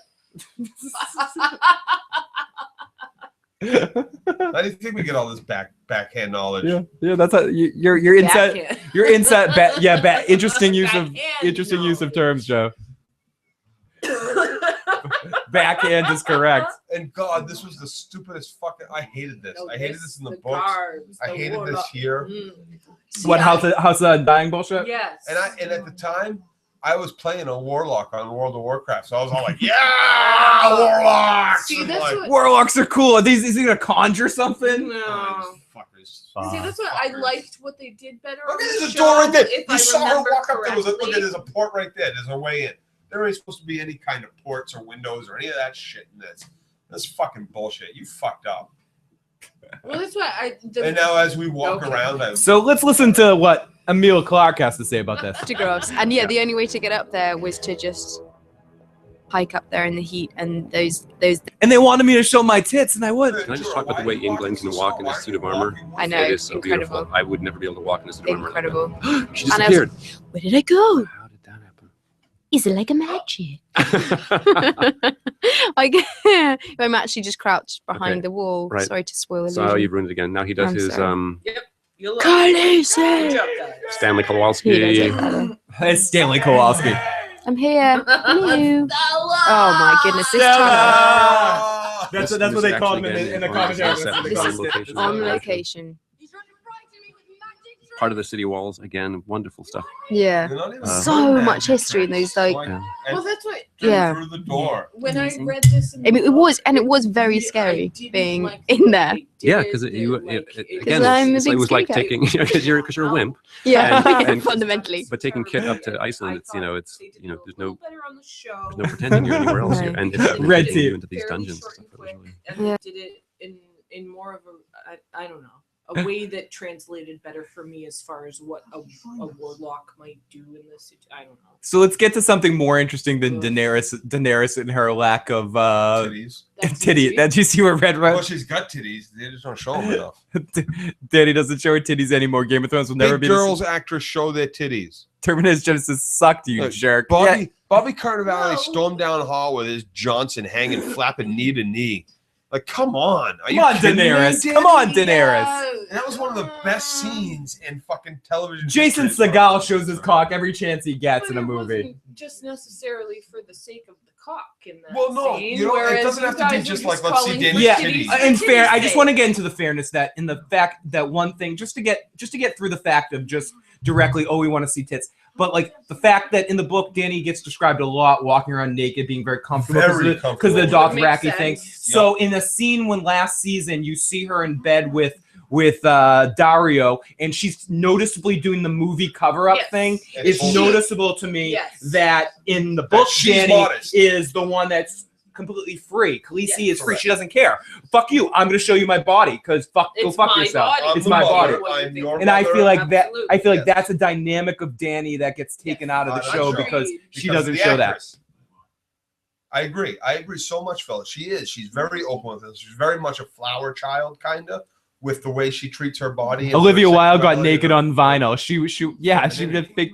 Olivia Wilde's a big girl actress. Well, I can just understand the point of view of the actress in the sense that everyone wants to just see my titties. Fair enough. But I feel like it's. I feel like that's an. I just feel like that's an important that's part. what I heard as a teenage girl from the other teenage boys that wanted to see the just titties. Are you kidding me? Katie, you want to see the titties? Yeah, and I'm gonna be a star too. Yeah. Two of my favorite movies. She's going right to your heart there, Joe. So this is the final goodbye, or leading up to the final goodbye between Jaqen and Arya here, and it leads up to her giving her the coin so she can go to Bravos later. Did you say bye to Jakar or saying bye to Not true. I want to see her ass too. Syria? Thank you. Whatever you want to say, Joe. Blue Brandon. Equal opportunity, huh? Red Team says that takes me out of the show so much. Like every girl I've had sex with never covered themselves afterwards. We're supposed to believe Dario fucked you and then came in your titties. So act. And then you're like, oh no, you can't see my titties as I walk to the bathroom. No, please, that has happened to you. I'm sorry. Yeah, yes. you know that shit is that girl is walking to the bathroom just like every one of us guys is fucking fat and as disgusting as I am. No. When More I fuck likely a girl than a girl and I walk off to the bathroom after, I'm herself like, when she's walking to the bathroom. I'm like, damn because straight, we don't want you to see our jiggly asses and our cellulite. Oh, okay. Yeah. We don't feel like So here we get Hodor.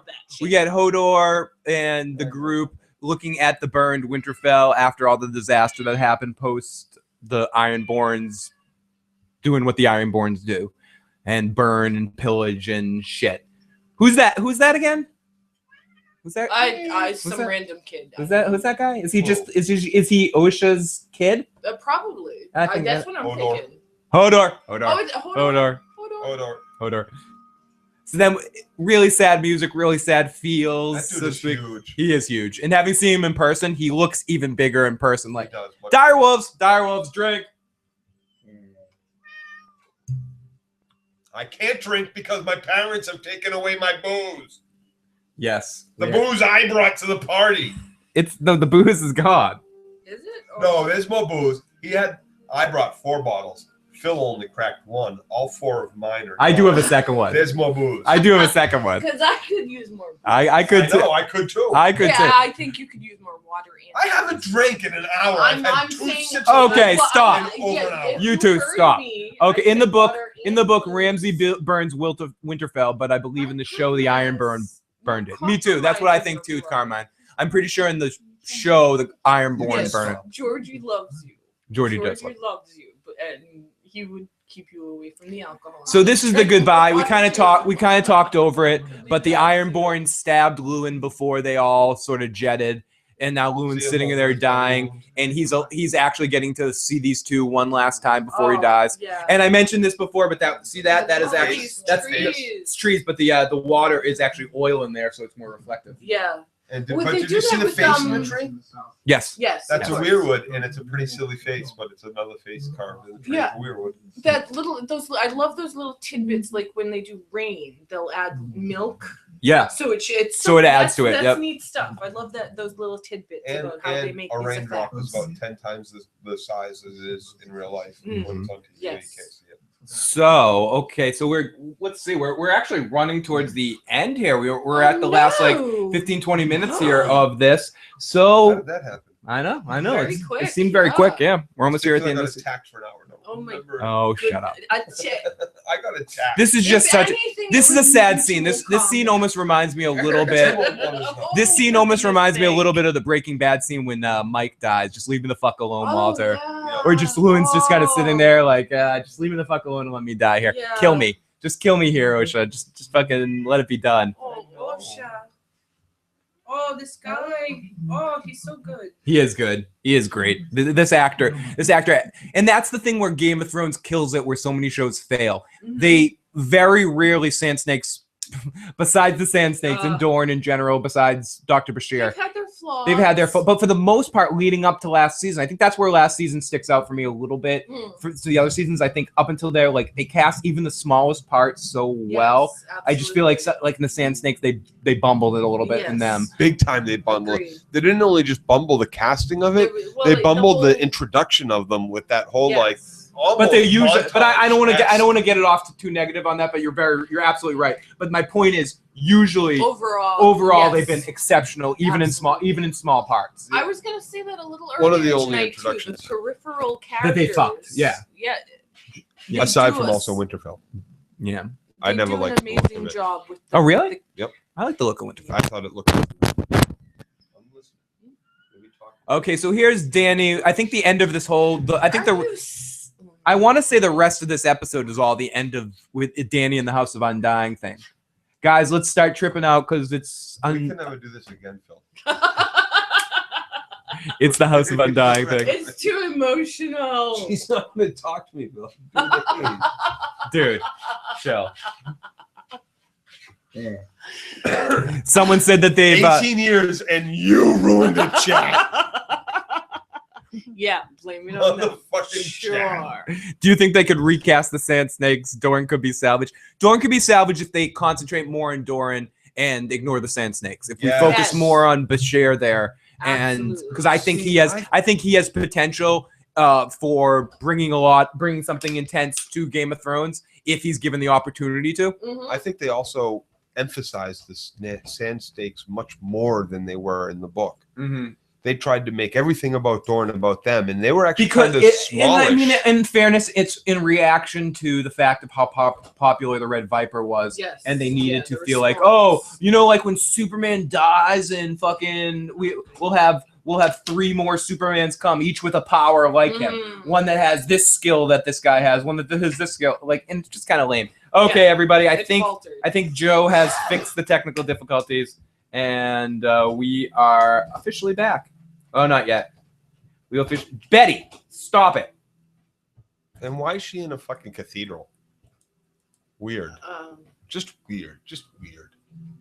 Just fucking. Dorne can't be saved, but it can be improved, says Gek. It can be. It can be saved. They can actually get back to more of the way the books describe things and went about things, and they can get to saving it. But the introduction of it. So should we get into this House of Undying shit, or just? I don't care. I don't care. You want to yada yada this shit? Yeah. Okay. Dragons. Everybody, spoiler alert! Dany gets her dragons back. It was a waste of time. It meant nothing. It went nowhere. It ended with this. It was like it was filler to make a 1,500-page book a 1,700-page book. In fairness, Dany wasn't that. They stretched this stuff out this season because Dany wasn't as much a part of the book in this section, in this particular point. And as much as she was, it was stupid and fucking boring. So you don't like Dany in the books either? And they gave her a dream sequence. You don't like Dany in the books either? No. Because in the books, it's even worse. It's even more like another chapter of her walking across the desert. And then, like, the 3 cities she takes. They are fucking up the master plan. In the plan. show, they only make it 2 cities. In the books, it's like the 3rd city. The 3rd, like, really? Like, come on. And I know... Peace Baby says, I gotta say it, the Sand Snakes weren't too impressive in the books either, but I did read it after the major letdown. Scritch says, no, the vision here ties the rest of the season together. How? because it gives you visions and gives you thoughts and gives you touches But it on doesn't different tie things that the happen. season together. It ties the rug ties the room together, dude. No.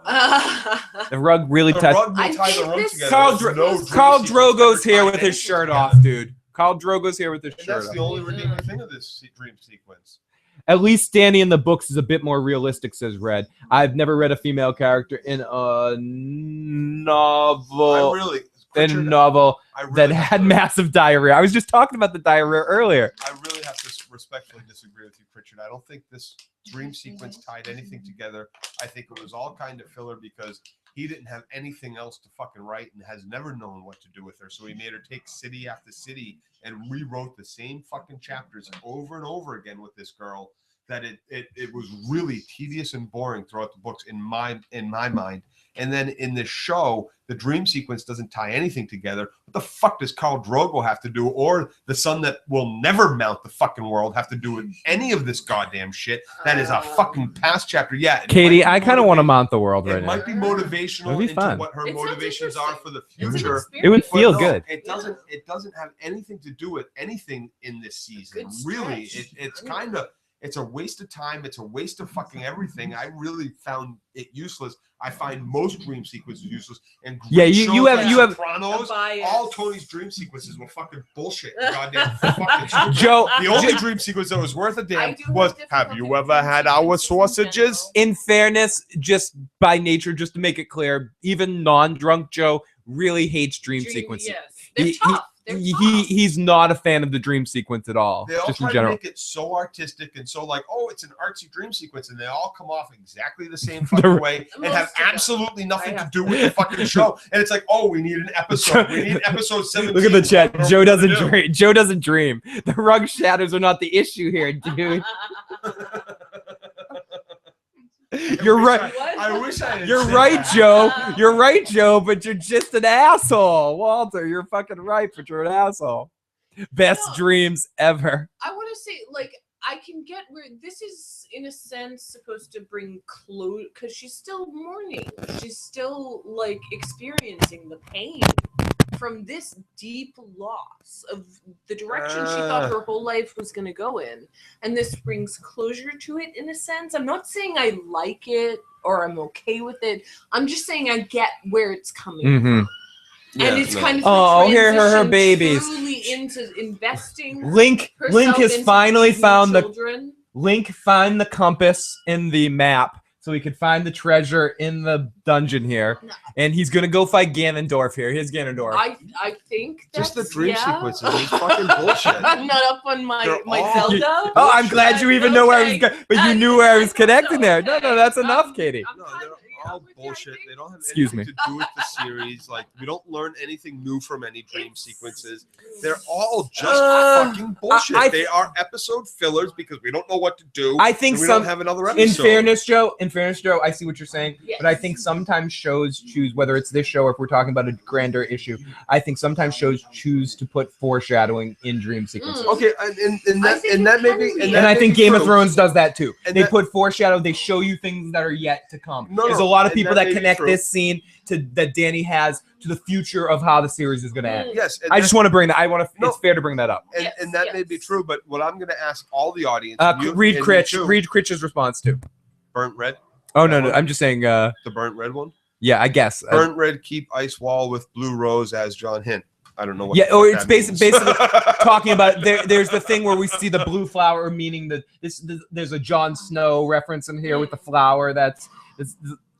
Okay, but my point ends up being this: is as much as dreams will make you think the next day or a couple days later, or if you have a recurring dream, you might think about them a lot, which I've had. But that's why. But here's the thing: when is a dream ever really But fucking what? influence But your when is life? television? And this is where we get into one of our big arguments. Like a real I don't dream, mind not like I have dreams. for television. I feel like they're good devices to be able to get inside and foreshadow events. I just enjoy them as an artistic device as much as I enjoy a good montage. See, I think a good dream sequence, a good montage, they all have their place in a series, and when they fit, they're really effective. See, I almost find they never fit, and to me, it's a bunch of fucking artistic fucking people, or not even necessarily artistic fucking people, but people who are making these shows who are like, look at our artisticness as they beat off into the fucking camera, and it's got nothing to do with what I want to fucking see about the show. I don't give a shit about Tony's fucking dreams. I don't give a shit about fucking Cersei's dreams. I don't give a shit about Khaleesi's dreams. I want to see her fucking dragons grow up and eat fucking people. I don't want to see her dream about it.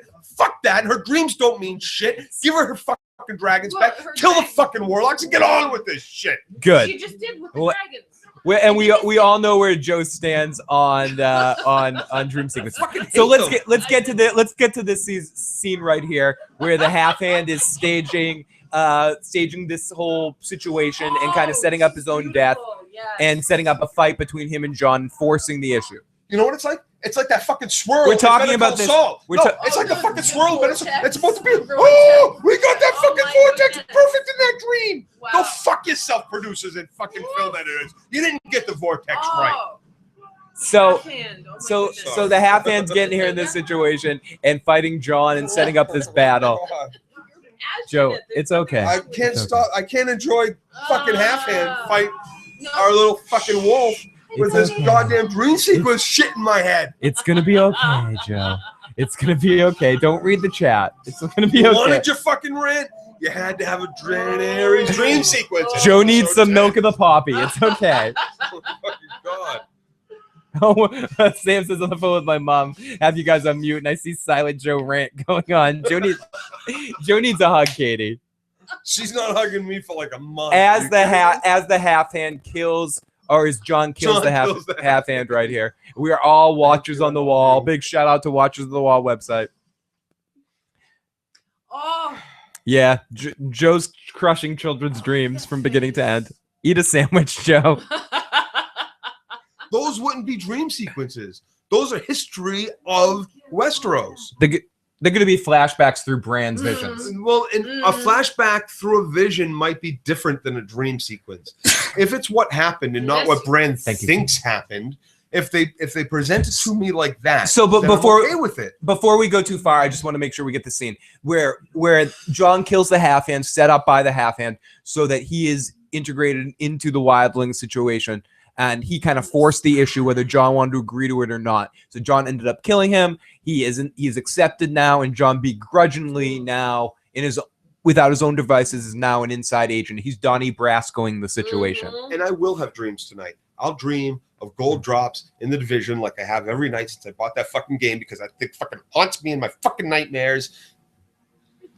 Just like I did in World of Warcraft when I started playing that. Oh, purple drop on! Like I have a dream of empty in a backpack full of purple drops and gold drops. It's fucking ridiculous. That's what I'll dream about. Now I'll have no bearing on what I fucking do tomorrow aside from, oh wait, it will. I'll play Division all day. Yeah. And Better Call Saul tomorrow night. Hopefully I don't miss it.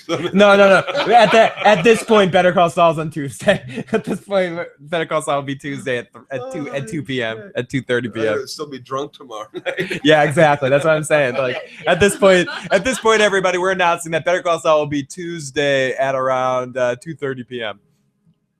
Enough time for Katie to spank me and me to get over it. Yep.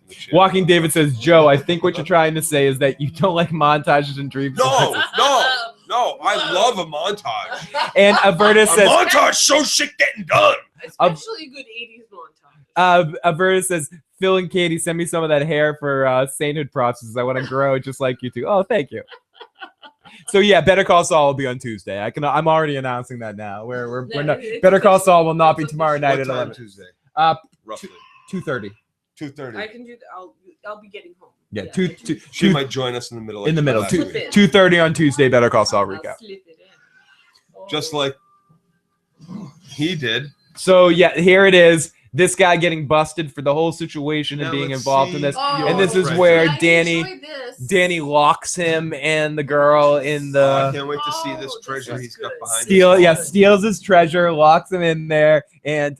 Look at all this treasure. Yeah. It's like Scrooge McDuck in this. Have a good night, lady. It was so great to be able to have you today. Great that we start. Bye, sweet. Glad that we started early enough for you to be able to join us tonight. Great to have you in the chat today. Yep. Have you guys watched Prison Break? Smoking mirrors, you fucking bitch. I don't want to go on too many rants, but I have watched all of Prison Break. I'm excited for its return. I'm a big Prison. I'm personally a big Prison Break fan. So Prison Break and they break out of prison. But I actually I think the first season is one of the best seasons of television, and I enjoy it more than in general. So I'm excited for it to come back. Oh yeah, that's right. You betrayed her. You are the betrayal that everybody thinks is Jorah. Yes. You are the betrayal of love. Prison Break is coming back, by the way, Blue. Scrooge McDuck. Thank you to everyone that's made it through as we're getting sort of down the end. We've got about 6 more minutes left of this whole series. Yep. Went so fast. Yep. That was 5 hours? About, yeah. Yeah. A 5-hour podcast, nothing. Right, that when we reach 10,000, that 24-hour podcast we're gonna do, that's gonna be easy. Oh my goodness. 10,000 subscribers. I'm doing a 24-hour podcast. Joe and Katie don't have to join the whole time, obviously. I'm gonna get a lot of people, a lot of friends. Process it for a second. Yeah. A lot of friends are gonna. Myself a stadium, buddy. Yeah, a lot of friends of us. What we're gonna do is sort of make. I think 8 hours is the thing. So 8 times 4 is 24. So 4 different events pop into each one of them. When we reach 10,000 subscribers, that will be our 10,000 celebration. We're going to do a 24-hour stream. And then try to get a lot of friends over here to hang out and get a big party going on, watch some movies, have some fun. So that's the big announcement. So share the channel. We're going to do a 24-hour stream. We only did the back half, 5 through 10. 5 through 10, yeah. Or 6 through 10. 6 through 10. 6 through 10. And people need to tell us later if they enjoy this format, if they'd rather us do these kind of things for the remainder of season 3 to catch up, or they want us to go back to the individual episode recaps. I personally enjoy this because we've seen the episodes so many times. I like doing these rewatch type things. But either way, we're going to cover all season 3 in the off season. Oh yeah, here it comes. It's happening. And this is one of the things they fucked up. Sam was supposed to be back at the rest of them, letting loose the crows to let everybody know what happened. He wrote that shit out early in case you got too scared to be able to do it, because he's a thinker. Oh. Here comes the horns. You're right, Critch. Here comes the fucking horns. White 3 horns means what? White fucking walkers, motherfucker. And what does 1 horn mean? Wildlings? Ranger returning, yep. 2 means wildlings. 3 means white walkers. But they haven't blown the horn 3 times in 1,000 years. Oh, 1. thank you. You guys in the chat are so fucking Rangers, beautiful. they're back. Wait. White fucking walkers, 2. bitches. No. 2 blast means wildlings. Let's fight. Oh, Dragon. Dragon thinks Katie's beautiful. 3. Oh, thank you. 3 blast means fucking white walkers and yards. Good question. Run, all of you. So yeah, maybe we could do something like split season 2 into 2 of these blocks, season 3 into 2 of these blocks, and do rewatch the 2 seasons instead of doing the recaps. It's a lot of fun. Hopping. He's not even running. It's tough to be the non-runner in the crowd. Yeah. To have non. I'm the bookworm, not the athlete. And he just stands there. Like, do something. Save yourself. Do something. It's a bit of the deer in the headlights. Oh wait, Edward's back. Hey guys, I'm back to reassure you that Fear the Walking Dead sucks basic cable balls. Thank you. Oh, did you watch it? Edward watched it. He was our correspondent. He took one for the team. Oh guys, but before we get into it, let's enjoy this. Sam, He hides behind a have rock. to say, I love Sam. The other watches, There were looks some at him. This is so falters, but I stupid. love Sam. I do too, and this was awful. Well, Like, this I like part, seeing don't the weird-ass remember- White Walker. I don't remember how Holy it went shit! to Holy shit! So I really enjoyed this. Like, as far as there's a lot I don't remember. We're Ed and So Gren really- fucked up for leaving Sam. Honestly, when this shit start happens, every minute they are kind of fucked up, but every man for themselves. Yeah. Like there's dead people walking towards you. Yeah, I mean, it's certainly a situation that All right, shocks Phil, I don't think the you're in my system. group anymore. So I don't think he's in my. I don't think we're Joe, gonna have Phil meet up with us. if there's dead people coming, I am running. It's kind of that, like, you start running, you just assume Dude, the look at person that! behind you. Yeah, why does he look at him? And why does he look so weird? You mean why does I it? think he look, Because Sam's important. Like the crinkly mouth thing? Oh my Well, god. Oh, you don't think? Yeah, I see. I think that looks amazing. I like it. I think I think in this No, moment, it's a he's great just take. no threat. In But- a sense, this is one of the thinking walkers. Yes, so... and that's the thing. They didn't get into that enough. That there are two different things. Yes, There are the others, yeah. and there are the walkers. The Or damn the whites. I think they really used Hardhome Damn, to establish that. Phil, Like, Joe there's just fired the me from minions being a and shit there's- buddy. Oh, I'm sorry. I know, right? I gotta take a shit, and something feels running away when the zombies coming up Phil, behind me. dude, I'm running away. I'm fuck you guys. I'm fucking. Well, you kind of assume that everyone's with you. You do, Yeah. like, Yeah. I mean, you don't want to look Dude, back. I'm running, and I'm hoping you guys behind me. So that is it, I'll everybody. look back. That is Game of Thrones. It is over. Episode It is 6 over. or 10 of season So 2. we did it. We did it. Welcome to everybody. Thank you so much for everyone for joining us. So Great. Now, thanks to these two fucking knuckleheads, I'm not drunk, and I have to drive home. Now I could tap open the last beer, and we could get into our never five. mind. Now, before we call See it. that, and that's why we stopped you. Before we call it an evening, if you guys are into it, and if everyone thinks this is a good job right now, we could do the Q&A right now and get that over with. Not over with, but get the Joe. Ow. Stop that, dude. Ow! No, Stop. they're pinched and they're underneath Yeah, everything. Stop it. Yes, things like that need to be adjusted. And I know you don't get to Boys see and enough girls. things like that Guys, on TV. no. Everybody. So if anyone's just here for the Game of Thrones stuff, thank you so much for joining us. We really appreciate it. But we really appreciate it. But we're gonna take a little time right now and get the Q&A. I'm gonna leave you with Joe and Katie for a few minutes while I go run to the bathroom and get the last beer. And I'm untangled. Bunting. Oh, that's one of your favorite shows. Dude, Joe. Hey, and actually, you know what the fucked up thing? My name is Joel. Joseph Albert. Yes. Thank you, Richie. How did you know? Fucking people be calling me out of my suck of my thumb on my middle name. And I never told anybody my middle name as I was growing up because I was always a little fat kid. Yeah. And so you don't want to be growing up in the 70s and 80s. Fat Albert reference. It's named Albert. Joel is a good. I like that though. I like that a lot. Joel. My parents always wanted me to be called Joel. Yeah. J-O-A-L is how they wanted me to be referred to as growing up, but it never stuck. Especially because I wouldn't tell people my middle name because the first time was the last time I was ever going to be called Fat Albert. Yeah. So, but now I don't give a fuck. Of course. No, So- and it's difficult to establish a name for yourself in a sense. Yeah, people got to Like do the it for you. nickname kind of thing. You would have had to go into like school saying my name is Joel. Right. My parents can't call me Joe and then say we wished people would call you Joe. Yeah, no, it has to. Yeah, they got to work it. It has to be like on forms for the teachers when they call your name out the first time in class. Yeah, not Joel. Not Joel, like Joel, J-O-A-L, yes. like J-O-A-L, very Superman-y. Okay. That's what they wanted. Not yeah. Ah.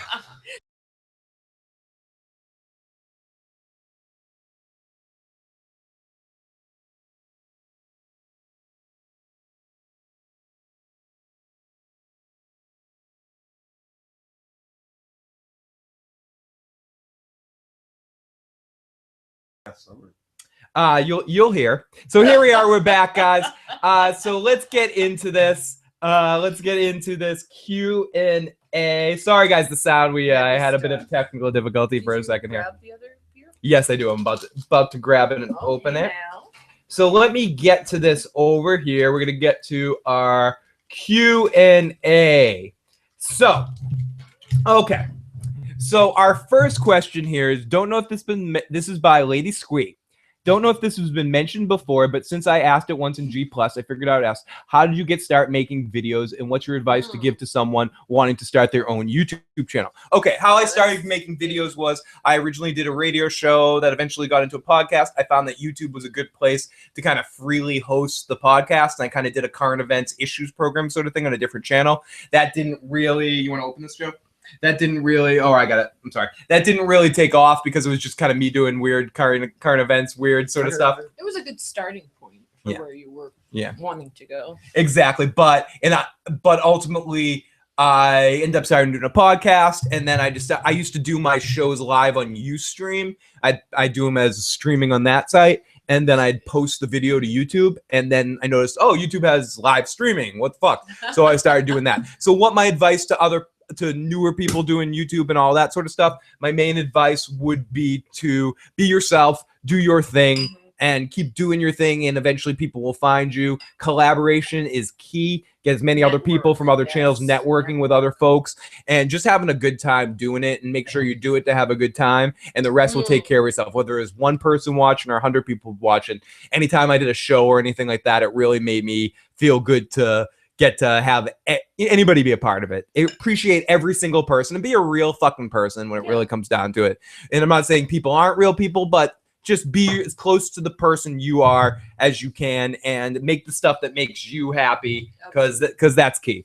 If you're not enjoying it, then it's not worth it. Exactly. And I got into it back in the late 70s when Larry Flint gave me a call. He did. Joe is hilarious at that. Let's get to this question for you, Joe. If you were a superhero, this is from Samtastic. If you guys were superheroes, Flash, which power Joe would be Flash? Katie? Oh, this is a tough question. Like, there's that eternal question throughout your life you hear, like, would you rather Ron Jeremy. My superpower would be Ron Jeremy. Or be able to fly, I think I would go for the telepathy. And well, the combo. Telepathy, telekinesis. My answer was my 12-year-old. My answer would be Wolverine power, like the regeneration. I would want the regeneration stuff. And honestly, so many good ones. And here's the thing. Here's the thing. Do you mean which super? Because here's the thing. Do you want a superpower? Because Superman has like 30,000 superpowers. So what exactly does that mean? Like, I know when I was 11, I wanted to be Flash. I think the most. Even Superman's not faster than him. Superman can't even hurt him because he's too quick with his atoms. Now, travel through time and all this shit. I always liked Rogue. To proceed to the next question, I don't know the answer to that question. Who is on your TV kill list? Who specifically would you want to? Carmella. Have you not heard me say how fucked up that bitch is on almost every podcast ever? Carmella must die. Tony rules the world and becomes Dawn of Dawns if that bitch doesn't exist. Okay. Oh my fucking God, those soprano women. Oh, they Katie. All of them. Katie, do you have anybody on your TV list that you wish you could go? Yeah, there's a few. Most of them end up being mothers. Do you know who mine would be? Mine would be Ryan Seacrest. So let's move on. Oh, I'm with that. Why? Because he's not the Survivor guy? Yeah, exactly. Because he's not Jeff Probst. I want to kill Jeff Probst. Yes. Oh my God. Jeff Probst wants to die. Wants to die. Oh, he's in one of those challenges. Oh, he would be done. Let's see. Wait. Can I say Hitler? Is Hitler a TV guy? Someone's Joe. Someone asks, I'm a fan from way back when you had your old YouTube page and the Issues program. Will you ever do more Issues programs? I like that current event style show you did. Will I ever do any more Issues programs? I hope so. Absolutely. I will absolutely do more Issues programs. It's just a matter of time, especially now that we have a good group. I definitely like to do some more of those issues. You think Phil and I argue about TV? Should just talk about politics. Not sure exactly what soon. Awful answer, but okay. I didn't. When you guys are thinking about doing this, I really like the question about what happened to this. Oh, okay. Blah blah blah. Sorry. Do you guys? Another question. Do you guys have any piercings or tattoos? If so, let us see. I don't.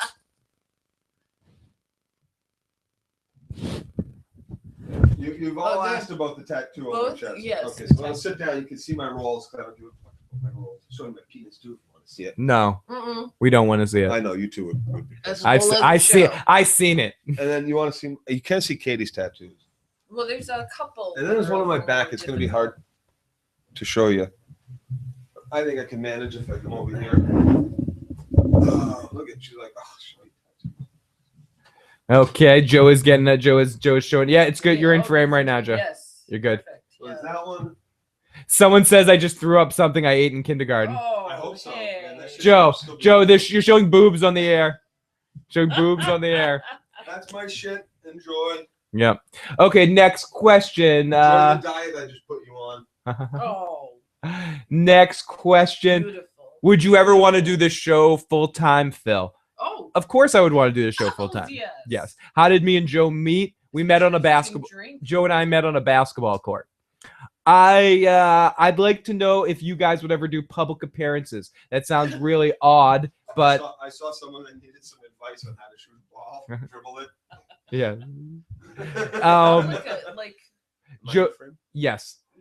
Yeah, I'd like to know if you guys would ever do public appearances. I guess that sounds odd, but I think you guys know what I mean. I think some of your people that listen to you guys would like to have a beer with you guys and just shoot the shit. We would absolutely love to do public appearances. I've said this before that hopefully when we reach around 10,000 subscribers and stuff like that, we can reach around. We can do some sort of big live event, maybe in Vegas, maybe in Atlantic City, maybe in somewhere like at a casino, have a big sort of big party, maybe in Foxwoods or something, wherever, like something coming up at some point where we would like to have a live event, or maybe show up at a Comic-Con or something like that. That would be really awesome. Do a meetup at a Comic-Con, something like that. I'll be running a booth at the Boston Comic-Con this year for sure. Yep. We just sent in our application. Yep. Okay, and a couple more questions here. What YouTubers are you a huge fan of? Not the friends that you have, but what are you a huge fan of? Angry Video Game Nerd, Nostalgia Critic were huge, big people that I was huge fans of. The Spill Crew, which led into Double Toasted. Huge fans of those guys, big influences, lots of awesome stuff.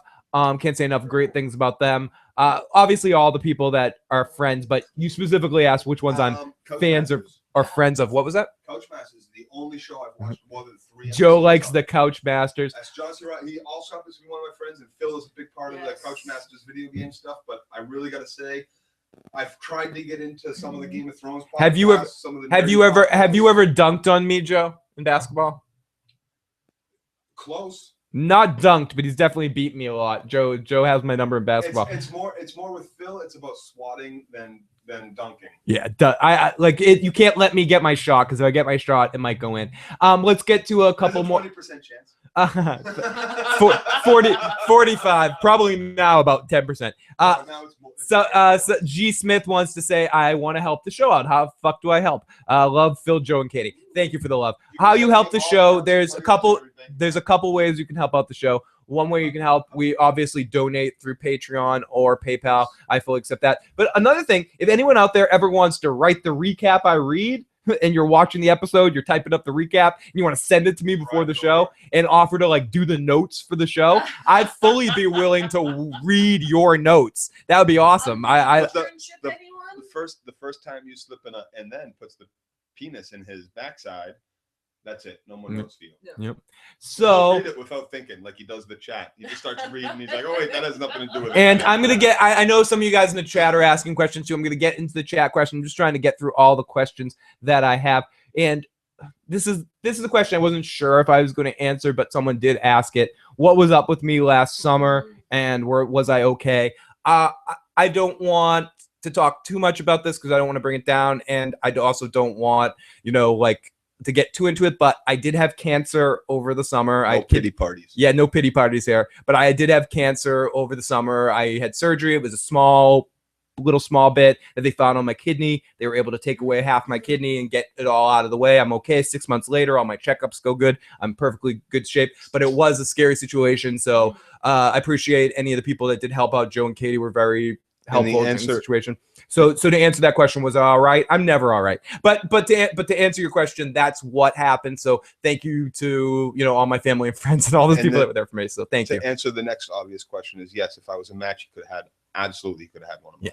So that in all honesty, that is what happened. So I don't want to get too down that road. But you asked the question, G Smith. You deserve an answer. So that is what happened.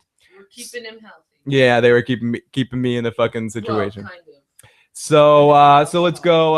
I want to help. What was the best job you ever had, and what was the worst job you ever had? Oh, I told you about how I got involved in videos. Yeah. Work sucks. No, the best job I ever had, I think, was probably either one of two.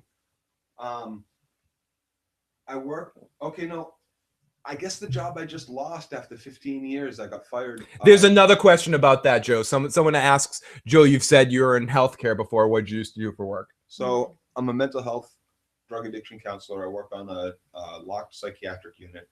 I'm technically my job title is milieu therapist. The next question that gets asked is, what the fuck does milieu mean? Milieu is a French word. It means kind of a community or gathering area. It's the term they use for the locked psych unit at my hospital. Anyway, it's not my hospital anymore. They just canned me after 15 years. They accused me of doing some saying inappropriate stuff to a patient, which I denied, and too bad for me. I'm fired. But I'll get another job and no problems with that. But that, I think, was probably my favorite job and favorite place to work. And what was your worst job? Boston job Market? The job I just got fired from for the last 15 years. The worst was job, yeah. Also the worst job I ever had. Yeah. I had to see people at their absolute lowest, and I'm not just talking about patients. I'm talking about staff members. Yeah, Joe, including angle the myself. mic a little bit towards your face. Also, it's the worst job. I got to see people at their lowest, and that really takes a lot out of you. And I'm not just talking about the patients. I got to see at their lowest, staff members, myself included. Some of the things that happen on that job take a lot. I was an EMT for a little while. I worked in restaurants as a cook for a while, as a caddy. I worked in supermarkets, but this job is by far the best, most And the worst. rewarding job I've ever had, and it is also the most horrific job I've ever had. And I've actually been working on a video with Katie that I'm going to be driving over to Phil soon. We're getting it started. It was a request from a viewer a long time ago, and I know we've touched on this topic in the past, but I wanted to do something special, and I was going to just surprise you with it and driving it over, Phil, but I think this is a good time to mention. I'm going to be doing this other video. It's not big. It's only going to be about 5 minutes long, but Brief, but it's going to, hopefully, it's something that needs to be out there, and if anybody ever has problems or thinks you're alone, you're not. There's many people you can talk to. Start with family, start with friends. There are hotlines. There are many places that you can call and get help. And if even that isn't good enough, man, go to a fucking emergency room and get some help if you need help. Yep. Whatever your fucking problem is, Absolutely. drug addiction or mental health. So now that we've talked about all this serious stuff and talked about me having cancer, so let's move on to something a little bit more funny. A question by Tim: if we were, I didn't say what my worst job I ever worked at was the utility person at a Boston Market. That fucking sucked balls. Food service in general is fucking horrible. We're going to jump in the chat 1 second to ask questions. We've got a few more questions. This is from Tim Gersh. If you were one animal, what would it be? Human. I like being a human. Yeah, you're into the human. I'm into a human. If I could be any, but other than a human, if I could be any animal, it would probably be a dolphin. Dolphins are awesome. That's human. That's what I'm saying. I want to have. I don't want to give up on the brain. I don't want to give up on the big brain. I want the big brain. I don't care about the thumbs so much. I just want the big brain, either high level chimp or something like that. I would. No, see, you if you were going to be high level chimp, you'd want to be bonobo. Sure, whatever those like words the leaves mean. blow and they all just start fucking. Whatever those words mean. Someone asks, how did Joe, Katie, and I met? Joe and I did legitimately meet on a basketball court. Katie and I met in school. We were in school summertime. I actually met Katie before I met Joe, probably. Well, No, we're 2 years apart. Yeah, no. But I mean, my actual memory of meeting you the first time was met you through our mutual friends of hanging out, but it was before we started hanging out with Joe too much. Yes, yeah. Katie, how did I meet you? How did you meet me? Yeah, how did you and Joe meet? It was kind of indirectly through you. Probably. Because a friend of mine was really good friends with a friend of yours, and we were looking be candid. We were looking to buy marijuana. Oh my god! Oh my god! Not marijuana. And Joe was the older, scary guy that hung out with. Joe's very scary. And drove a Camaro. Very scary. Yeah, Joe drove a really horrible Camaro that would spin out anytime it rained, or rain for a drop, and the Camaro would spin off and get into accidents and shit. Whole bunch of shit. And we ended up like getting into the back of me and my friend. We got into the back of the Camaro. I don't even think Joe said a word the whole time. He just sat in the front driver's seat. Yep. And I don't remember who it was, but someone was in the passenger seat talking for him, and we ended up getting out of the car. Are Joe and Katie married? Do they plan to? They're no marijuana. They're common law marriage. They've lived together for a long time, so they're not officially married, but they're pretty much married. We have no plans. We will probably never get married. The only reason too is because of hospital. Yeah, legalities. And, yeah. So let's get into a few more questions here. What do we do prior to YouTube? What is something I don't do with my free time as much now that I did or before starting YouTube? I'd say two things: playing music and doing theater. I used to like doing theater, being plays and stuff like that, and I played in a lot of bands. As some of you guys know, I share the music that from some of my bands at the end of the show. Some of you guys have listened to that music, so some of that and doing that. It's something I probably don't do as much now that I did before I started YouTube. Over the next year, what do we expect to? Probably a lot more crossovers, a couple of changeovers to some of the formats of the way we do things.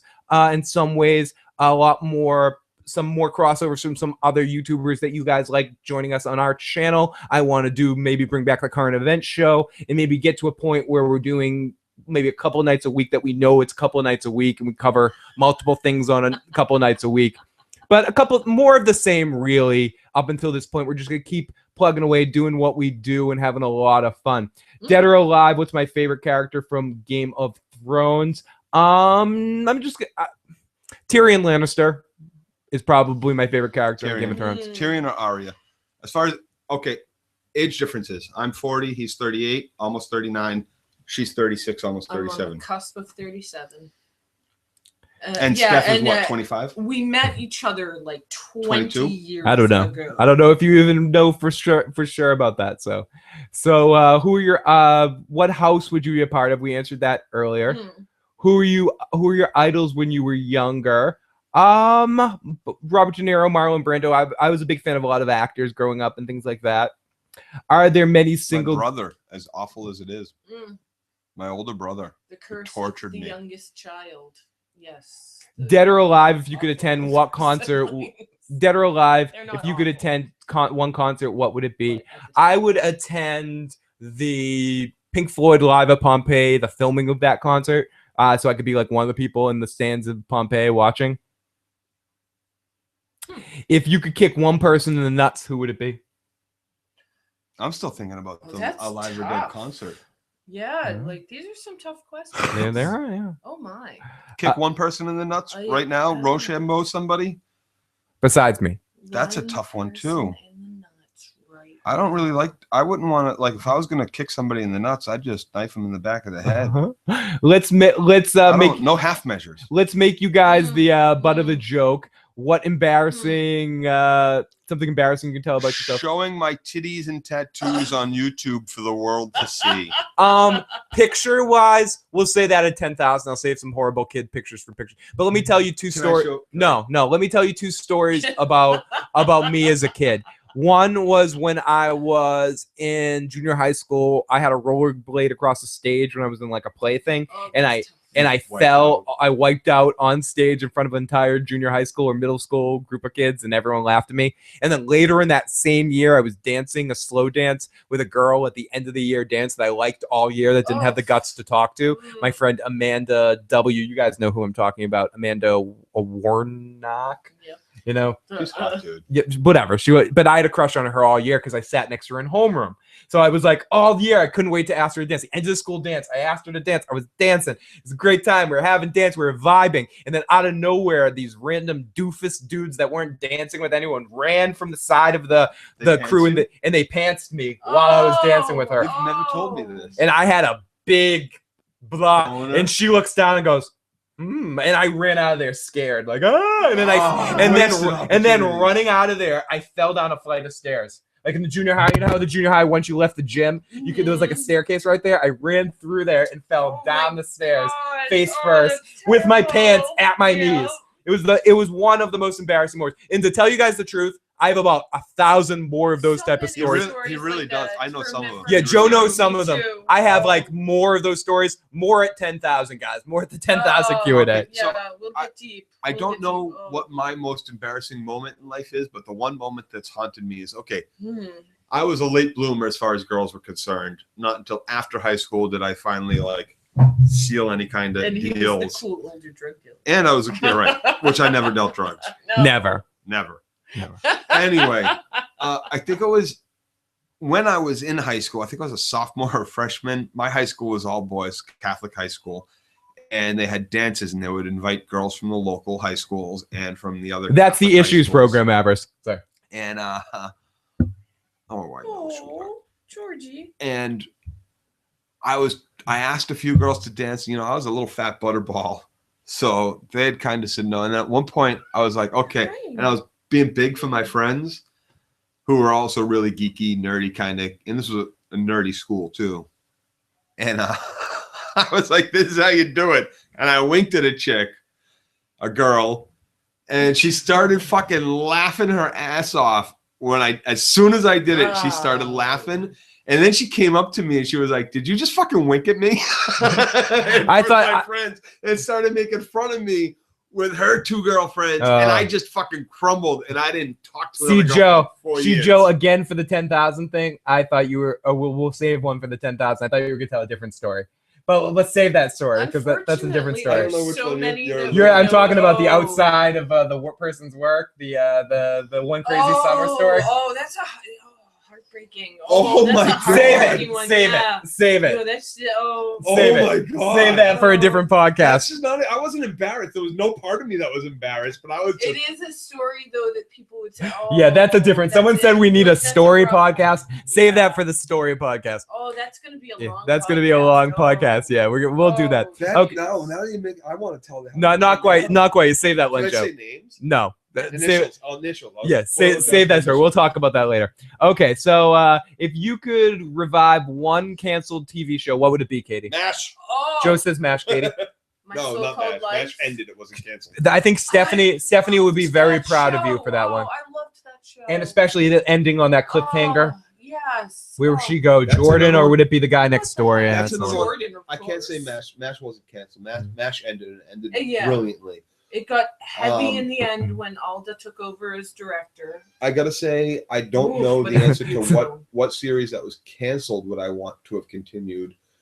I'll have to answer that in the future. at Yeah, some no, point. we'll Can I save that think one. about Someone asks, how did Steph and I met? Steph and I met at a funeral. Actually, it was horrible. We met at a funeral. It was very rude. Of a mutual friend of Joe and Katie and I's actually. I was, hey, welcome, Anna Banana. Nice to see you. What was it? Jocelyn's. Oh, Stephanie and I met at Jocelyn's funeral. I did not know didn't that. know Oh my. Yeah, we had a good friend of ours that unfortunately died very young. Awesome person that passed away. We unfortunately know a lot of people, too many people that died of our group of friends that passed. But this was probably one of the more recent ones. A friend of ours, Jocelyn, that drowned. It seems recent, but it's over 5 years ago. Yeah, it's 5 years ago. It's been like 5 years ago. But actually over that, because Stephanie and I met them. But Stephanie and I actually met at a funeral, which is a horrible thing to say. But we made eye contact across the room at a funeral. We were like, I know, we know. So a couple more questions here. Then we're gonna jump into the chat. Current TV show guilty pleasure. If Survivor doesn't count, my answer to that is Naked Dating on VH1. I watch Naked Dating on VH1. You guys, what's the question? Guilty pleasure television show. Any MTV shows in your or VH1 shows in your life, Katie? I have to say it's painful, but I watched The Real Housewives. No, Oh my no. She is being so fucking candid with you because she won't even come close to putting that shit on the top. And a couple of times I've No, gone because to. you won't let me watch it. I've You gone- refuse to watch it. I've gone to I like don't even on try. demand. She doesn't even bring it up. I go to on demand and I'm like, oh, my library. I think I wanted to start watching, and I'll go to 'Cause my I'm- library and they'll be like, I all know Real exactly Housewives and what all I that will shit. get if I try putting that on the TV. Like, how can with you in watch the this room. shit? Unbelievable. People yelling at each other all day long. Sociologically fascinating. And then as I say that, you guys love the fact that Katie and I was screaming at each other. Now, let's transition this That's one. almost 20 years of true. Let's transition into this one into all-time favorite fictional character from TVs or movies. Well, this is kind of TV. Mine's You guys quick. are asking me these questions. I don't have time to think about them. Mine's quick. Garrick from Deep Space Nine.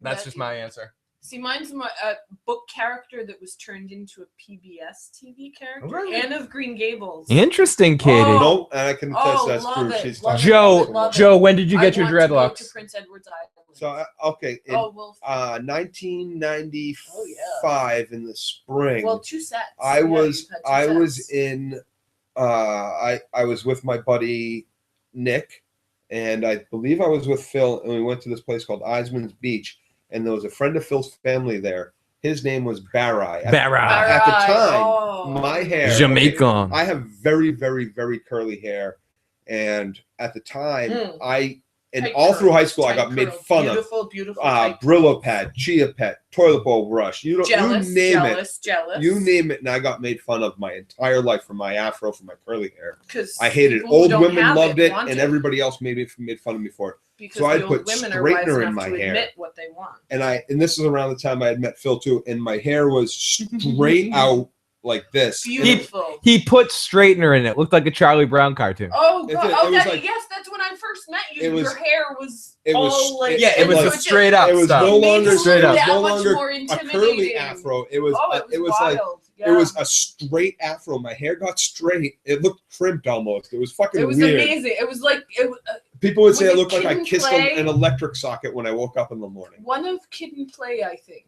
had Yeah, the kid. The kid had the big high top Yes, fade, it and that's was always just what like I that, went and it for made with him my look that with much my more afro. intimidating to a young girl like me. So It influenced Katie. Made her a little hot and bothered. So this All guy right.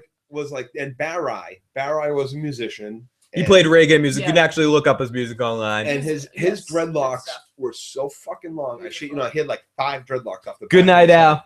And they were so long that they dragged on the floor, on the ground behind him. He had to carry them so they wouldn't drag on the ground, right? Glad we improved your weekend. And he was like, dude, man, what the fuck did you do to your head? And I was like, what do you mean, man? I put straightener. And he's like, dude, you got curly hair, right? Mm-hmm. And like he saw right through the straightener. And I was like, yeah. He's like, dude, man, why He's haven't you probably done dreaded? that before. He's like, why haven't you dreaded it up? And like at the time, I don't think I had even seen a picture of Bob Marley.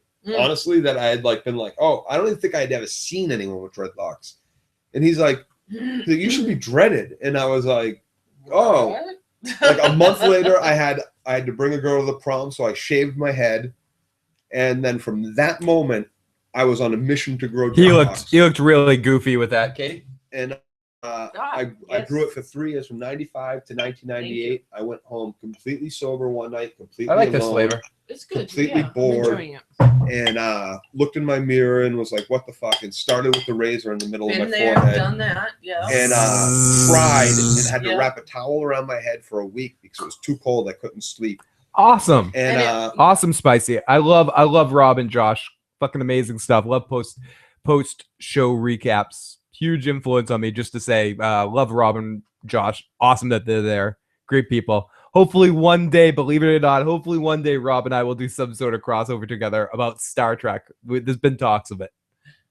And after that, I just let it grow out again And and that's immediately about started when we ended up in ultimately 1998. dating after being friends for quite a few years. You had the pick in your hair with the fucking awesome. Yeah, I started growing The out pick. a fro, and I would wear a Yep. pick in my fro after I had shaved my head, and then I just let the fro. How grow out. long So have 1998. how long have Joe and I known each other? About 20 years. Since 1994. Yes. Yeah, about 94. 20 years. Ooh. So more than 22 years. Maybe now. 93.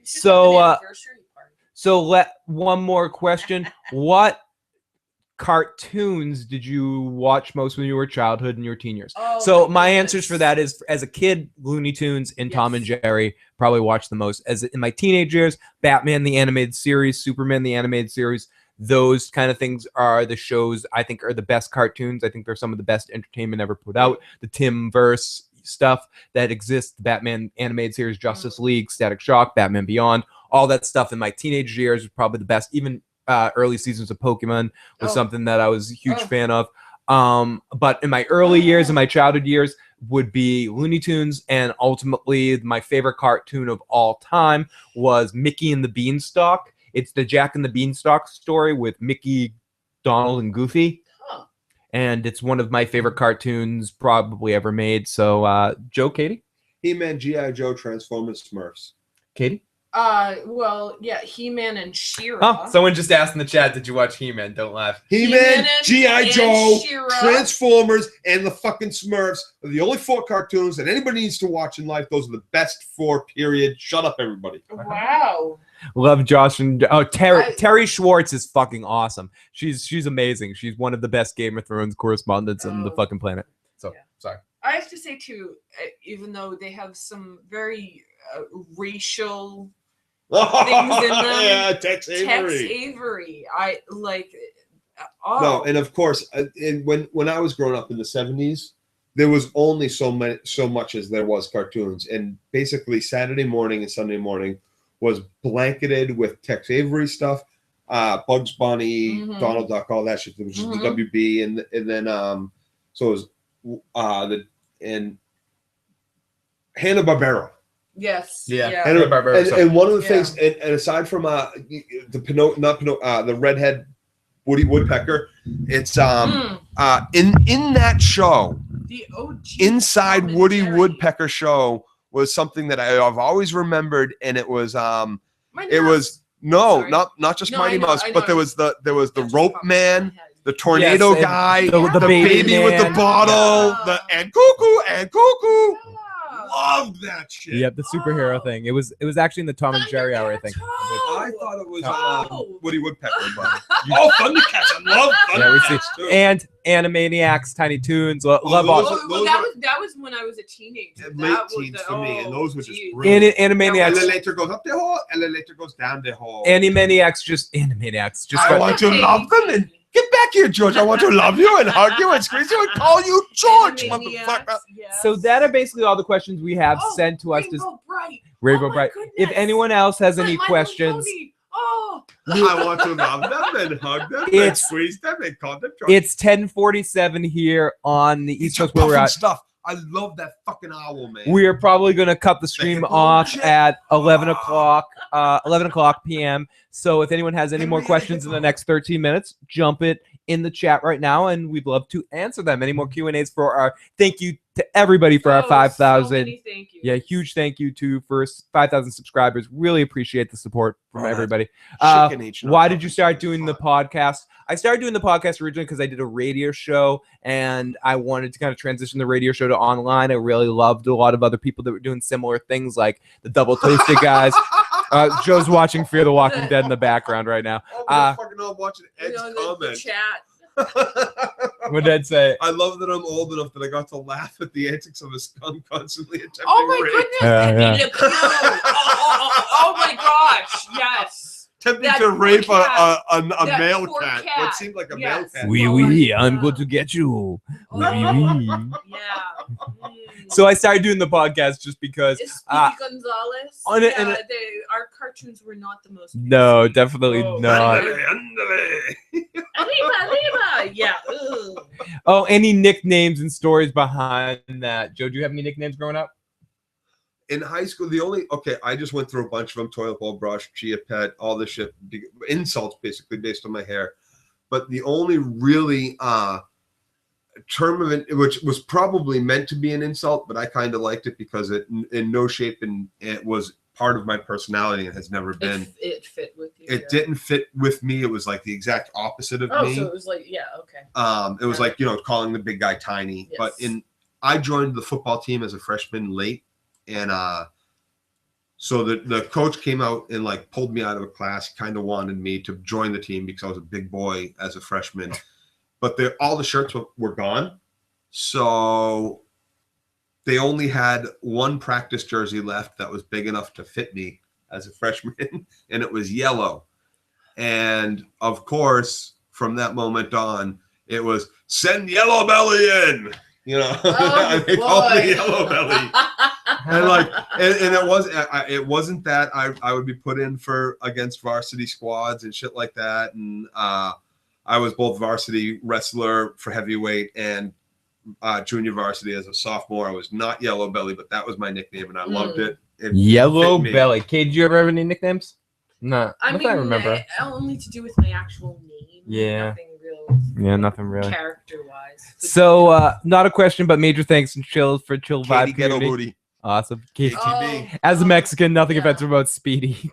The honest opinions about emergency, awesome. I think Charlie offers some really good information, but I don't necessarily love him as a communicator. He's not my favorite personality, but I think he puts in a lot of hard work and talks about a lot of information, but I find him kind of boring. Katie Ghetto Booty.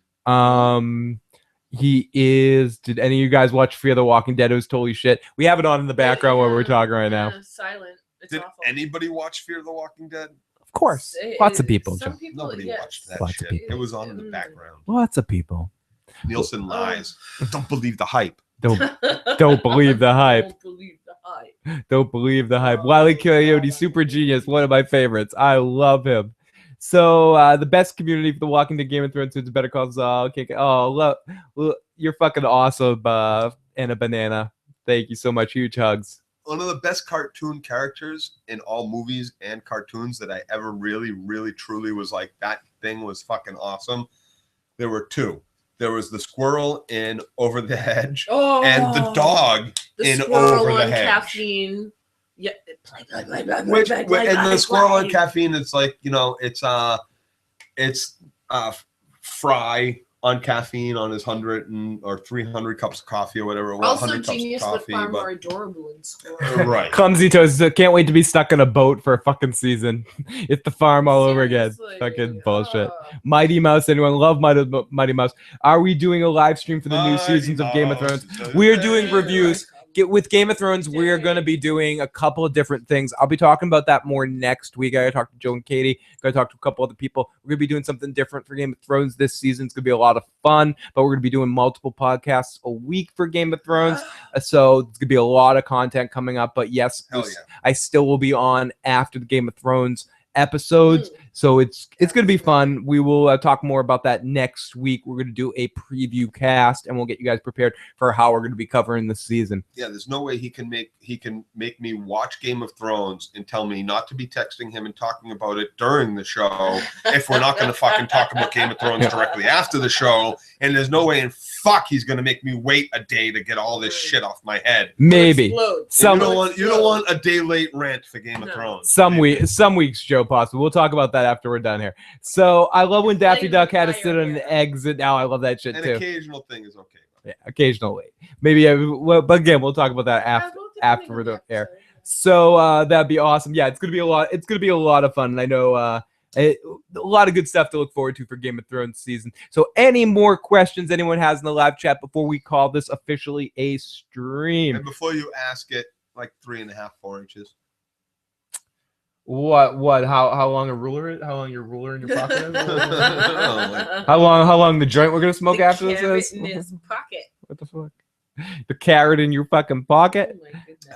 As we're watching Fear the Walking Dead in the background going on right here. So I just want to say, all retreating back. I just want to say a huge thank you to everyone that has joined us today for this really long stream that we did for watching half of season 2. It was a lot of fun getting to stream this way. We will again try to bring more of these kind of things to you guys, and maybe this is how in the off season of Game of Thrones we will Boston area spicy wasabi, East Coast Boston area. Mess holes. Yep.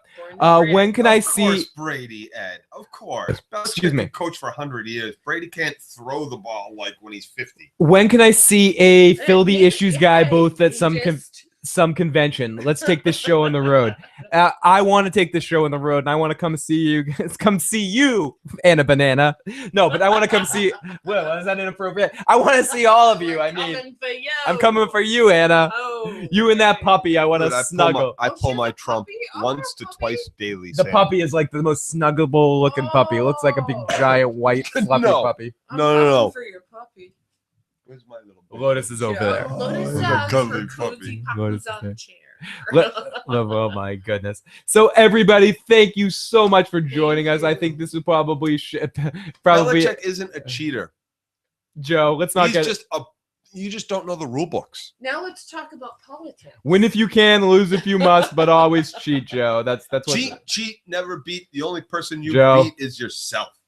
Joe. I just have to say this, even though you Fuck can't hear up, it. Joe.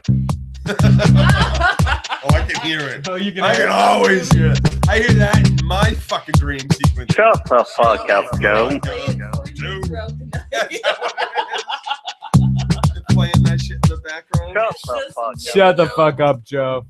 Okay, everybody, thank you so much for joining us tonight. This was a lot of fun. We had a really great time.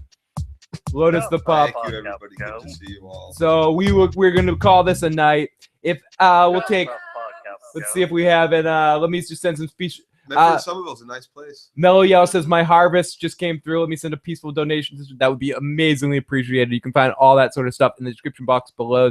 We hate the fundraising, but it is necessary. And we really thank you because to answer your question earlier, would I make this full time? That's my goal. I would ultimately love to do nothing else Why but the fuck this. do I want to go to work 40 hours a week at some fucking psych unit where people are trying to stab me with pens and hit me in chairs when I could sit here and show you my titties and rant about stupid fucking TV for a living? Good Are point, you kidding me? Joe. On that note, Let's call it a night. Good night, everybody. We will talk to you soon. This is a little bit of a time crisis. A couple of you guys said this was a good song, so I'm gonna play it for you. Play it for you one more time. Have a good night, guys.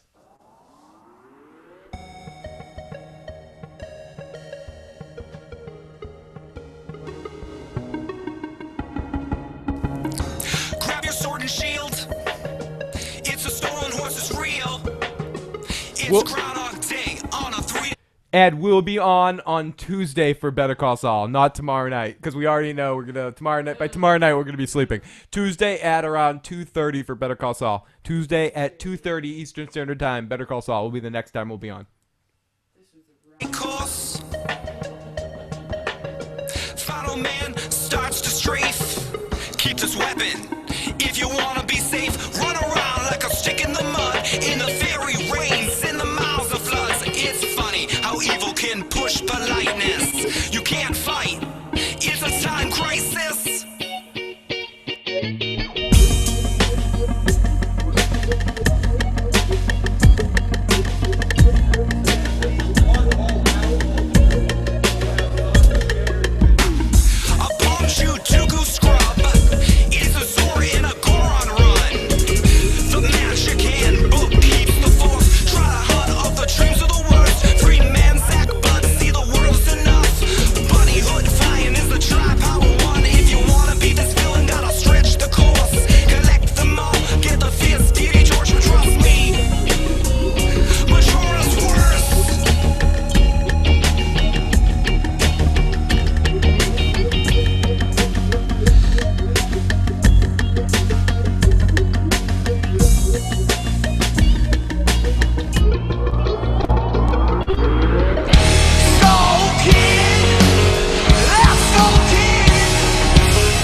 What the fuck her parents haven't told her yet. This is us trying to watch Fear the Walking Dead right here, guys. This is fucking bullshit. Is she really listening to like a radio broadcast of fucking people? Like her parents haven't told her yet what the fuck is going on? This is just me trying to figure out from this one scene that I finally looked at the TV for. But this scene.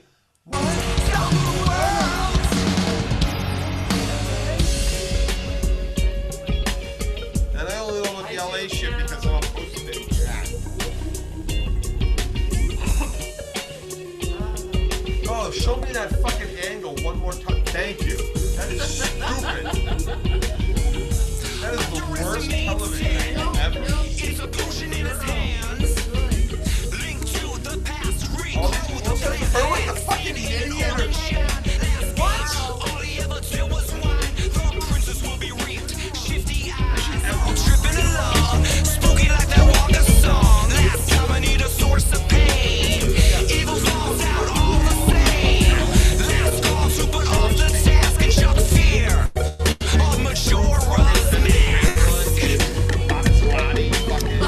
FOP, motherfuckers. FOP.